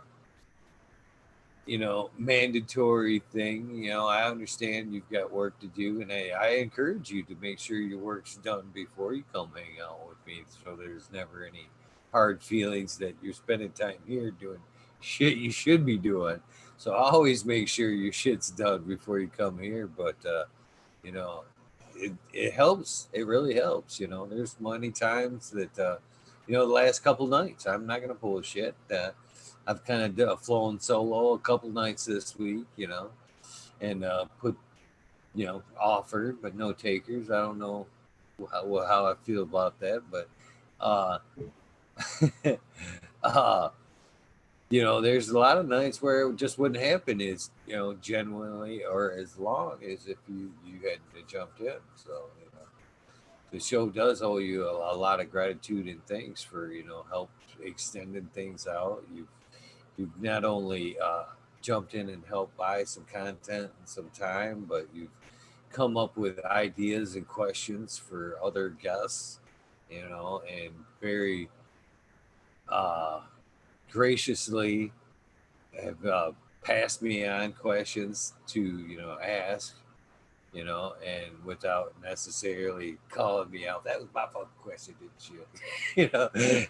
God damn it, they being in chat going, man, that motherfucker re-questioned in that shit right there. I just earlier today asking, let's mention that question right there, and that listening to him coming right out of his mouth like fucking nothing right now. But I think when if I do that at times, I do try to give you the credit for the question or whatever, because I appreciate your input. It is very valuable input to this show. So Yeah. No, I don't know, man. It's not about. I just wanted to get the question answered or whatever. That's my own curiosity usually. So. Curious guy by me. It helps because you can only think of so much. As when I approach things, and it helps. Sometimes you're coming in with a question most times that from an angle that I'm not even thinking about, and they're great questions. So it helps. And I appreciate that shit. So I'll come on with the Jeff Lowenfeld show. Yeah, no problem. Yeah. Feel free to. I love Jeff too. He's such a funny guy. He cracks me up all the time. I'm telling you right now, the only reason why I believe he isn't on here is it's because of me. I'm telling you right now, that man, when I reached out to him the first time, said, fuck yeah. But I was like, oh, hold on. Thank you. I'm not ready for you yet, though. I prematurely, because I didn't think it was honestly going to be that easy. Oh, what do you mean you're not ready? Why wouldn't you be ready? He's like the most easy guy to talk to. Right. But in that point in time, organics wasn't even on my radar. Even thinking about microbes and the whole process wasn't even on the radar, or even thinking about sway in that way. So I didn't want him to come on, even though I probably would have been bringing him on for others. You know what I mean, to spread that information. I didn't want to fucking bring him on and just be an idiot. I got a lot of respect for the guy. You want to understand it enough to ask intelligent questions. Right. And that's why I can see in your head, you're like, that's what I'll do that episode, no problem. But even that, he's so cool. I've asked him twice, and then both times he's fucking, and that's how easy it was. I've asked him twice, both times he said yes. The second time he blatantly gave me contact information, and then I sat on it for like a fucking month. And then the other day I was like, oh shit, like an idiot and shit. I'm sitting here trying to fucking think of guests and shit. I'm like, oh shit, he said he'd come on. So I fucking sent an email from this motherfucking phone right here that still hasn't sent out, because for some reason or another on this phone right here, I'll even show you. This is no bullshit. Let me go to this email account. For some reason, this email account for Eagle Gardens. Oh, where'd it go? For Eagle Gardens 1, yeah, right there it is. You can see right at the top. You see that one unsent right there. You see it? I wrote. I even click on it right here. It's all good, man. Yeah, it's still bringing up, but it's to Jeff if it ever fucking loads up there, and it's because this account logged out of fucking Gmail, and I can't remember the password for it, so I haven't set it back up on this phone. So it's just sitting it. And I haven't taken the time to fucking just sit down on another account on my computer or the other phone and redo the fucking email. For some reason, I'm waiting for the phone to log itself back in and send the fucking email or something. But yeah, it's sitting right there in limbo, just waiting to go out. Oh, there it is right there. You can see there. I'm back and forth with Jeff. But it just, yeah, just sitting there in limbo waiting for little old me to fucking send it out. But yeah, he said twice that he'd come on. It's just this asshole right here that hasn't put two and two together yet. But yes, you're like, come on, man. You think I'm hanging out every night or what? You've been dragging me on for like fucking 2 months with this Jeff Lowenfeld thing and shit. That's the only reason I'm here, man. Like, waiting on it. That's the carrot and shit. That's the carrot. I'm like, one more, Smiley. I'm gonna get him on next week. He's like, you sure he's coming? Yeah, I like the Dr. Wiggles too, the worm. That's cool. Yeah, he that K and I for some reason I did not see the K and F I expect coming out of him. I figured it'd be like more just all straight organics and worm, castings and shit like that. But to hear it, him really utilizing the other aspects of K and F and everything kind of blew me away. Yeah. It's natural farming. I mean, it's not.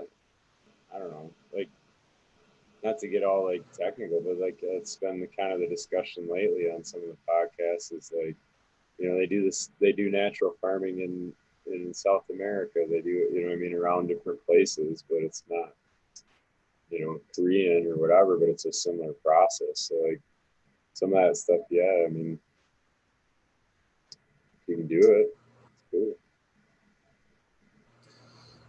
No, Mr. Chris Mertz. I did email him, and I never received a reply back from him.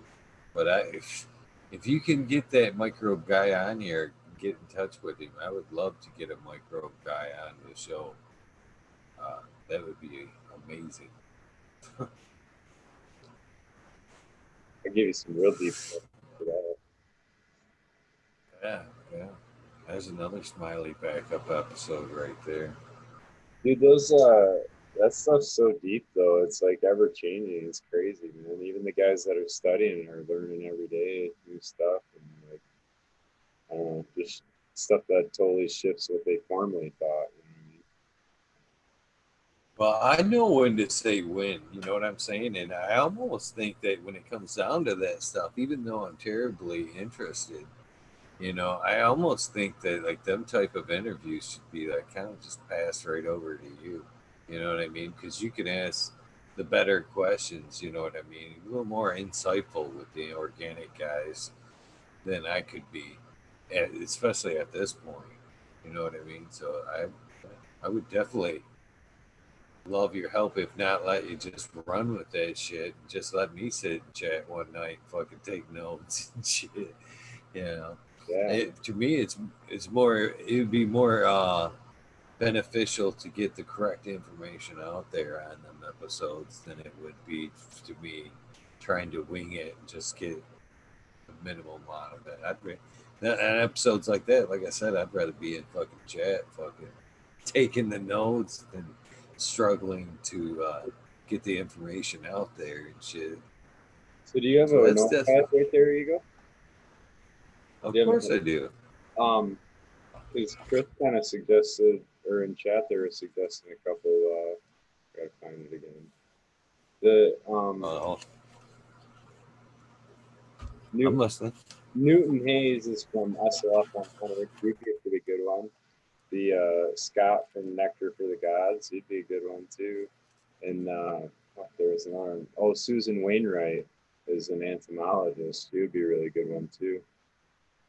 If you can get her, I don't know. But You know, she's I super. wouldn't doubt a lot. She'd definitely do it. I just don't know if she's too busy or not. Josh from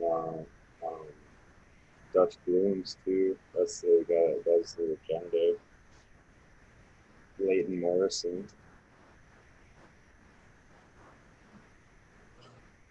365, man. That's a lot to line up. I know you should see the sheet already. It's pretty full. Where you figure, I mean, how many you got to send out to get, or you know what I mean, to get a show lined up. So, fuck, that's a lot of emails if you got to do 5 for every show. You know what I mean? Oh, I send out a lot. That's for sure. But not too many. A few during the day. I try to do it during my smoke test. That's actually, Yeah. that's funny because we actually I talked about that with fucking. If you can believe that, I've got breeder back to the breeder Steve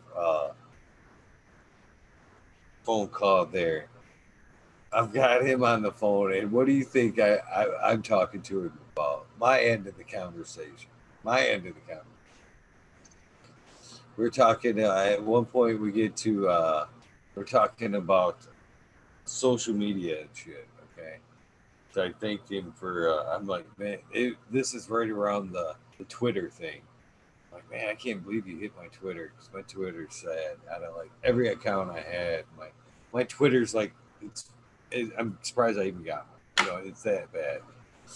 And so we're talking about fucking social media and being able to keep up with that shit. He's like, man, every time I check that Instagram, there's just hundreds and hundreds of messages. He's like, man, that in itself is a job. I don't know where I can find time to keep up with all that shit. I'm like, when I take out one of the majority of the time that I fucking take care of a lot of that shit on the shitter or smoking joints. He's like, well, I'm usually doing other things in there when I'm on the shitter. I'm like, fuck that. That's good time right there to be knocking out social media bullshit. But yeah, I thought that was kind of funny that that's a conversation I'm having with him and shit. That's funny. Now you got chat listing me all kinds of people, man. You got your notebook ready. Med Grower 1 for Growley's already been on. Pedro. Pedro's already been on. Mr. Tight, there's not even a chance. GMO, maybe. His and Her Gross is on the list. I think Diego is actually, I've been trying to communicate. I've reached out a couple of times, Brown Guy 420. I've got one out to him. He's another one. I'm on red. And actually, after seeing how he called fucking Abolished out on that was brutal. That was kind of brutal when he called Abolished out there On what? on the GrowTube. On GrowTube. It's brutal. What do you mean? It was just, I don't know. As somebody that's reaching out for guests, you know what I mean? That's how I knew it was a little bit brutal. Is because he's sitting there talking about his reemergence into the internet, social media bullshit thing, and he's like, yeah, that, and he was brutal all the way around. He didn't even get the name of the Michigan Bros Grow Show thing correct. You know what I mean? He's like, yeah, that Michigan Grows. That Michigan whatever over there got me on their show or wanted me to come on their show. He actually said that Abolish kept hitting me, wouldn't let up my DMs and shit. So finally, I decided to come on the show, and I was like, yeah, it was like, yeah. Man, he's great, dude. Brown Guy is so awesome. That dude influenced a lot in what I started into organics. So That was real cool. But yeah, I did send one out to him, and that shit was right there on red. And then I heard that him saying what he said on the GrowTube there, and I was like, yeah, I don't know how many times, how many times I want to throw that one out there and shit before, he comes on and says, yeah, you go fucking hit me up like 1,000 times. Come on the show and shit. No, I think you're doing it right. You know, just kind of shoot it out and give them a chance to respond, and you know what I mean, a couple 3 times, and leave it at that. There's another one out. I talked to Kyle Cushman today. I finally got a fucking response back to him, and at least in the immediate future, it didn't sound like it was going to happen. He just said that he was busy and had shit going, blah blah blah. Maybe at a later date. So that doesn't look like that's in the immediate future, but you never know. You never know how things change. But I am reaching out. Ross and Jeffs has been contacted. There's Scotty Real, I'm a little hesitant on. Vader, I did throw out a fucking invite to, but a lot of it, I think, some of the people that I'm not getting replies back from, like Vader and Diego, is I think it's just my Instagram. Since in Vader's case, the shadow ban has happened, and the fucking a lot of people that I used to communicate with, and you've seen this a little bit in the crafted chat, is a lot of those people actually thought I would block them. They tried to look up my page and fucking they couldn't see my shit, and they thought I had blocked them. When reality is, if you can't see my shit and it comes up weird to them on their side, it actually looks like they're talking to themselves, like they sent themselves a message. And it's weird to figure out, but unless you actually, once that happens, you actually have to search up Eagle Gardens perfectly, hit search, and then it will bring up my account, or it will start to bring up my account. But before you go further than that, you have to click that you are over 18, and then from then out, you'll be able to see my messages and shit. But it's done that to, I'd say, about half of my followers, to where now if I reach out to them, they get weird messages where they think they're talking to themselves.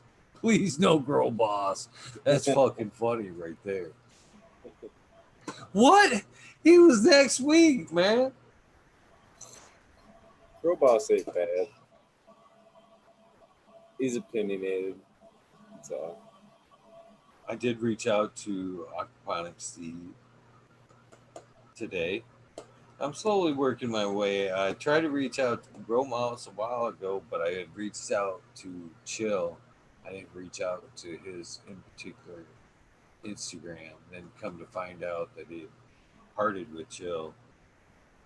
And man, if they're on the list here, you can bet your ass if I haven't contacted them, I'm definitely working my way down the list. I don't plan on quitting anytime soon. I got to keep those boxes full night after night. Of course, I'm trying to. Usually it's a smoke test. Usually you see me like during the day when I'm taking down a break. I'm usually got one elbow on the table. I'm staring down at my phone and I'm hitting the joint. And I'm thinking, who can I reach out to? Close. Of course, I'm trying to work the immediate circle first and then branch my way out.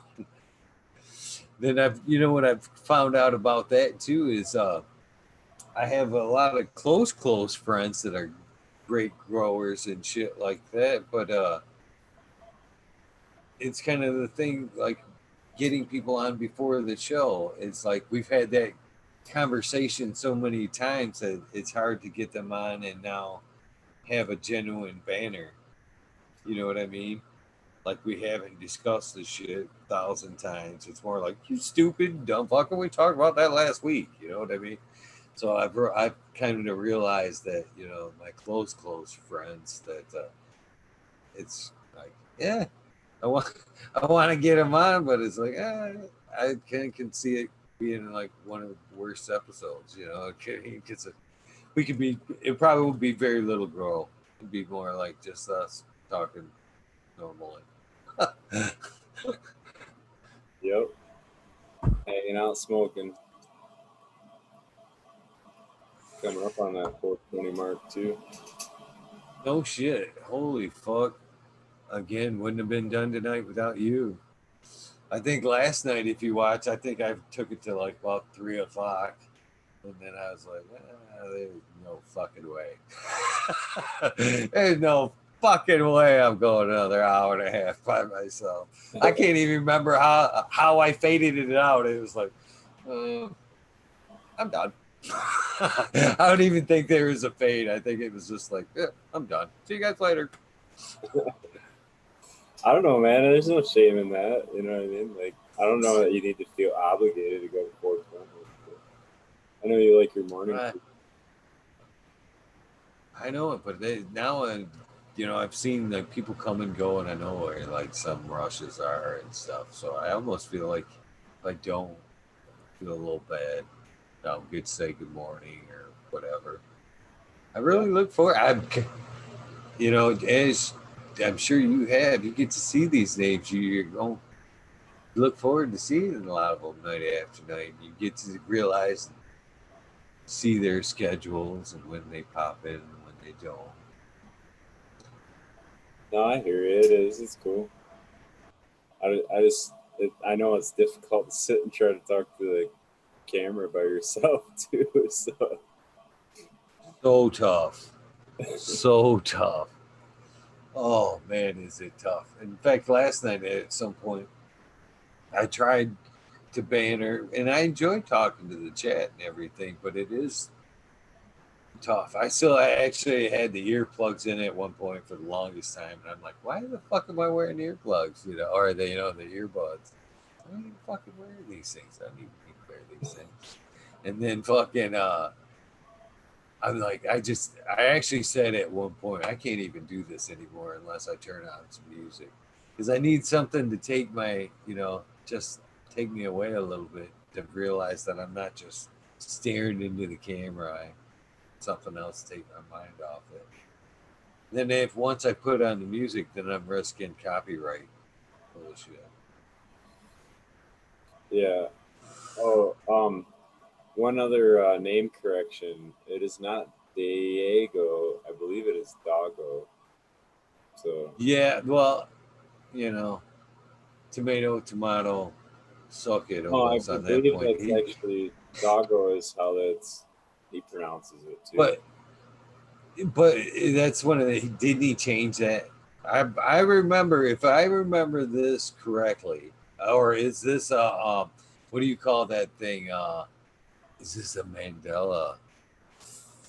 No, no, Diego is Dora's boyfriend or whatever. But no, if you remember right, though, if I remember right, again, this could be Mandela bullshit stepping in. You never know. I thought it was Diego back when the Grow Tube started and everything. It was Diego. Then it was at one point PH Nerd started calling him Doggo. And I think it was once he joined the Ocean Grown team there that he yeah, somebody else is agreeing with me now. Now he spells it Doggo. Yeah, who else? Chris Mertz. oh, is it Crazy Diego or something? And then they just changed Yeah, it. it used to be Crazy Diego, and now it's Doggo. Yeah, so he's changed it. This channel was deleted. What? What? Oh, that channel, the Crazy Diego channel, got deleted, and now it's Doggo's channel. Oh, That sounds right.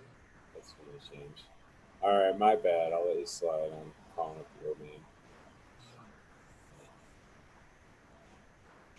That's still technically right, isn't it? Just because he changed it.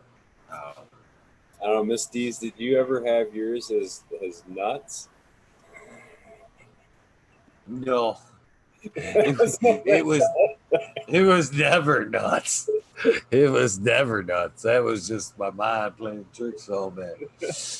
Yeah, it was never nuts. No Mandela effect there, just stupidity. Just 100% stupid. The one I think is funny is that you said it, what is it? Mystic Grower. You called Majestic. I've Grower. got myself fucked up on that. I tried to say it right earlier today. I'm like, Mystic Marks, Majestic Marks. Fuck, which one is it? I don't even know anymore. But you don't mess it up for Mystic Marks. It was only for the Mystic Grower or whatever. It is, yeah, 418. And did you ever hear the story about that? No, because you didn't. I don't know if you heard the story about that. You'd have to go. I think it actually saved to my Instagram IG stories the night that I was down and kind of jumped over to Instagram that night. Fucking. So I'm on Instagram because I'm like, these guys are actually like crack now. This whole thing to me is like crack, I guess, because I'm like totally into this. The nights that I have been down, I have paced fucking all night long. What do I do with myself? And it is like not only that, it was like because I didn't dump my energy into this, I had more energy. You know what I mean? So I ended up staying up later and shit. And then one of those nights, I was like, fuck, man. I kept checking the internet every couple times. It was like every time I come over here, it'd like show a connection. And as soon as I'd click it, it'd go down. I'd be like, oh, motherfucker, shit.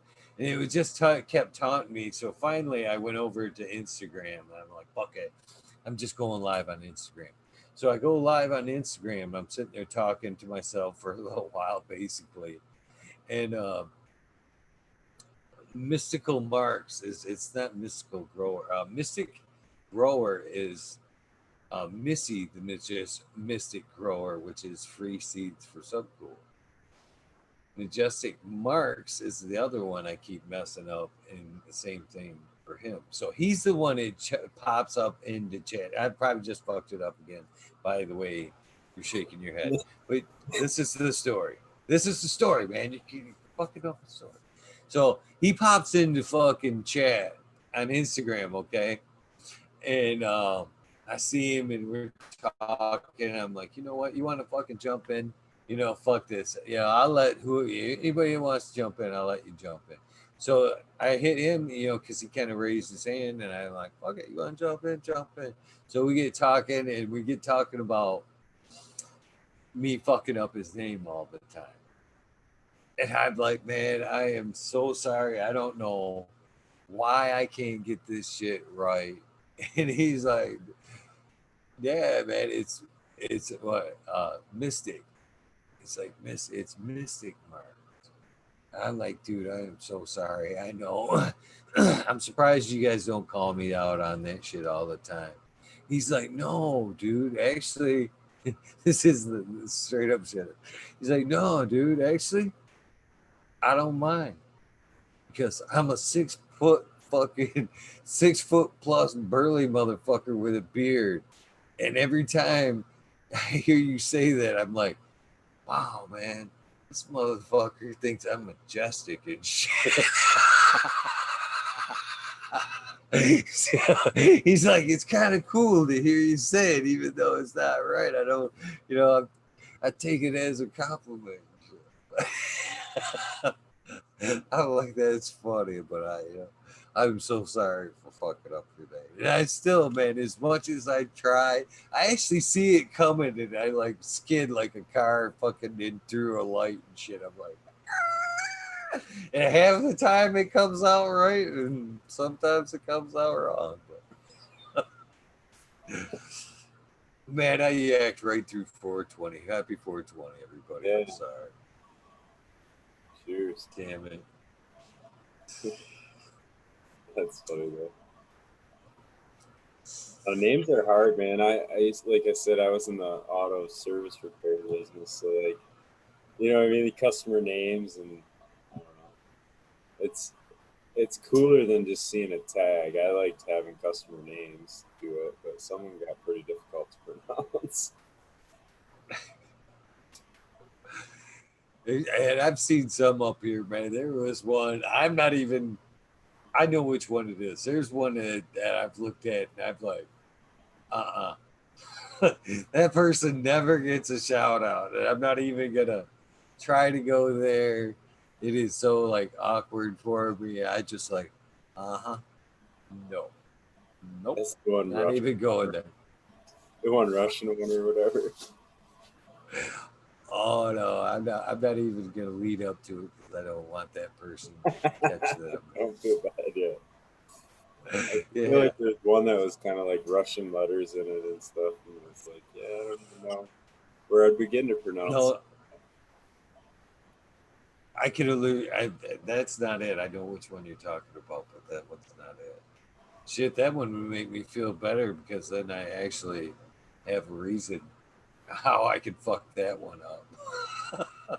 This one's just all letters, and my brain just won't fucking process that shit for some reason. It works that way too, yeah.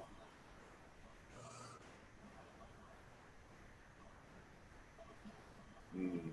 Now Chris just got me. Me want to know who this is. Mhm. I don't know.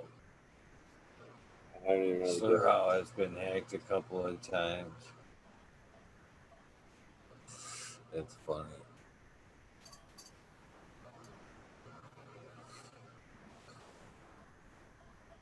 It's funny. I've seen some bunch of new names in chat though. I always fucking enjoy seeing the new names, but some of them are hard. Some of them are hard. barbecue chicken. Making medicated barbecue chicken at this time. That sounds good as shit. Yeah, it does. It's about breakfast time though. Oh, wife or fucking pancakes can be dangerous. Have you ever fucking made pancakes with medicated butter and just like layered that shit in like you would normally do with some pancakes? Just take that medicated butter and you're like, oh yeah. In between each one, yeah, butter this shit right up, man. I almost went face down into a fucking big old plate of fucking medicated pancakes one time. I didn't even make it through. I was just totally fucked. Yeah, I can't, man. I just don't do good with the edible stuff, man. It's I don't know. I should probably try more. But it literally is to me. It's a tool to fall asleep. I don't know. It's about the only time I ever really do it. Yeah, that's the best thing about them though, especially like when you want to recover from an injury, sore, can't sleep. I don't know. I enjoy, especially like for me, the edibles seem to get better because of the tolerance thing. You know what I mean? The first day that you get into them, yeah, they kind of knock me down a little bit, but day two, day three, you know what I mean? I know that because I'm always guilty of like that when I go to like cups or something and I get handed edibles or whatever. I always eat that shit almost day after day until they're gone. And usually about like day three, first day slept probably better than I've slept in a long time. Day two, same thing, got a lot of good rest. Day three, I'm like up and like fucking Superman and shit. I haven't felt this good in fucking years. Trying to do some stupid shit and fucking, yeah, let's do that or whatever. But Yeah. takes a couple days to get to there. Cool, man. I'm gonna crack out, bro. I'm gonna get to bed. Yeah, I don't blame you. I didn't think we'd make 420, much less fucking 430. No? And yeah, yeah, Yeah, peaceful. yeah, No it politics went through. talk. Well, I was starting to wonder right about the time when we started to skid down that deep rabbit hole there. I was starting to wonder if we were going to come out of that one because it was getting deep.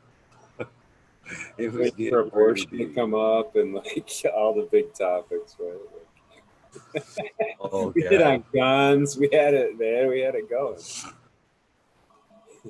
If you look back at this show, though, man, I'm afraid for YouTube to honestly go back and look at some of these episodes because we've hit on like all kinds of subjects. I mean, I remember one episode where I'm talking about door highway hookers and shit. That was right before Dr. Soul or Mr. Soul. I remember that show because I remember I sent him a link to the show. You know what I mean? And I was thinking, God, I hope we don't make it this far into the show because he's never coming on if he was that deep into it. I don't But, think so, man. I don't see him to be that way. I don't see him to be judgy at all. He'd probably laugh or I don't know. I just don't see him being that way at all. He'd probably. Yeah. Getting hookers. To each their own. Yeah, right. I didn't say I got him. I said I was talking about him. There's a difference. Oh, all right. Yeah, there's a big difference there. Look at we got Ireland tuning in. Ireland, cheers from Ireland. That's badass. Yeah, it is. So you want to give some shout outs before you go real quick and then give you a shout out? Might as well say goodbye to a couple folks besides me. Aldridge always out there. Miss D's Nugs, my favorite. 420, 420. The night Nige 007. Cheers from Ireland. That's awesome, man. Chris Mertz. Digging it, man. I hope he does get Scott Ostrander too, just for you. So I was thinking about you. Big Jar Grows. Oh man, I'm not throwing up too much more. There's a lot of people though. That greets. I'll pick it up from there if you want. Peace out, everybody. It's a long list. Take it easy, Ego. You too, brother. You have a good tonight and tomorrow. We'll see how it works. Hopefully you pop in, but I understand if you got a full day. No, tomorrow. No. Good, I'll see.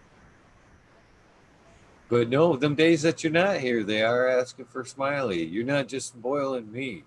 You're spoiling them too. So just know that. I appreciate it, man. It's fun hanging out, dude. I don't know. I love hanging out, talking about weed.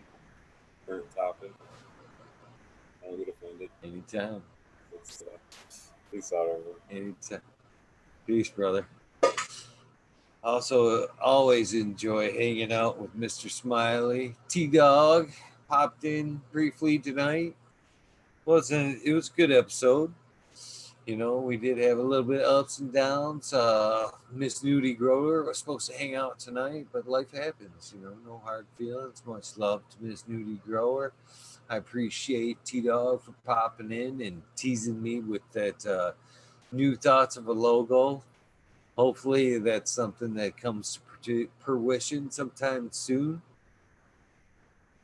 I would like to, although I don't like the thought of actually branding the show that much, I would like to actually see some slaps, you know. I think that would be pretty cool to see some slaps on your guys' hoods and shit like this that show a little support for the show. So I believe some type of slap one way or another is something that I will make happen for you guys. So and then as soon as that does happen, I will be passing them passing them out to each and every one of you. Anybody that wants one sure will be getting one. And I emailed Scott. I asked if he followed up with Ego. I hope he will. I mean, I'm very open to it. And I appreciate your help more than you know, Chris. So it is reached that time to sign off. It's been another great night. I hope you guys have enjoyed both episodes that have transpired today. Both earlier today with a little bit of, today all the way around had a little bit of rough starts. But I like to think in the end they turned out halfway decent. Some seed giveaways with Miss Ron earlier today. And just a great hangout with me and Smiley with the bonus of hanging out with T Dog. Either way, I appreciate everybody that contributes to the show, and even more so, I appreciate everybody that is tuning into the show. Because without you, it would be very hard to keep wanting to do this night after night after night. And I am very guilty of loving spending time with you guys every night, watching you guys in chat, communicate with each other, and of course, saying great things about myself and the show. Uh, I can't appreciate, thank you guys enough. It means a whole lot for me. And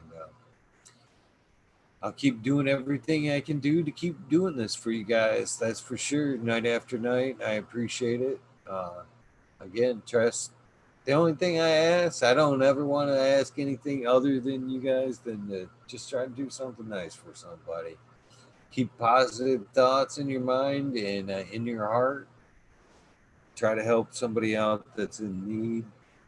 Try don't walk by somebody that is in need. Uh, do the right thing. That's the only thing I ask. If we can all do that, I promise you, as long as we can all do that, I'll keep showing up. I'll keep trying to do this night after night. It's not something I just ask of you guys, it's something I ask of myself. So, with all that being said, you guys have an amazing night. Get some much needed rest. If you guys are just getting up, then you have an amazing day. And those of you that are just going to bed, when you get up, please have an amazing day. Other than that, I will be back here tomorrow with Missy, the Mystic Grower, who is free seeds from Subcool. So I can't promise that seeds will be given away later tonight, but I'm sure they will. At least on my end, I can supply a few. One thing I'm sure of is you'll hear a great story, possibly some great sub cool stories or memories. Uh, Other than that, I appreciate you guys tuning in. I will be back here tonight at 11:30. Well, it's technically tonight. Yes. Thank you, Chris Mertz.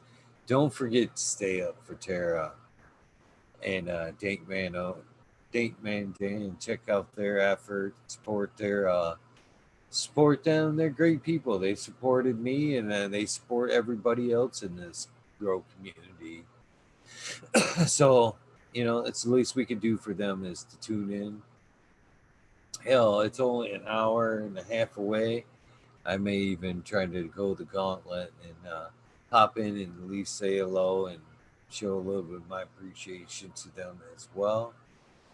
Uh, yeah, you guys have a great night. See you tonight. Peace. Oh shit. Oh, I ain't doing it. I ain't piecing out yet. I haven't fucking done the shout outs yet. Aldrich 25, Chris Mertz, Big Jar Crows, Chiba Man, the Dank Grower, 420, 420, Miss D's Nugs, Purple Thumb OG. Who else have I got here? The 90 007 Grower. Thank you for popping in there as well. Be too crazy for you. Aldridge 25 420 420. If I haven't said none of the names above. Smiley's Garden, big shout out and thank you to you as well. I can take these fucking headphones off so I can hear myself. Who else we got left here? We got T1 Productions. Huge shout out to you. The Major General 420 Army who wasn't here tonight but watches during the day. Thank you so much. Chef Life 420, thank you so much as well. Dub T Roy, another daytime. Trying to think of CJ Apple. Anybody else I'm missing? Smoking Grove Frazier.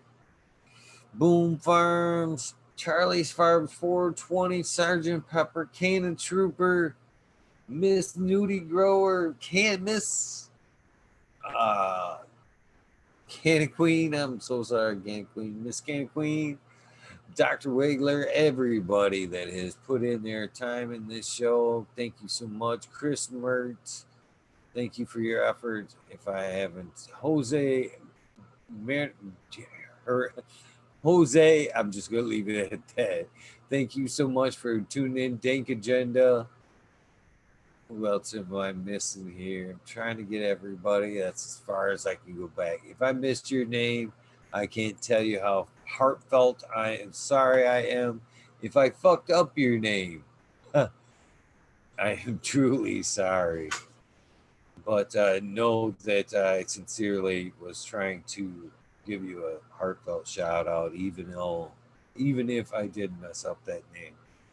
So this time I mean it. I am out. You guys have a great day. I'll see you tonight at 11:30, which is Thursday now, so it's technically tonight. Thursday tonight, 11 tonight. Good night. Bye. Peace. Random acts of kindness. Don't forget.